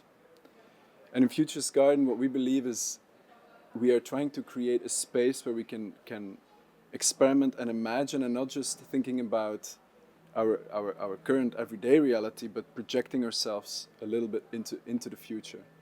Because we believe that in tackling very complex issues, what we're lacking now is imagination. And what we're trying to build is an imagination infrastructure through exposing people through different visions of a Europe, how different effects of climate change might play out, how we might get access to certain technologies. And then we can start to think backwards, and we can break down complex problems. We can think, for example, like how not only how are we going to reduce the CO2 that I don't know, a train produces, but how can we, for example, bring the environment where your train station is built, the swamp that might be next to it, how can we all take those different actors into account when we are creating a policy? So these are all, basically, we're creating a foundation to imagine different futures and to start small experiments, because there is no one answer, and there is only ways that we can experiment with small little things, and we can start rehearsing and practicing the future. That's our belief. To start with, I think every, let's say, culture or way of doing things and ways of working has its power, has its strength. The procedural way of approaching doing policy is very good in certain things, right? And it's a very important mechanism that, especially at the European Commission, we're very good at. Now, what is more difficult is to start experimenting and to not be reactive, but to also be more proactive. So I don't think that what we are proposing is, and to think about policies speculatively, because you are creating them for the future, but it's a reaction to the past. And it takes 10 years to build a policy. So by the time you have it implemented or it's out there, it's almost already outdated. So that's why we think it's important to accompany these procedural approaches with more experimental approaches. And it's the and. You need both. And that's what we're trying to create by creating a space to play and to experiment and to think about the future collectively. So right now, I can directly say we haven't managed to go from, let's say you have a vision of a certain future and you move yourself in that vision, you're being touched by something, you feel like, whoa, this is a world where I would like to live in, to then actually break that down into small steps and how can we create that world. We haven't managed to bridge that distance between feeling inspired and feeling I want to be part of this and okay, what does that mean for our reality today? So that's the distance that we're trying to close between, okay, the first thing is you want to open up the senses, open up the pores, feeling that change is possible, and then instead of getting back to the order of the day the next day, we're trying to take people by the hand to actually encourage them to start small experiments in whatever conditions they are working in. And in that way, we are trying to make this futures work more and more practical. Basically by, instead of going from a singular event, to make it a practice. That would be one answer. Now I'm going to invite another speaker from this session, Tim Boycott from there is a one person but presenting the whole collective. And he will talk also about the collective. The name of the collective is Time's Up Collective from Austria. They are working on the interactive, experimental situations and spaces. And they have quite a long experience from 1996. Lots of different projects, lots of high scales, interesting project dealing with also alternative futures. I'm following their work for the many years, and we have included also their work in our speculative edu book. So it's first time I'm meeting someone from Time's Up, so it's really pleasure to have you here. And Tim will explain you a little bit more what they are doing and what is their practice. Thank you very much for the invitation. We were very happy to be involved in the speculative EDU project a few years ago, very peripherally. It's lovely to be here. It's also really nice to be reminded of what a culturally rich place Slovenia is. And this corner feels particularly rich with this sort of Italian, Austrian, overarching, trans, everything sort of thing that's happening. It's just really nice. And this theme that we're talking about is exactly what we're interested in at the moment. We've been doing a lot of work around hope and how do we hold on to hope and how do people deal with despair and all sorts of things. So the title of the talk is Instead of Solutions. And obviously solutionism and the problems of solutionism have been a theme for the past 2 days. And I was actually quite happy, is your title this morning, using the idea of sailing as a way of dealing with, of thinking about problems, because we are setting sail into uncertain seas, and perhaps we need some different tools to navigate those things. How is my volume level? All good down the back? Yep, good, thank you. So Time's Up. I'm not going to explain Time's Up. It takes hours and many pictures and videos. After many years of doing all sorts of things, mostly very physical, we're very involved in physical space, the way that people interact with the world and with each other in physical environments mediated through technology and all sorts of things. We became more and more interested in story and then stories about the future, the way that futures could emerge. We learned a lot from our colleagues at Foam Earth, and Maya Kuzmanovic, and Nick Gaffney and a bunch of other people. And it's been really satisfying to sort of dive into this. We're what Jose Ramos calls mutant futurists. We started doing something else. We've discovered futures thinking, and we've mutated our practice by sort of glomming futures thinking onto what we were doing beforehand. And this sort of phrase is the sort of thing we like to think about. We don't need to have more of the same. We actually want to be part of like the world or society becoming a better place. I'm also a mathematician. I like a few definitions. So here's a few definitions that sort of get us going. Optimism came up recently, was discussed. So optimism is this belief that no matter what we do, things are going to work out. In the end, it's the end of the movie because everything's okay. If it's not okay, it's not the end. And this is a very satisfying sort of feeling. You just sort of hold on to that, everything's going to be good. Pessimism is the opposite. It's the idea that everything's going to turn out badly. And most people, and because most of us have got a pretty solid education, we know a lot of people, and they include part of ourselves, who are very good at seeing all the bad news and knowing how bad everything's going to turn out. We just need to talk to ourselves and our friends about how the world's going to go to shit. Hope, in one possible definition, is this idea that there is a possibility that things will not go as badly as they seem to be going. This is one definition of hope that I find quite interesting. And probably that we can do something about it. So the idea of crossed fingers, which is in the logo here, very European, very sort of Anglo way of hoping for things. In Austria, we hold our thumbs for good luck. What do people do in Slovenia? Do you cross fingers, hold your thumbs, or stand on one leg? Stand on one leg? You hold your thumbs. You hold your thumbs. They're things that stop us from using our hands. And I find this quite interesting because hope is something that needs to be very, very active. So perhaps we need to find some new symbols for hope. Also, one thing that, I mean, we're all futures people, so just so you know what I'm thinking of, predictions are things that we're pretty sure are going to happen. Scientific experiments can be predicted because they're very controlled. We can actually have 12 decimal points of accuracy in a physics experiment. Forecasts or prognoses are sort of what we do with weather. And when we're talking about possibilities or scenarios, that's, I think, a lot of what we're more interested in.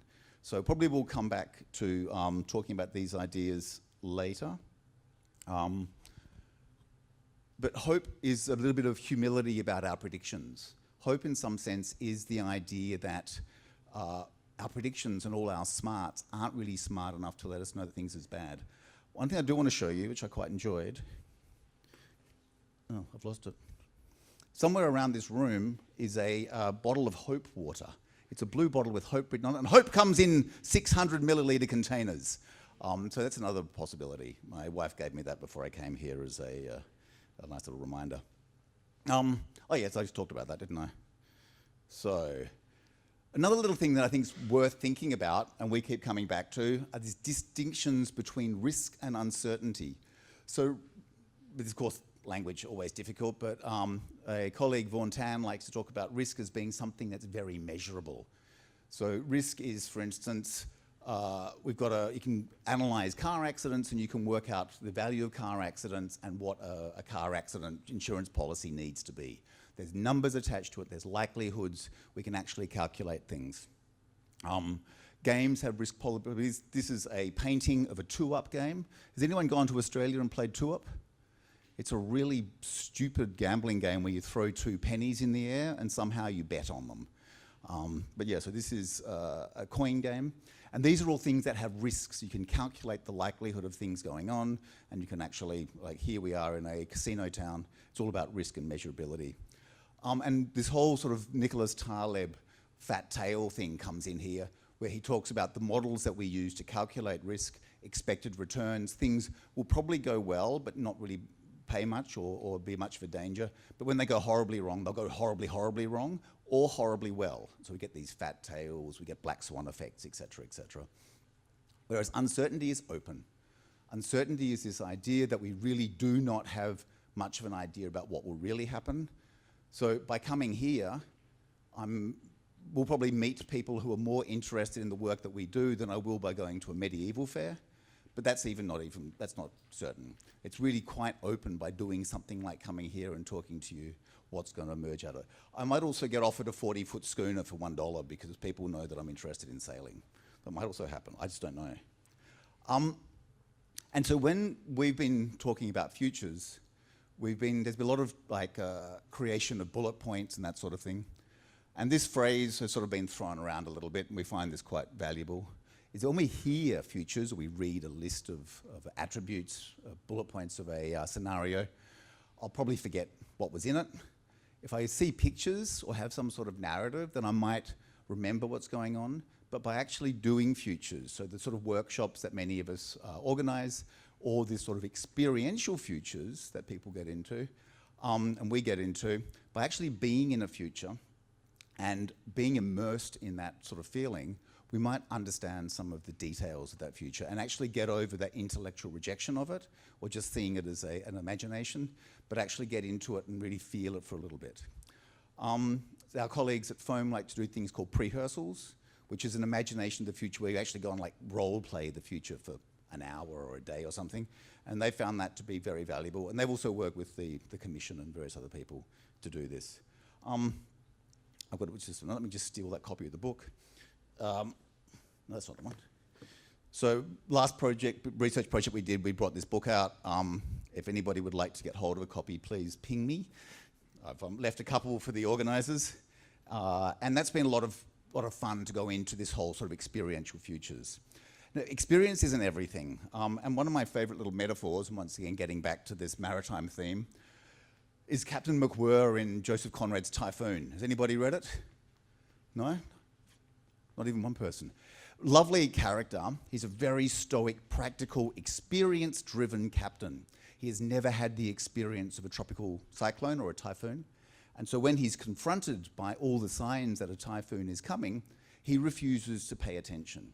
He says, theoretically, there's a typhoon and I should go around it. But if I go around it, I'm not going to know what happened. I'm only going to be able to say there was a typhoon, I've arrived 3 days late, the coal bill is bigger, my boss is going to be upset with me. And so he just plunges straight into it. And the whole novel is about the descent of this vessel into the middle of the typhoon. And it's beautiful, and the entire exit from the typhoon is not continued. But this whole idea of that, I think this is interesting on two counts. One of them is the captains of industry and government are busy ignoring all the signs that we're heading into a typhoon. And the second one is that it reminds us that sometimes we do need to pay attention to theory and not just use experiential learning in order to be able to actually think about things sensibly. Hold on, this click share has done something weird to me. Oh, there we go. There you go. An idea about hope and freedom. When people are hopeless, a lot of people these days, there's a lot of an idea that we are feeling hopeless. And there is a sort of very classical image of rock stars, football stars that come from the ghetto. They've got nothing else to lose. They've got nothing to live for. All they can do is try and be the best footballer they can be, and they become these champions. Of course, this is totally filled with survivorship bias. We don't know how many people did that and didn't get through. But it is a bit of an illusion. We have this idea that when we're at the very, very bottom, we have that privilege of desperation. Like, nothing can be worse than what I'm going through now, so I may as well try. So it's an interesting contradiction that hopelessness might be able to lead to hope in some sense. Because anything I do will be an improvement on what's going on. One of the people who survived a horrible, horrible situation was Viktor Frankl. He was in either 3, 4, maybe even 5 different concentration camps. He's a psychoanalyst and wrote a very important and a beautiful book about his experience. And he says this, is that those who have a why to live can bear almost any how. He was reflecting on what helped some people survive the concentration camps and come out of it in a halfway human frame.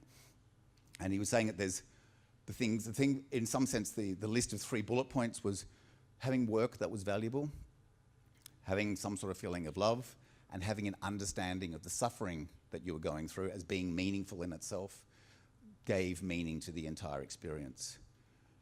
Of course, Arbeit macht frei, work will set you free, was the slogan over Auschwitz. And so this idea that by having some work, and the work that he needed to do was the book that he'd written but hadn't been able to publish. The love that he had for his family kept him alive, even though he didn't know whether his family was actually alive or not, and they weren't. So there's a whole bunch of problems with these thoughts. There's also this danger, and once again we come back to David Cameron, one of your favourite Camerons. Austerity his argument has been people survive very well on very little. There were these stories of people who were surviving on £2 a day or something, living quite decent lives. Why can't you all do it? Suck it up and experience the austerity. And this is also dangerous when we're talking about taking hope from above. Jimmy Stockdale, or James Stockdale, was a US Air Force pilot who was shot down over Vietnam, spent 7 years, mostly in solitary confinement. He was the highest ranking prisoner, apparently. So he was tortured, he was all sorts of things. And he survived. And this statement that you must never confuse faith that you will prevail, that sort of that hope in the end, which you cannot afford to lose, with the discipline to confront the most brutal facts of your current reality, whatever they may be. And he said that people who had these hopes, these like vain hopes, oh, we'll be out by Christmas, we'll be out by Easter. Christmas would come and go, and they weren't getting out of prison. Easter would come and go, they wouldn't get out of prison, and they lost hope, and they passed away. And by holding on to the brutal facts that he did not know when he was going to get out, he thought that he was going to get through, and he managed to get through. So maybe that was what happened. Hopes being dashed can kill you. Of course, both these men are men, well-educated, middle-class, healthy people, and hope and privilege have this very intimate relationship. Hope, if you've got the privilege, it makes hope easier because you come from a basis of being able to trust that things will work out. And hope gives you privilege as well. In fact, this cycle is probably very important. And one of the things that we might take away from this is, rather than thinking hope is a privilege is bad, is that it's our job as a society to give everyone that privilege to be able to hold on to hope. This is vitally important. And so yes, this cycle of hope and privilege could be very, very valuable. Privilege can also destroy. We all know about the lazy rich people who just can't get off their bums. But yeah, both Frankel and Stockdale had this privilege and holding on to realistic expectations. So Stockdale was talking about very clear idea of the situation that you're in. And I think we can see that the situation that we're in, a lot of people are very upset about it. There's a lot of things going horribly, terribly wrong. And 4 years ago, in Cluj, in Romania, we had an artist talk, and a very upset artist asked us, how dare you be utopian, visionary, and positive in devastating times like the current ones? And this, as you can imagine, put us on a back foot. We'd just been doing some workshops with Roma people living on rubbish dumps near Cluj. So we were very much aware of the privilege that we were carrying around. We said something in response to this, but this conversation, this question has been coming to us over and over again, and is the fundamental question that we're using in our current research project, just to try and, how dare we? How can we support each other to dare to be visionary and to help each other to hold on to those hopes? This is the work that we're trying to do at the moment. And it's interesting and difficult, and I'm glad to be here and be learning all sorts of interesting things.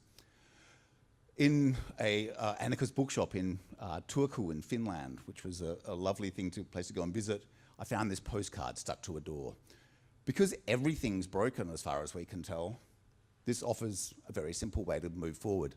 To change everything, we can just start wherever we want to. I won't try and list all the things that are going horribly wrong, but I quite sort of like this. Just start, just do what you can do. I think this has come up a couple of times in the last few days. But solutions are one of these sort of things that people are expected to come up with, not just responses. So I thought we'd just quickly look at mathematics. How many of you can remember any of your mathematics? Do you remember how to solve a quadratic equation from high school? Anybody? Yeah, b squared minus 4ac, these sorts of things. Okay, this fellow, Galois, was a very, very smart mathematician. He was also a Republican and ended up being having a duel and dying after coming up with a very important result that we'll get to at the end here. But basically, in the very artificial realm of mathematics, of algebra, we learn in primary school to solve very simple equations. In high school, we learned to solve quadratic equations. And people thought we'd just keep going. And so once we got to x to the power of 5 equations, because 3s and 4s we can do, we'd be able to do that. So this fellow, just before he got shot in a duel, proved that there are equations such as this one that are not solvable using fractions, addition, subtraction, and roots. The fifth root of 7 or something is not the solution to this problem. So even in this very, very artificial environment of mathematics, there are problems that we can't solve. We know there are solutions. We know there are exactly 5 solutions, but we can't solve them with the tools that we have. Being aware of the tools that we have is also very important, because there are, of course, ways that we can come across solutions. So problems and their way that we solve them is a good delineation. For instance, the solution to a problem that was sometime during the Crusades, where someone said, kill them all and let God sort them out, is no longer a solution that we deem acceptable in the modern day. Problems and solutions. Most problems are hard to formulate very well. Mathematics lives from being able to formulate things well. Most problems are just, it can't go on like this, and even if we are not, even if we're enemies, we both know that this situation can't go on. So trying to find a way forward, even if it's not a solution, is very important. Many of the solutions will be very different. My solution, and your solution are mutually incompatible. And solutionism itself, as we've seen, is problematic. So one of the things that we would like to do, I'm not going to bring up that example because it's silly, is to think about what we could have instead of solutions. And we've just been collecting a bunch of these ideas. So whether it's just waiting, maybe the problem will solve itself, maybe it's not really a problem. Maybe we just need to spend some time caring for the situation. Maybe gardening is the solution. Gardens are never solved. If any of you garden, you know that you're always doing something and it's never fixed and it's going to keep on going. And a lot of nature actually gardens. Sometimes we need to collaborate, and it's a stretchy, hard, difficult collaboration. And that won't be a solution, but it might be something that's good instead of a solution. A whole bunch of ideas that we could take further. One of the design ideas that I quite like is permaculture design. Anybody delved into permaculture design? With or without a garden? Good. Yeah, it doesn't need to be used in gardens. It can be used for all sorts of things. It's a very much a more than human design paradigm. And these 3 ethics in the middle and the 12 principles around the edge are David Holmgren's formulation from 1980 something. No, later than that. And is a really nice way of thinking about design in various ways, because it's about having processes and keeping on going. There's no big solutions with a capital S. There's not a lot of designers with a capital D. There are just the people who are gardening and using these principles to keep going. And so we can, looking at these, there's a whole cycle of them, but they have a sequence. It starts with observe and interact and comes back around to creatively use and respond to change. And I feel like both of these are really important, because what they're saying is that when we're confronted with a problem, and I think we were talking about this yesterday, we love problems. We're the sort of people, designers love problems. They like to get their teeth into them and solve them and move on to the next problem. First thing you need to do is to sit down and just watch your garden, watch the situation that you're trying to design into. And then once you've started doing something, at the sort of the end of the process, which of course is never the end, is things are changing. You've got to creatively use and respond to that change. Wait, watch, document, take pictures, think about things. So don't just do something, sit there. Maybe just spend some time waiting. And this is, I think, a very valuable thing to do, just to calm down. And because I'm the sort of person I am, I get very excited about what I do, so I'm trying to calm myself down too, not speak too quickly. So one of the things, just I'm going to go off a completely different tangent now. One of the things we like to speak about is this Möglichkeitssinn. So what's his name? Isaiah Berlin, also Robert Musil have talked about the Wirklichkeitssinn, the reality sin. This idea that we can tell what's real. We have a feeling of what's intuitively real. The fact that scams work so well indicates that we don't always have a good Wirklichkeitssinn. Sometimes we can be faked. But more importantly, talking about in the Mann ohne Eigenschaften, talking about this Möglichkeitssinn, this ability to really think about things that could be different to the way they are. And this idea of thinking about how things could be different is something that kids love to do.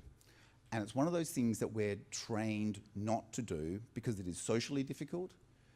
Being the person who keeps on saying, but things could be different, ends up being uncomfortable, and we learn not to do it. So one of the things that we do a lot of the time with this sort of arts-based futuring practices that we have is to try and get people to express and let their Möglichkeitssinn go out and sort of explore what's going on. One of the things oh, sorry, I don't want to go that far yet. One of the ways that we do this is what we call social dreaming, which I believe is used in various contexts. For us, social dreaming is the idea of a group of people coming together and talking about their dreams and their desires and their imaginations, but doing it in a way together where they're talking about it and they're adding to each other's and finding the ways that their dreams interweave. Because dreams are a very subconscious, very sort of crazy structure, and by helping people go through a dreamlike process of talking about their dreams and each other's dreams, they get somewhere very sort of interestingly different. So that's the sort of fun thing to do. I thought this was going to come later, but obviously I've put it in here for some reason. Collapse. Anyone a big collapses here? Any collapsologists? Anyone who reckons the world's going to be falling apart and we're going to be living on boats and foraging? Yeah, you're a bit of a collapsologist? Good. Got to have a few of them. Orlov's books are a treat. I enjoy reading his bits and pieces over and over again. Collapsonomics is a great, but there's a whole bunch of lovely people doing this stuff. What if collapse wasn't actually a problem? I mean, it's a bit of one of those unsayable things, but the Middle Ages was apparently the last big collapse Europe had, and for most people, it was fine. They didn't have any horrible empire that was extracting taxes from them all the time. If they got upset with the local lord, they could just all get together with their pitchforks and their axes and just murder the lord in front of his family to sort of like tell him to back off. So maybe the Middle Ages were all right. The edges of countries, the edges of empires often have a lot of problem with the empire they're actually being extracted from. They don't get much from it because the people keep coming across the edge. Maybe the breakdown of the empire was a good thing. The opposite of this is, once again, Nicholas Taleb talks about the Pax Romana or the Pax Ottomania as this time when science, culture, trading could freely move. The Ottoman Empire allowed, what's his name, Nordung, the rocket scientist that we heard about yesterday, to like travel around and to explore ideas. So scientific and cultural exchange is great in an empire, but that's sort of an elite practice. So yeah, maybe collapse could be okay. Tyson Yunkaporta, who's a fantastic Indigenous Australian scholar, reminds us that indigeneity is a way of living that is compatible with the nature of the land that you're living in. Australian Aboriginal culture has lived there for something between 40 and 80,000 years.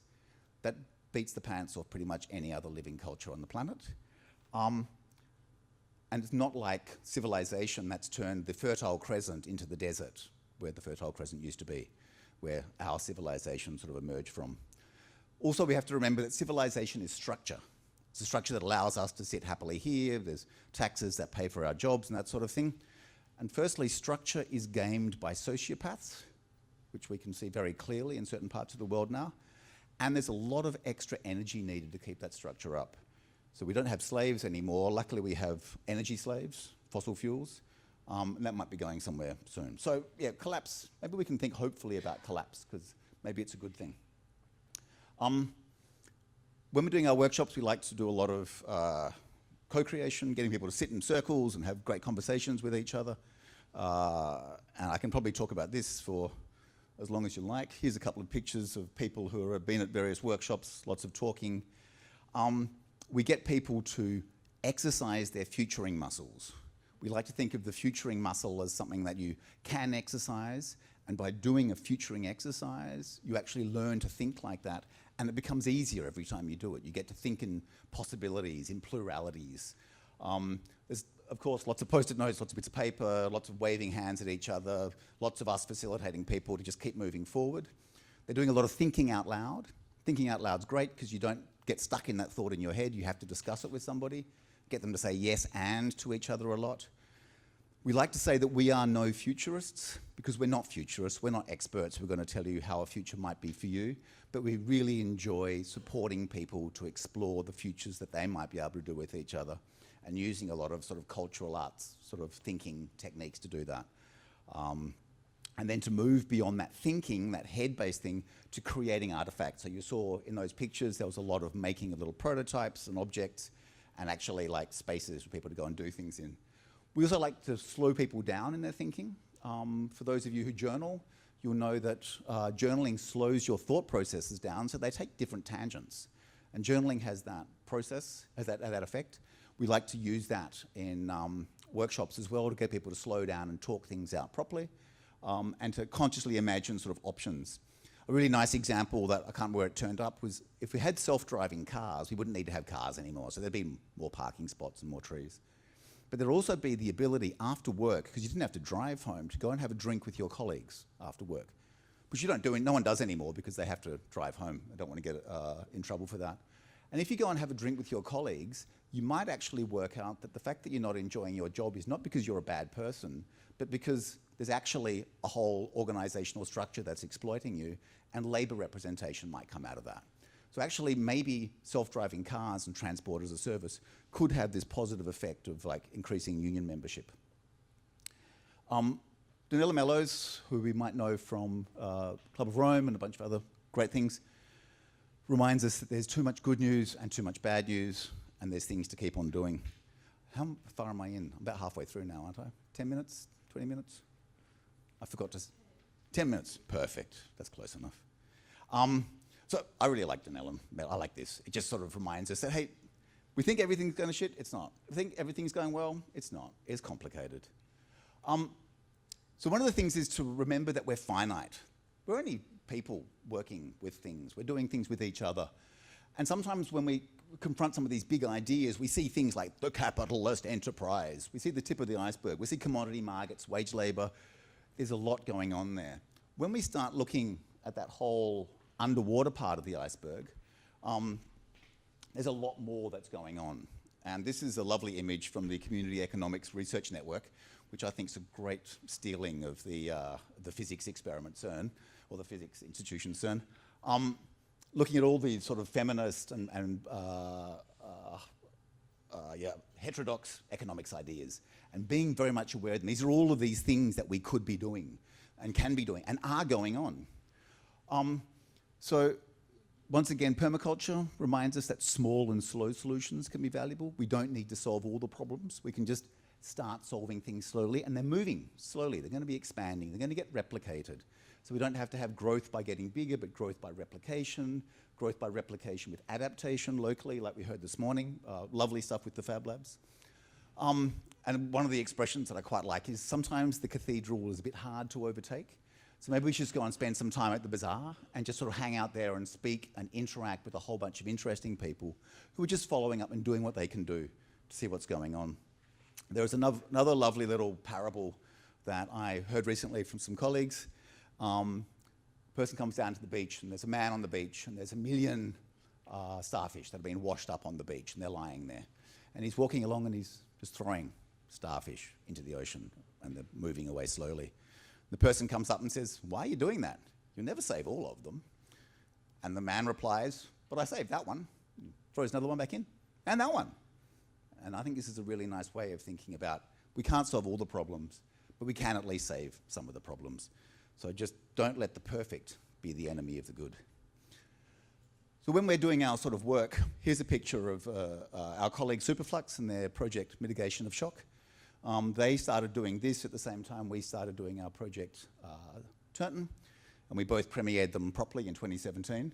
And I believe this is the version that you showed. Yeah.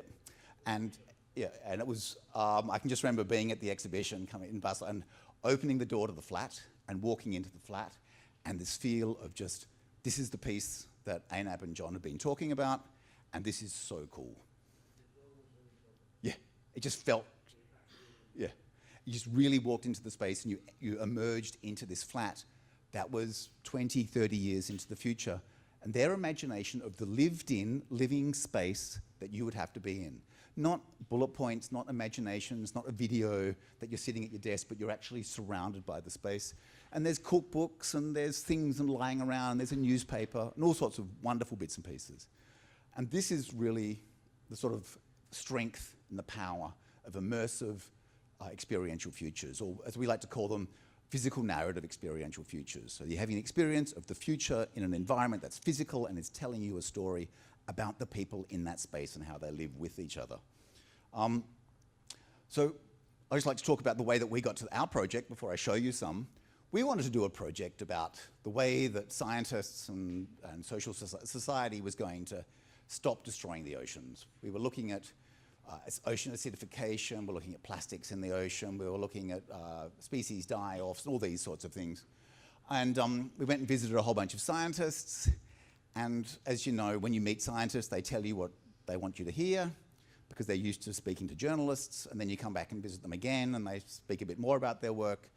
And after about 2 days, in the same way that when you go for more than 2 drinks with some scientists in the evening, all of a sudden there's no disciplinary boundaries and everyone's quite open with each other. After 2 days of interaction, it was like, we know what we have to do, we know what the implications are if we don't do them, and no one's doing them. Like, the ocean systems are collapsing, they're collapsing faster, and there's nothing going on to stop it, and realistically. And so we had a bit of a loss experience. So of course, most of you all know the 5 stages of grief. So we went through our stages of grief, and here's one diagram that I quite liked about the stages of grief. It's like, no, we've still got to stick with our idea that we're going to be able to rescue the oceans, and we sort of made some deals, and eventually we ended up creating a world where the oceans had collapsed. Ocean collapse was a thing, and climate change was happening massively, and to be able to think about the way that people were responding to it. So people talk about the 6th stage of grief as the meaning-making part of it, and in some sense, meaning-making was when we created Turnton. So here's a little video of Turnton. I've taken the audio away. Hopefully it's not going to come through. So Turnton is a town somewhere on the coast of Europe, about 30 years into the future, when a whole bunch of bad things have happened. Oceans are horrible, algal blooms are everywhere. When they rot, those gases come off that are quite toxic, they're bad for our lungs. Almost all fish have died off, there's plastics in the oceans, and as a result, people have started to respond to that. So there are things like people who fish for litter. So people who used to fish for their living now pull plastics out of the ocean. We're phytomining and doing other things to drag all these poisons out of the bottoms of harbours.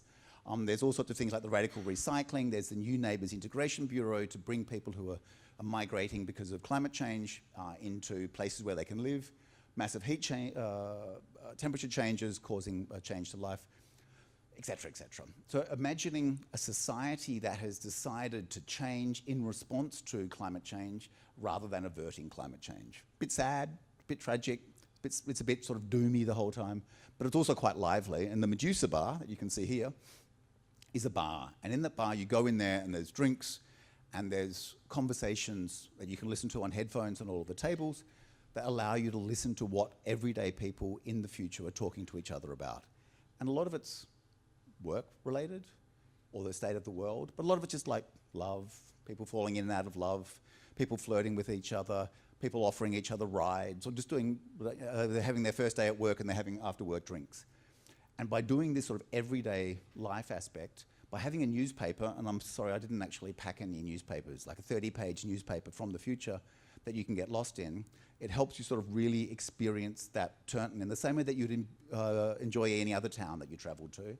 If I travel to Split, no one's going to tell me how Split works. I'm going to explore Split by meeting people, looking at posters, walking around, and exploring what's going on there. So I think one of the things that came out of that for us is that maybe we can't just hope that things are going to get better, but courage to actually change things. Perhaps too late, but to try things. And I think it was really nice, Jimmy, you were talking yesterday about having that courage to go to the jungle. Because you had to overwhelm yourself. You had to really convince yourself to do it. I thought that was really honest and very, very kind of you to share that with us. So thank you for that. And what was that? Oh, this is another little quote from a while ago now, from the 80s, about hope and despair, which I think has also been very helpful as we've been thinking about things. And going further back to the 1960s, when African Americans were fighting very hard for rights, a fellow, Arthur Ashe, who I believe was an athlete, said this, and this is really quite fantastic. It would remind us that not all of us can do everything, but we are somewhere, we have some things, and we have some things that we can do. But how do we find out what those things are that we can do? So one last thing just to share with you before we stop is what I like to think about is thinkering. I'm sure it's a word that's been misused by many people. Anticipatory experiments. So once again, Jose Ramos at the Mutant Futures program, as part of his program, he's put together this idea of anticipatory experiments with their 5 S's. The idea being that you develop a scenario of a possible future and what you might be needing to do in it. What are the things that you're called to do that make sense for you. And then to work out what are the smallest experiments, like minimal viable utopia was yesterday. What's the minimal viable experiment you could do? What is an experiment you can do with what you have? So it's got to be as simple as possible, like using what you have or what you can get easily, as short as possible, so you're not investing weeks or months in doing it, as small as possible, so it doesn't require much money or effort. Has to be safe, a safe experiment. Can I do this without losing face, without physical danger, without economic danger, risk to my reputation, these sorts of things? And to be shareable, because the experiment should be an experiment where you can talk about it afterwards and say, I thought this was the appropriate thing for me or us to be doing, and to be able to learn to, or being able to share that with other people, because it might not be the right thing for you to do, but someone else might have something similar they want to do, and they can then learn from your experiment. And so I found this to be a great thing, and this is a photograph from a little anticipatory experiment that we did on the Danube, imagining what it would be like to be transporting local vegetables by boat along the Danube, because it basically joins the growing region to the city of Linz. It was a complete failure, but it was a failure in a nice way. We learned a bunch of things, published a paper about it. I mean, what more do you want as an academic? So one of the things about these is that they're very isolated experiments, in the same way that every restaurant is an experiment. Like when a restaurant doesn't work and goes broke, it doesn't destroy the restaurant industry. It just lets people know that wasn't the right idea at the right time. And we learn from them. Every time a plane crashes, horrible as it is for the people who are on board and their families and their friends, the airline industry learns so much from every single plane accident, which is why they almost never happen. So this ability to learn from experiments, and every flight is an experiment, unfortunately. Of course, it doesn't work for systemic risk. When there's a large systemic risk, we can't sort of do these safe experiments, but it is something that we can do for in our own practices. A second last thing, and I don't know where it actually comes from, but we've had ideas like this over the last couple of days, that the fight that's worth fighting is never lost because it was worth doing it in the first place. In the same way that we don't want to live forever, we're talking about mortality this morning, is that we're all going to die. We can't stop us from dying, but the life that's worth living is never a waste of time, in the same way a fight that's worth fighting is never a waste of time. And Jim Date, or perhaps the crown prince of futures thinking from Hawaii, or the king of modern futures thinking, reminds us that any useful idea about the future should at first appear to be ridiculous, because otherwise it's just more of the same. So I think one of the things we need to do is to remind ourselves, hey, let's not take ourselves too seriously. Let's just get a little bit ridiculous to help us think things through, to stretch the boundaries, and to imagine what's possible there. And that can be enough to give us some hope to do things that really are ridiculous. And maybe we don't do those ridiculous things, but we might get close to them. Thank you very much for your attention. There's a bunch of things that we do. Time's up, that's who we are. That's my bicycle. For some reason, my bike got put on the logo, which I think is quite sweet. Looking forward to the conversation, and thank you very much for your time. Okay, I could elaborate on that for a very long time. The idea being that let's start with futuring. So we heard this morning this idea that the future is no longer a single thing, which is like a sort of predictive idea that there is the future, there's futures, because we can talk about possible futures. And one of the ideas with futures thinking is to get a group of people together to think about all the different ways they'd like to think about the future, or they imagine it could be, to then discuss how that would be good for various people, and then talk about preferred futures or problematic futures and a whole bunch of things. We reckon that probably the most important part of that is not thinking of futures then as necessarily as a plural, but actually as a verb. By them spending time thinking about a future, they are futuring, they are doing the future. And we encourage people to think about the future by visiting and having experiences of the future, by creating environments, like a physical narration, an immersive experience of walking into a future. So you're experiencing it. And so that's it's a very verb thing. And the other one is to do future. So we guide groups of people, facilitate them to go through a process of thinking about possible futures, and then with a very strong facilitation thing, have them have very detailed conversations and get into the detail of thinking about the future. That's a verb of future. And similarly, we think that hope is like that. Hope is often something that's regarded as being a thing. I have hope or I don't. Whereas hope is also, I hope for something, or I hope, which is almost this form of like getting an active form of hope. And I think this is something that Joanna Macy and many other people have talked about. Hope is not, it's an active thing that you do. Hope has got to be related to what you actually do on a day-to-day or week-to-week or strategic level. And it's also something like Maria Makaba talks about. It's a discipline. You actually have to do the work. Hope isn't something that's passive, where you just cross your fingers, hold your thumbs, and wait for it to happen. That's probably one of the biggest sort of questions that we can be trying to deal with, because so much of what's going on around us, directly, planned and also unplanned, is destroying hope. Like hope is being taken away. So whether that's things like doom scrolling, the way the attention economy keeps us upset about things, which often destroys hope, or it's more subtle things like actually the processes that we're going through, whether it's ecological destruction, the way we're dealing with climate, oceanographic problems, chemical pollution, plastic pollutions, etc., etc. These are all causing huge issues which are destroying the ability of the next generations to be able to do things well, to be able to live well in the world, and is destroying their hope. So in some sense, these future generations are quite hopeless. Of course, this has to be tempered with a realization when talking to people who are slightly older than I am, who lived through the Cold War, they lived through the Cuban Missile Crisis, the assassination of Kennedy, to take that American focus, all these things that were happening even back to the Second World War, is the world seemed to be like in a so much more horrible place then, and we managed to work our way out of that. So for many people, this idea of hopelessness is very much localized around now, so much so that Thomas Aquinas, the theologian, complained 1,000 years ago about the moral decay of the youth and the lack of respect for elders and education, everything, and that's obviously been going on for 1,000 years, and it's hopeless, and it always has been hopeless. So maybe hopelessness is actually not really there. So it's a bit of a dilemma, but there's definitely signs that we're living in a particularly horrible times. So what? So one of the slides I'll be showing is a postcard that I found on the door of a library in Turku, in Finland, like an anarchist bookshop, and it said, "To change everything, start anywhere." I thought that was quite humorous as well as powerful, because we are realizing that to a huge degree, almost everything about the way that we arrange our lives is broken.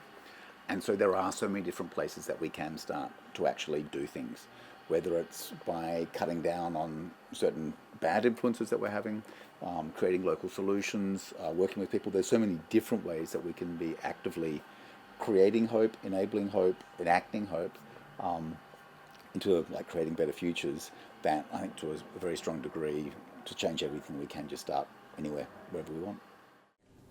And it's really my great pleasure. Why, Lord? Because we share the same mission and the same passion. And the passion is to teach the children on how to envision futures and how to really create the one they want to live in. So Lord's background in psychology, but still a trained analyst and a policymaker, someone that works and recommends where the policy should stand. But behind her, there's a huge project and initiative called Teach the Future, and Teach the Future Kids. And it's spread everywhere, not just in Europe, but in States. And what they fight is how to move the boundaries of policy and really rigid systems so this teaching can come to the schools. Why? Because we keep on expecting children to practice democracy, to practice values, to practice foresight. But what do we teach? Math, physics. So we cannot expect from them what we do not give. So it's my great pleasure to have 4 amazing, bright minds to join me in a conversation about what can we do in order to respond to today's needs.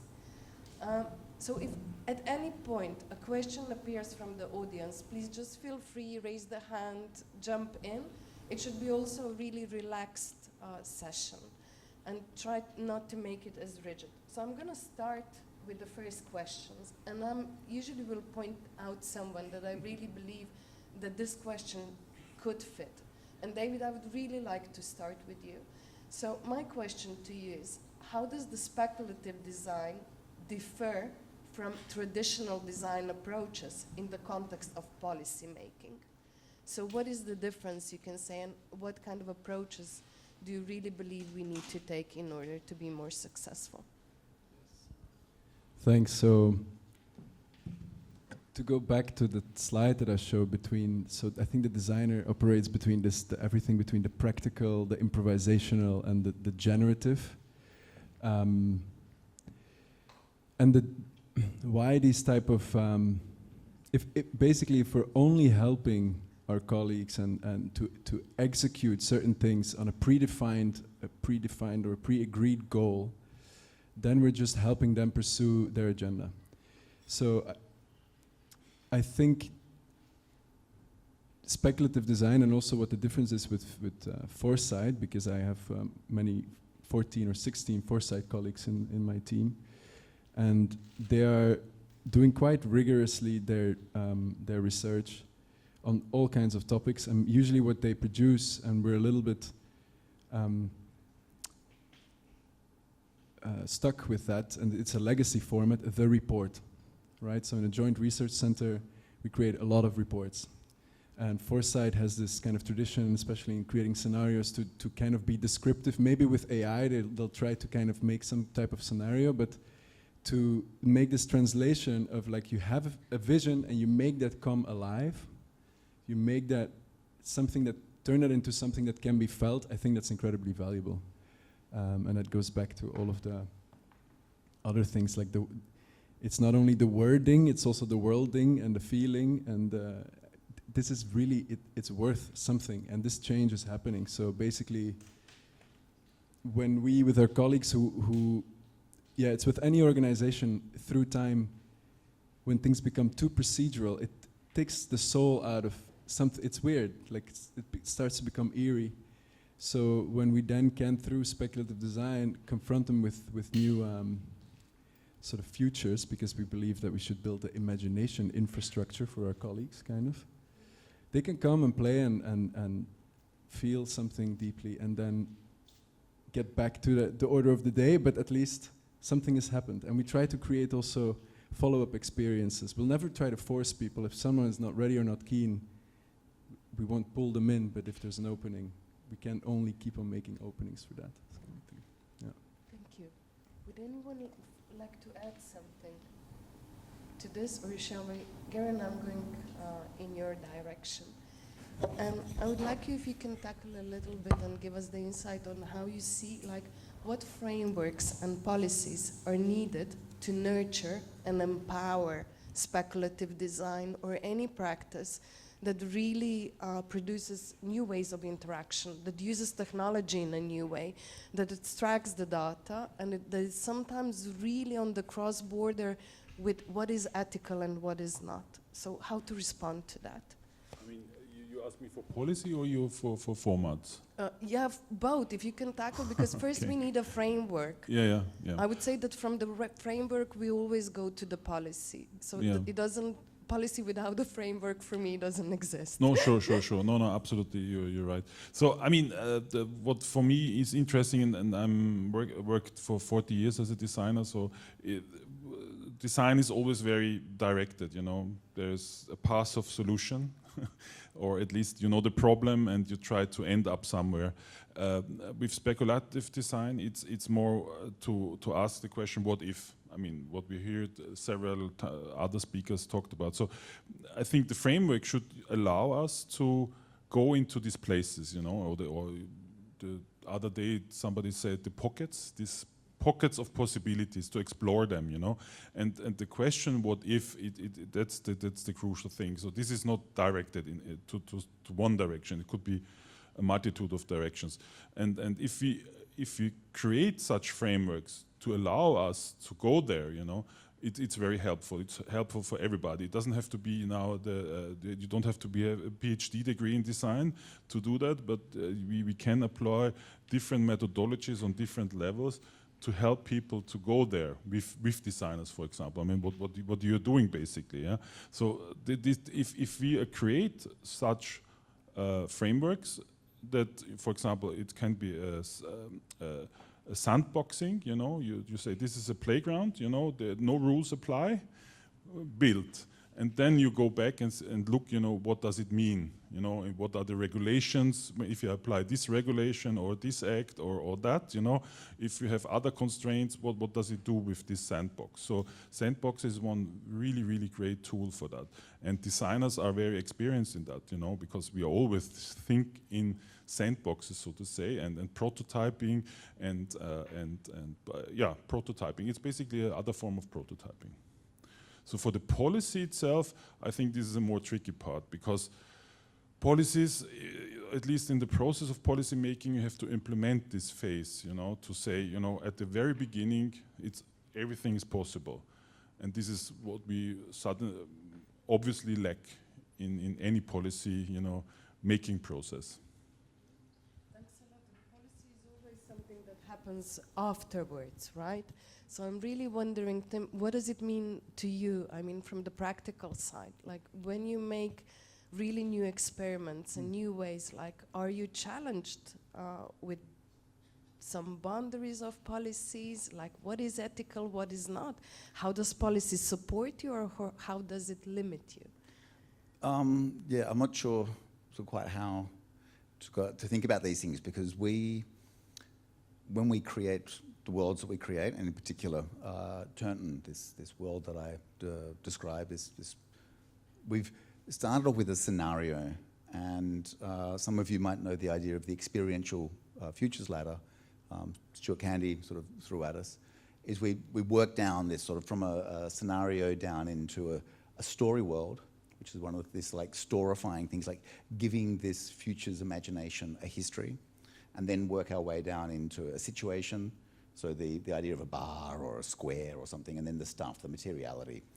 And I think my understanding of like policy, how it interplays with our work, is we imagine that policy becomes the backstory to this world that we're creating that embodies and makes that scenario experiential, if that's a real word. Which I believe is the sort of work that you end up doing, is when people are talking in the policy lab, it's this job of taking what would be, if this policy is implemented, or this sort of policy, then it will have these sorts of implications, and then these sorts of implications, which will lead to these changes in behavior, some of them desired, some of them undesired. It will interrelate with other forms of policy. And so we try and create these imaginations of what sort of things had to change to get to the sort of scenario that we're thinking about, but without being too prescriptive about it. So in some sense, maybe policy is the right sort of word, because we don't try and dive into explicit changes in structures, in governmental structures or something, but to look at it on a much more sort of meta or higher level of how attitudes might be changing, which is the sort of thing that policy, as I understand it, is trying to do. So in some sense, I think the interrelation between, we imagine the sorts of effects that policy would need to have to create the sorts of worlds that we want to be thinking about, preferred futures. And perhaps this is the sort of thing that can then lead to like backcasting things, to be able to think about what's the sort of policy to implement now. The danger with this sort of stuff, and I think this is probably the reason why there is a bunch of designers in the commission, but not a huge number, is it's complicated. Building an experience of a possible future, and what that scenario, what that story world, what all that situation is going to, requires a lot of effort and energy.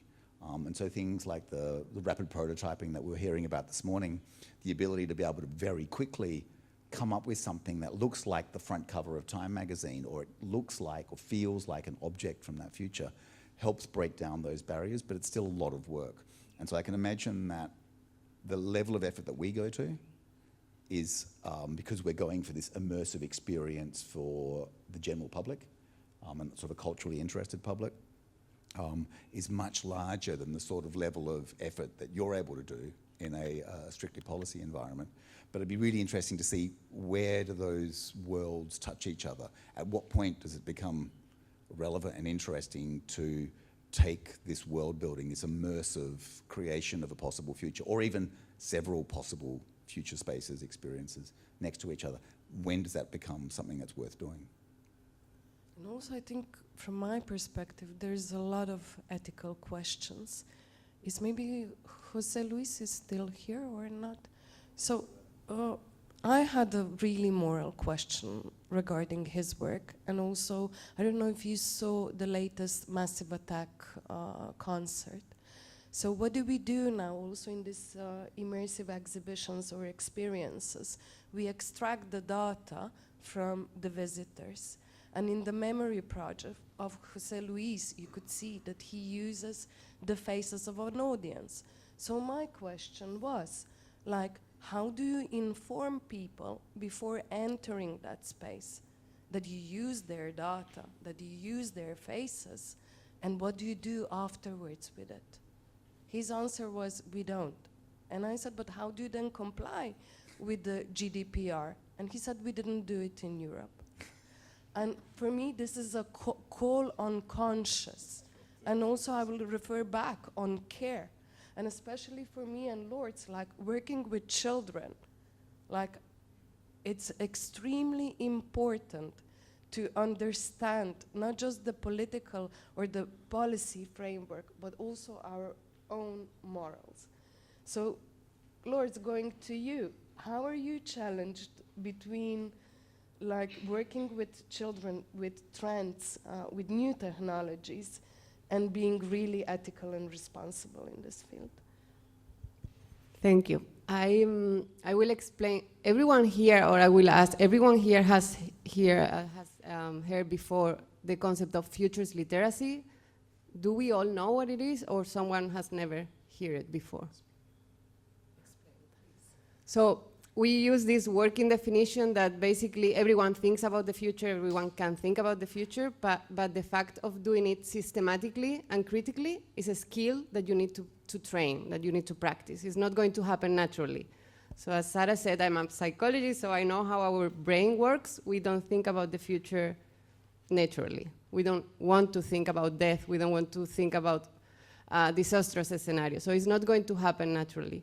So for example, for the kids, it is basically bringing them the awareness that it is not so diffuse, the future, that they need to understand the present, the complexity, the interlinks, that the systemic aspect of the present, that the future is not one, but many, and also that they can take action, that maybe they can't change the world, it's difficult, but maybe they can do changes in themselves, or they can do changes in their communities.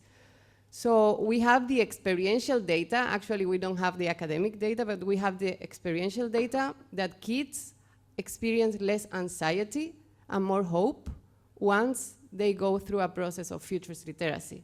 When they try to understand the present, the emerging issues, the trends, they explore possibilities, and then they see, okay, what can I do next to change these challenges or to address these challenges?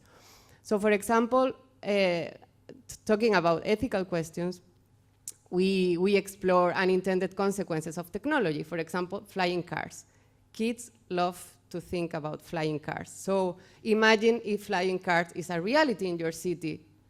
What can go wrong?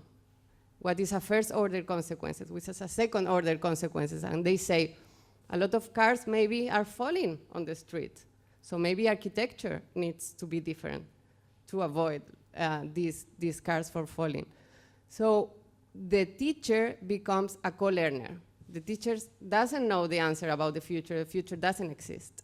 So it is a way of exploring ethics and unintended consequences of technology together with the kids. So I think it's a key issue that we need to do if we want to bring hope, is to bring it to the classroom, because it's the most scalable way to bring hope to society. And then, Garen, I would really love to go your way. And can you share with us, like, the examples of a successful practice where policy, future-oriented project and this moral aspect and humanity really intersect in a beautiful way? I'm not a total expert in that, but in the research of your question, two projects came. I got to know in the sense. So one is the UK Policy Lab, which is also associated with the EIT, where they really try to investigate and propagate new ways of policy making. And I mean, they're really advanced, and usually I copy things from them. So because really I don't know why, but you know, the UK especially, they really are advanced in that sense. And the second one I came across was in Dubai. I think it's Dubai, the Museums of Tomorrow, and they. I mean, it seems because of course they have a lot of money, but they really try to claim, you know, this future thinking and want to create, you know, these possibilities. I mean, they have to create or they have to get an idea about the future, you know, because they know that this will someday, you know, end their wealth. Not tomorrow, not in the near future, but in the long future it will. So they really think about, you know, what's coming, and they work on that. Thank you. And maybe, David, the same question your way. Like, is there an example of a practice you would really like to draw our attention to? I think I would just like to respond to what Lourdes said about bringing it to the classroom. So, I mean, we're all just trying things out all the time. Some are just better at hiding it or something, or pretending like they're not, just trying to figure things out. But one of the goals of the Policy Lab is, like, we believe that we shouldn't be the innovation unit that then does the innovation for the Commission, right? So I really find this whole thing about, I feel a little bit stuck in this position of being supposed to be the innovator, because you're in this position where they are expecting the unexpected, which is like, after a while you become, you get into a strange position. And yeah, so one of the goals for us is that we somehow, and that's that word, imagination infrastructure, is this thing of, and maybe this is then a case in Canada at some point, and they had the idea to, within government, that most teams, they had to spend at least 10% of their budget and their time on experimenting.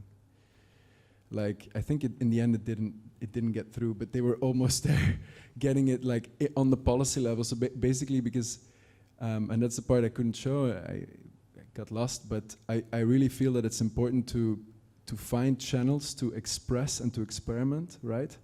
And the work or whatever you're doing there might not be the right channel for it, right? But you still have that desire and that ego and that thing. So, but to encourage your colleagues to try things out and rehearse the future, right? That's kind of what we would like. So, and by doing Futures Garden and by showing little examples, we can then from the top again try to create a narrative like, look, we need experimentation. Look how everyone is super happy to do that. So it's like we need the cases to push the strategy down. Yeah, it's a double kind of.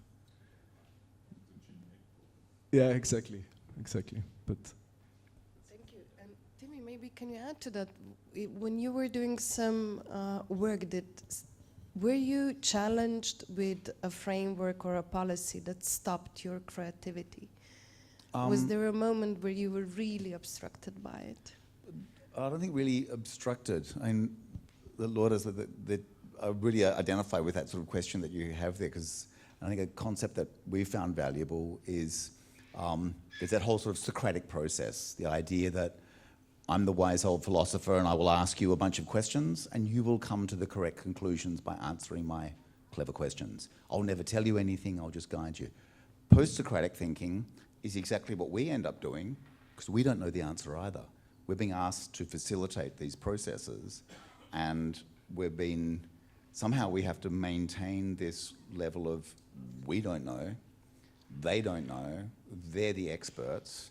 I'm not sure if it relates to policy, but I think it relates to all of these forms of knowledge, is there's so much wisdom in the room, and I think even with a bunch of kids, they have a bunch of ideas about how they'd like the world to be, how the world could be. I mean, we know that 7-year-olds who love dinosaurs don't trust their teachers anymore because their teachers don't know enough about dinosaurs. I mean, these little 7-year-olds can know so much about certain things. And so this idea of a futures literacy that we can have as facilitators to help these conversations happen is really valuable. And I think this, but we've never been in a situation, have we? Where we've really felt like we've been blocked. Though I think occasionally there are people who just want to say and do say, that's not possible. And I think you probably have this with scientists, don't you? Is there'll be some imagination of what could happen, and the scientists will say, but there's no evidence for that. And they'll just knock it. They'll just say it's impossible. And you have to very carefully work out, is there evidence that that is not possible? Or is this just there no evidence that it is possible? And as a scientist, you only make claims about things that you know to be true with statistical veracity, blah, blah, blah, blah. Do you have that sort of issue dealing with the scientific experts? I mean, in the JRC, it's a big thing, of course, and that's also what we saw, Jose Luis, yesterday, the presentations with the whales. Like, it's such a good, the whale record, you know, like everyone's producing data and everyone's competing for attention and for truths, and yeah, it's not so easy to come and bring this story, like, look, we want to take your data and do something with it. Even just making them open up for it is quite a challenge. But still, I mean, you need both tracks. You always need the parallel tracks. So you need this kind of their way of doing it rigorously, and on the side we got to try other things to make it come alive. Yeah. Thank you. Thanks a lot. And then there is the opposite side. Sometimes we really enter like traditional rigid systems like education.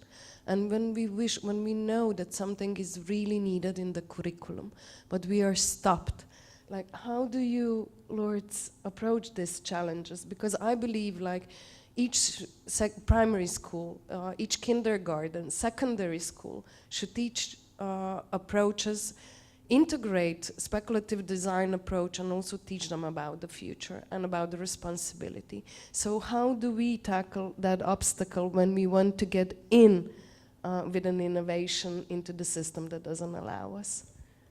So education is really a complicated sector. It's been the same for many, many decades. So what we are doing, sadly, is only approaching private schools, because are the ones that are more easily, they can innovate with their curriculum, and also doing after school or out of the school initiatives.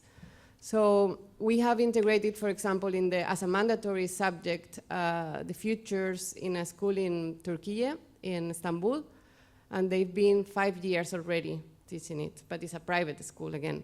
So luckily, the European Commission, it's putting futures literacy in the green competency framework. So if you want to be sustainable and work in a sustainable job in the future, you need certain skills, and futures literacy is among these skills. So policy is helping in Europe to go through this direction, but still we need to navigate the boundaries of policy and still going forward.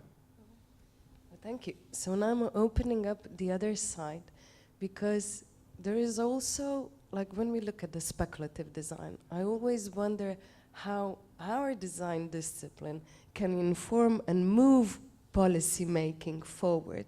Like, are there approaches that we can take in our thinking in order to move that field? David?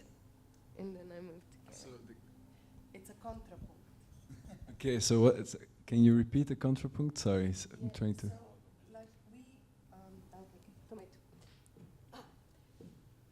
So on one hand, we have, and I'm going to use like the word innovation. We have something that is completely new on a market, and we need to like be really, and we always look like on the policy side and how does this support. But what I'm thinking is about policymakers, that design the policy recommendations, the one that do it. So I'm thinking about how the methods we create and use and the attitudes in the speculative design, how can be used to inform the policy so the policy becomes fast forward. So it's not always somewhere behind. And I'll give you my example. We now create an AI toy for children, which is like a tool to empower children for the creative thinking and storytelling. And honestly, European Act on AI doesn't support me. So I'm really thinking on how can we use our knowledge in order to progress the policy making, and what kind of approaches can be used or should. Yeah, then we're really talking about the process in which policy are made. So there's so much to say about that. So what is a policy? Recently someone told me a policy is a way to connect consequences back to actions. It's one way of looking at it. So when you look at strict regulation, and the way that these processes are now formed, it's a reaction to the past, but it's made for the future, because it takes 10 years. But so you have a problem, or we need to do something about it, but by the time, it's 10 years. But the problem is that it is based on the information you have on the time. That's also why this long-term thinking and foresight is important and stuff. But yeah, I think that's the part which is the most difficult for the Commission, is to make openings and to let actually people come into the process, because it's already so complex to create a policy. There's so many dimensions to it that people tend to, and because there's no concrete process, I mean, there's things like citizen panels, there are a few have your say, like a few structures in place, but they're quite, they're not so functional. These are, by the way, all my own views. I don't represent the official views of the European Commission. But yeah, it's a bit late. Disclaimer. It's true. No, but I think these are known things. These are known things. I mean, it's already impressive what is being done, like what they try to do. But because, like I was saying the other day, you need, according to Jeff Bezos, a team can be only as big that you can share 2 large American pizzas or something, right? So that's the kind of the cognitive limit of collaboration. It's 12 people. So the teams who are writing these things and who are owning this file and that go through this process, there's only so much input they can take. And in that, there's lots of things to improve and lots of things to think about. Yeah. And on the other hand, it might be time, and we're thinking about this now in the policy lab, to rethink the way policy making is done completely, and not think it as this long process that has to take 10 years, but maybe a sped up, more agile 2-year process that we can get through that is much more adapted to today's time. But that's scary, of course, for many people. So let's see. I mean, following your thoughts, yeah. I think the most important thing is to create artifacts. People. I mean, that's what I get from the Commission always. There are million tons of studies. Research. You can fill huge buildings with that, but they also lacking. And this is what I understood now in the new Horizon programs. They will not support so much research. They want to see real projects, real artifacts, real life experiences, so to say. So this is something. And that's where designers come into play, to create new artifacts, to show the future, or what it means to implement this and that, or to create this and that. So if it's physical if it's a glass on the table, people can relate to that. They can't relate to studies in that sense, It's in the abstract words for them, So I think this, if we approach that and say, well, we help you to bring this research, valuable research, into a physical object or into a process whatsoever, I think this helps immense. Problem also, what you describe, it takes 10 years, from an idea to regulation or to an act. So we see now with the Sustainability Act, for example, this is a really good process. The first 5 years, the Commission, the Parliament, and the Council, they created a Sustainability Act, Now we see that the fashion designers or the industry now is confronted with problems they didn't envision before. So they ask us, what do the sector need now, you know? So this is the second thing, real objects, and that we have to come up with associations, with groups, with alliances to help the Commission to understand where are the problems. Because this is, they can't ask, every European citizen. They need, a concise way to talk to people, to groups. And of course, I mean, the big industry, they have a perfect lobby machine there, But we, and I think we talked yesterday about it, we have 14 different sectors. We have no real structure. We can't articulate what our sector needs or what we can contribute to the Commission. Just one short remark, but we're trying, because basically the EU Policy Lab should be a space for experimentation, but what you're talking about, like we could spend another 1,000 years with the 8 of us working on just these implementation struggles. And basically the way we're thinking about it now and what we're suggesting, because the Commission is going through a large scale review, so a big review of all of its activities, the way it's work, is to have a design team in every DG, so that you already design things with the implementation in mind, that you can work from both ends, right? So because that's also what design can help with. And that will save so much time down the line. But that's, because now it's true that some people think it out in a quite idealistic, ambitious way, and then it comes down on the table of a member state, and they're like, okay, we need to interpret and implement this. What the fuck? Yeah, exactly. So, and this meets the resistance, but you can already channel out so many things beforehand, but that's coming. It's coming. Thank you. It leads me. There's a question. Oh, perfect. Ida. Let me give you this one. Yeah, also. About your question, how to put forward, is maybe the right question how to advocate the idea to come to Commission, because there are European citizens initiatives, and the one which is now the biggest one in the field of architecture is House Europe. So what House Europe is doing, and I think Museum of Architecture in Ljubljana is also the part of it, and a national representative, and I'm a representative of Croatia. So what are they doing? They're also doing in connecting people, doing panels, and making, in a way, new groups of people, which is also added value of the initiative.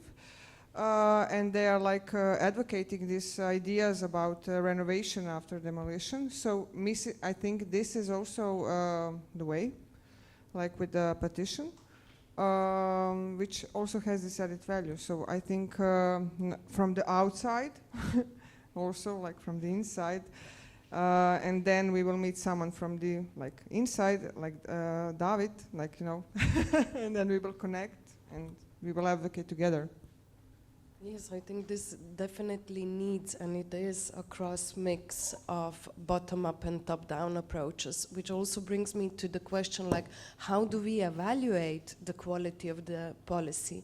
And do we also, like in business, they always ask us, okay, about the KPIs, about the monitoring, about the post-effect, about the impact. So is this something also that is done in this cycle on how we evaluate the quality of the policy or the framework that we put in?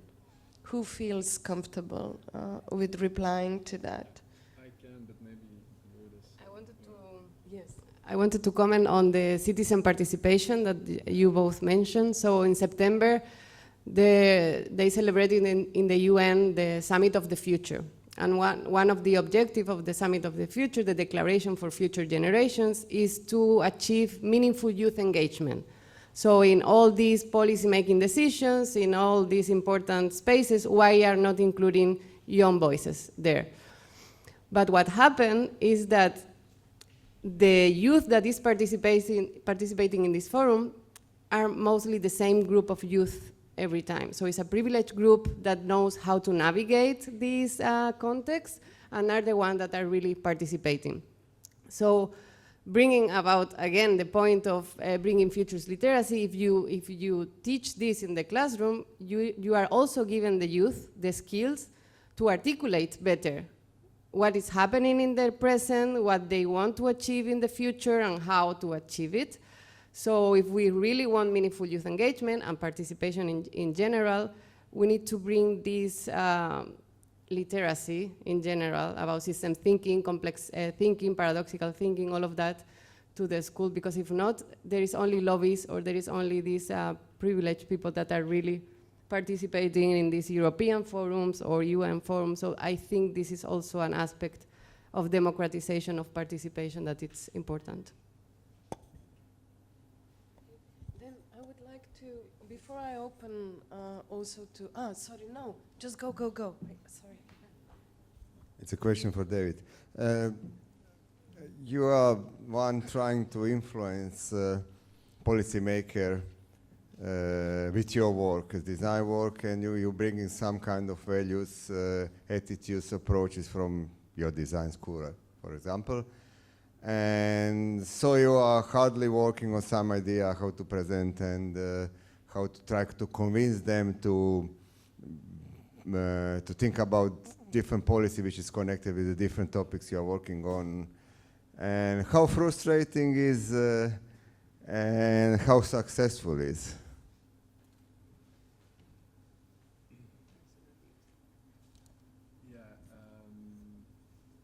Hey. Yeah. It's a little bit.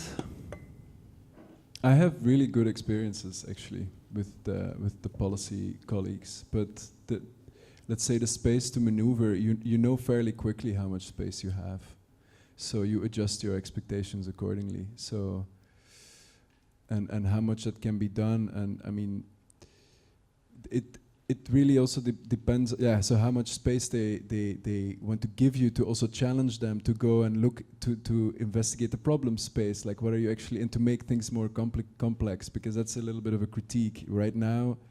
It's already a slow process, policy making. So if you're gonna slow us down, it's and that's a little bit this type of business model is under threat. Like the participatory democracy, and I mean, if you look at the leaders, at the moment it's not really in the idea they care about that, but in reality they would prefer to be with a club of people and decide certain things.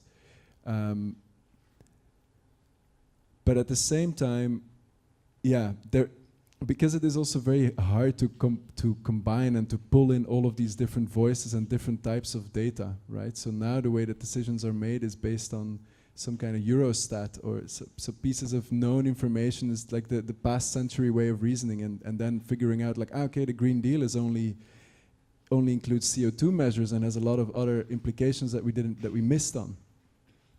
So now they're realizing that other forms of working together, of bringing in other kinds of data, there's quite some openness, but the thing is, you always have to prepare that they might not do anything with what you've produced, which is quite often the case. So that whatever you do, and you can do a whole process, and in one night they can decide it's cancelled. So the project is done. This can be a project of a year. This can be a project of. So that is also our reality, which may make you dissociate a little bit, and yeah. But that's why parallel tracks, working like doing what is asked, but also trying to push the boundaries. It's like that. I really started to believe in that kind of thing. That's the answer. Yeah, thanks. What's the time? But I think that will be my final question. So I leave also the time for, yeah? 10 minutes. Okay. So, like, I always love to critique my colleagues when we have these debates on how something doesn't work. And then I say, okay, but we are the designers. So we need to really not just be critics of it, but let's provide our own visions of how we can solve that. So my question to all of you, and also to myself, is like, what is your vision of the future relation between the policy and the speculative design, or speculative design and policy? How do we envision the future? Tim? How about that one? Yeah, good. And one of the things that's been crossing my radar, and I haven't taken the effort, is to read this abundance book that everyone seems to be very enthusiastic about, which seems to be a lot about this speeding up processes, like getting rid of deliberation and policy thought, which seems very problematic, but slowing it down seems more problematic. So maybe my little fantasy world is, I think this actually is literally from the Utopia book, is that people basically get called in to run government. I think in Utopia regularly, you basically get dragged in to run the government for a year. And that these sorts of policy things and these workshops that we're all available to do, rather than a bunch of professionals, the same people every time who get called in to recommend things, whether it's youth or someone else, to be able to bring in people quite at random and to run these sort of workshops with them, for them to be able to actually imagine and create policy that's actually attached to completely random groups of, like, there's a whole bunch of words for this, expressions for this, bottom-up democracy and juries and all the rest of it. So that's my sort of like crazy fantasy about where that could go. And it would be really interesting to spend some time thinking, what would that then mean? If by adding this randomness, you stop. What I mentioned earlier is all these systems that we build to try and make things fair, they get gamed by people. They get gamed by people who are professional contributors. They get gamed by sociopaths and a bunch of other people. Maybe we can try and de-game some of these things and make them interesting and fun. Gary? Yeah, no, I think it's a two-way street, so it's a very reflexive process. I mean, I like to, I mean, I'm really appreciating what you said, that the Commission is opening to new ways of engaging, of bringing new ideas in. That's wonderful. But I think we have to, in Austria you have one saying, you have to take your own nose, you know. So we have to step up the game, you know. We have to understand how this, how Europe works in that sense, you know, to understand where we can say what, where we can influence what, how we can influence, and where is it necessary to do that. So basically we can't delegate this to somebody else. We as sectors, as industry, have to understand how Europe works, where we can influence and how we can influence. And this is a learning journey. It's really a competence question in that sense. And of course, you have to learn that, and if we are knowledgeable and if we understand how to do it, it's much easier also for the Commission to engage with us. You know, not that there are some weirdos running around saying, "Yeah, now we want blue." I mean, that's the message towards us. You know, so I believe that we are in a good way, and that's how I met also Anya. You know, over the European Creative Business Network. So we try to engage with the Commission in a different way, and we end up here now. So it's a good way.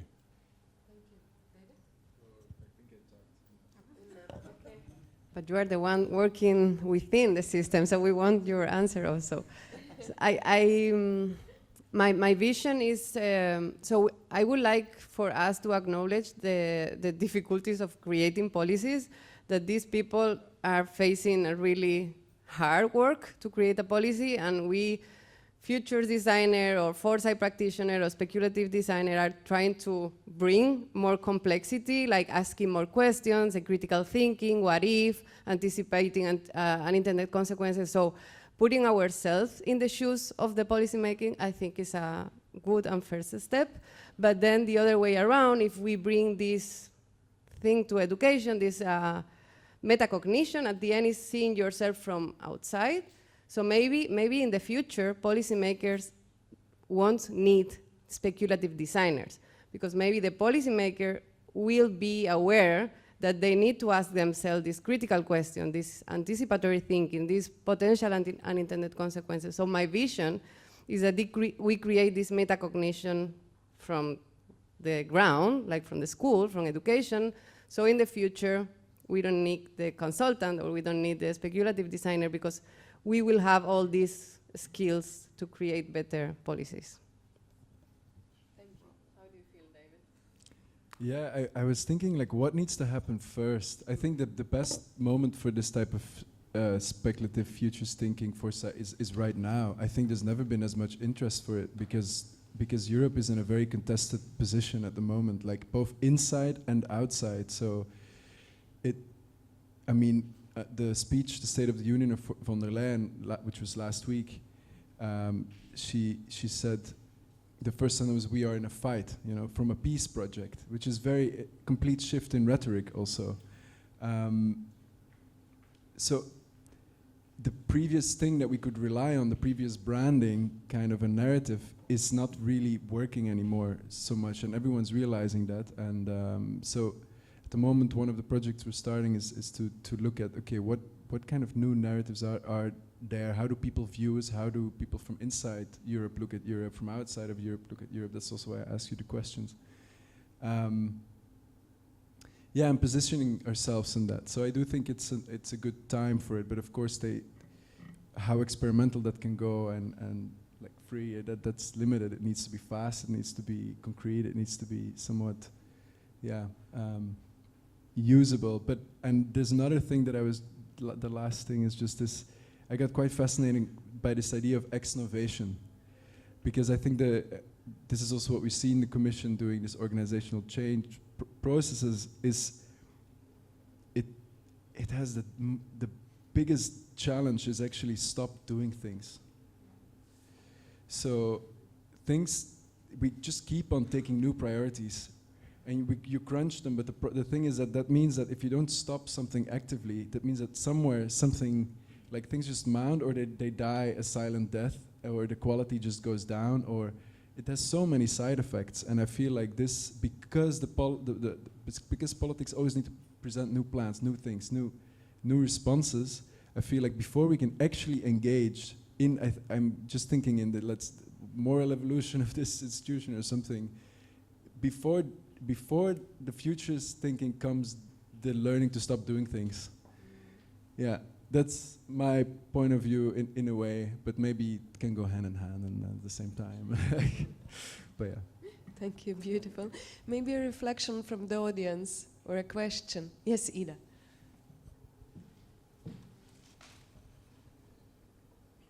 I just want to say, before we all separate, that I have a question for everyone. What shall we do after this symposium? Because I really don't want to be alone anymore in the country and city that I live, where I fight a lot with everyone to get a small goal of some people learning something about a city. So just to have this question in front of everyone who are still here. We don't have to answer. Maybe now we will have probably a dinner and we'll see each other, just not to say unspoken. Because this is something which is like the I would love to answer that. And I'll give you an answer. Once you're in, it doesn't stop. More than 20 years ago, I met Ivica, and it never stopped. It just continues. And then when I moved to Ljubljana, again back to Slovenia, I met Anja, and it's now more than 15 years. And then I met Jean, and it's now already 5 or 7 years. So when you get into this cycle, you cannot get out. So, yes, it's a cult. And it's a cult of people that wish to create a positive change. And we all believe in a brighter future. So please give a huge applause to my team. Futures literacy is the ability to think systematically and critically about the future. Because all humans have the capacity of thinking about the future. We plan a holiday or we plan our time at work, but the issue of doing it systematically and critically is something that we need to practice to become a habit. So for us, the importance of bringing futures literacy to the schools, school curriculum to the kids, is because they really need to understand how to read the world, also to understand that the future is not singular but plural, and that they can also have agency about the future. So the relationship with the teacher, when you bring futures literacy into the school, is like the teacher becomes a co-learner. Because the future is not written, there is not a right answer about that. So the teacher doesn't know the answer. And this creates a nice dynamic when you create this safe space for students to ask questions, but also for the teacher to say, I don't know, let's explore it. As you know, there is a lack of hope among everybody, and especially the youth. So we found that futures literacy, giving the students the ability to better understand the present, to explore possibilities, and to having this sense of agency. Maybe they can't change the world immediately, but they can have an influence in themselves as individuals, but also in their community. So a way of teaching them what is the change that you would like to see in the world, what is your preferable future, and how can you start today to start making this change, even in an individual level, even in your family, your school, or your community. So this way they see that the outcome is closer to them. So it's not something that is too big for them to overcome. Almost at the end. So don't forget there is a workshop with David, so we're going to have a short break and then you go with David for the workshop. And what to say? We are at the end, so this journey started, you know, as I said, 1.5 years before, which is quite a lot of time with the coffee and wine, with Mario, his colleague, Anya and me in Split. And it was hard job, you know, one year, 3 months, really hard job behind this organization of the whole event, and also the summer school which is following this event. And also, of course, it's important at the end to say to say there is a lot of people very behind this. And at the beginning, I introduced all the people who were behind this event. And we started with this question, what we can do. We started with this idea that we are not satisfied with the world we are living in, and something we are constantly repeating during these 2 days of symposium. And we started with this question, what we can do as designers and architects to try to make different paths for the future. And at the beginning I said that I'm sure that we are not going to give answers, but I'm sure that we are going to, but I'm sure now that we all share the same, you know, passion here, you know, about this idea, this need to do something to try to change the future. And the future was also the main topic of this whole symposium, and also hope. And I think, and I see that there is a hope here because we are still here. I'm still doing education. I'm going to back next week in Split. A new academic term is starting. I'm gonna work with the passion with the students, trying to also to give them some of the skills, tools, and methods which could help them, you know, to influence this changing in the future. So I think education is super important. We started with this first panel about education, that with education, which is not just education at academic high level, but, you know, starting from the elementary school in this education to give something as which Lourdes is doing, to give, you know, kids idea, and Sarah also to kids idea how future is important and how they can be, try to be, you know, one of the elements of one who will change the future. I'm not going to be cynical at the end, but, you know, we were also a generation who was raised to be the motor of changing the future. Now look how this future looks like. But I think the new generation will be much better than we are. Anya?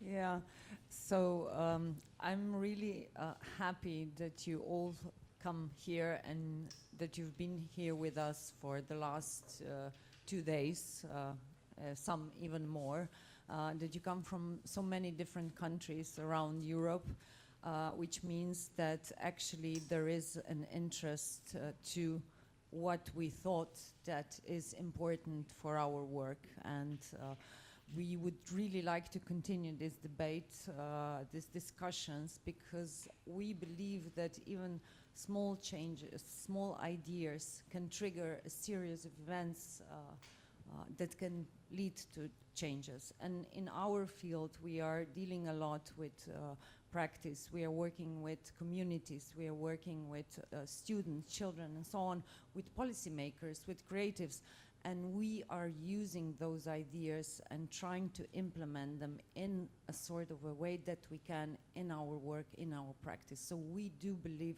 that this is not just a meaningful discussion among people that are already convinced in something and are convincing the convinced, but that we can make changes. Even if they are small, they can lead to something bigger, as Enzo showed at the presentation. Also, with this kind of connections, exchanges becoming cooperations, cooperations becoming partnerships, partnerships becoming friends, leading to care proximity and changes that we somehow want to achieve. Yes, Zanya, thank you. I completely agree, because this second part of this idea was not just a topic and the hope in the future and design architecture, but this idea to bring people together in this small place, to have time to be together, to chat, to think about possible new collaboration, which is not kind of business collaboration, but any kind of collaboration, which could be something which could make us in the different, different context, different possibility of everyday work and life. And also don't forget to bring your booklet at home. We have some more books, so if you want someone to take someone for the university library or something like this, feel free to take another one. And I have to say that our journey here is not finished. The summer school participants will stay here 3 more days. I will be also here. And then they're going to try to respond in a creative way, hands-on, on some of the discussion topics we had here for 2 days. So also I'm really keen to see how they're going to respond to all this, or what kind of topic, challenges, issues they will tackle during the summer school. And on Mondays, also summer school presentation. So we're going to document something, and you will have a chance also to see what they have done.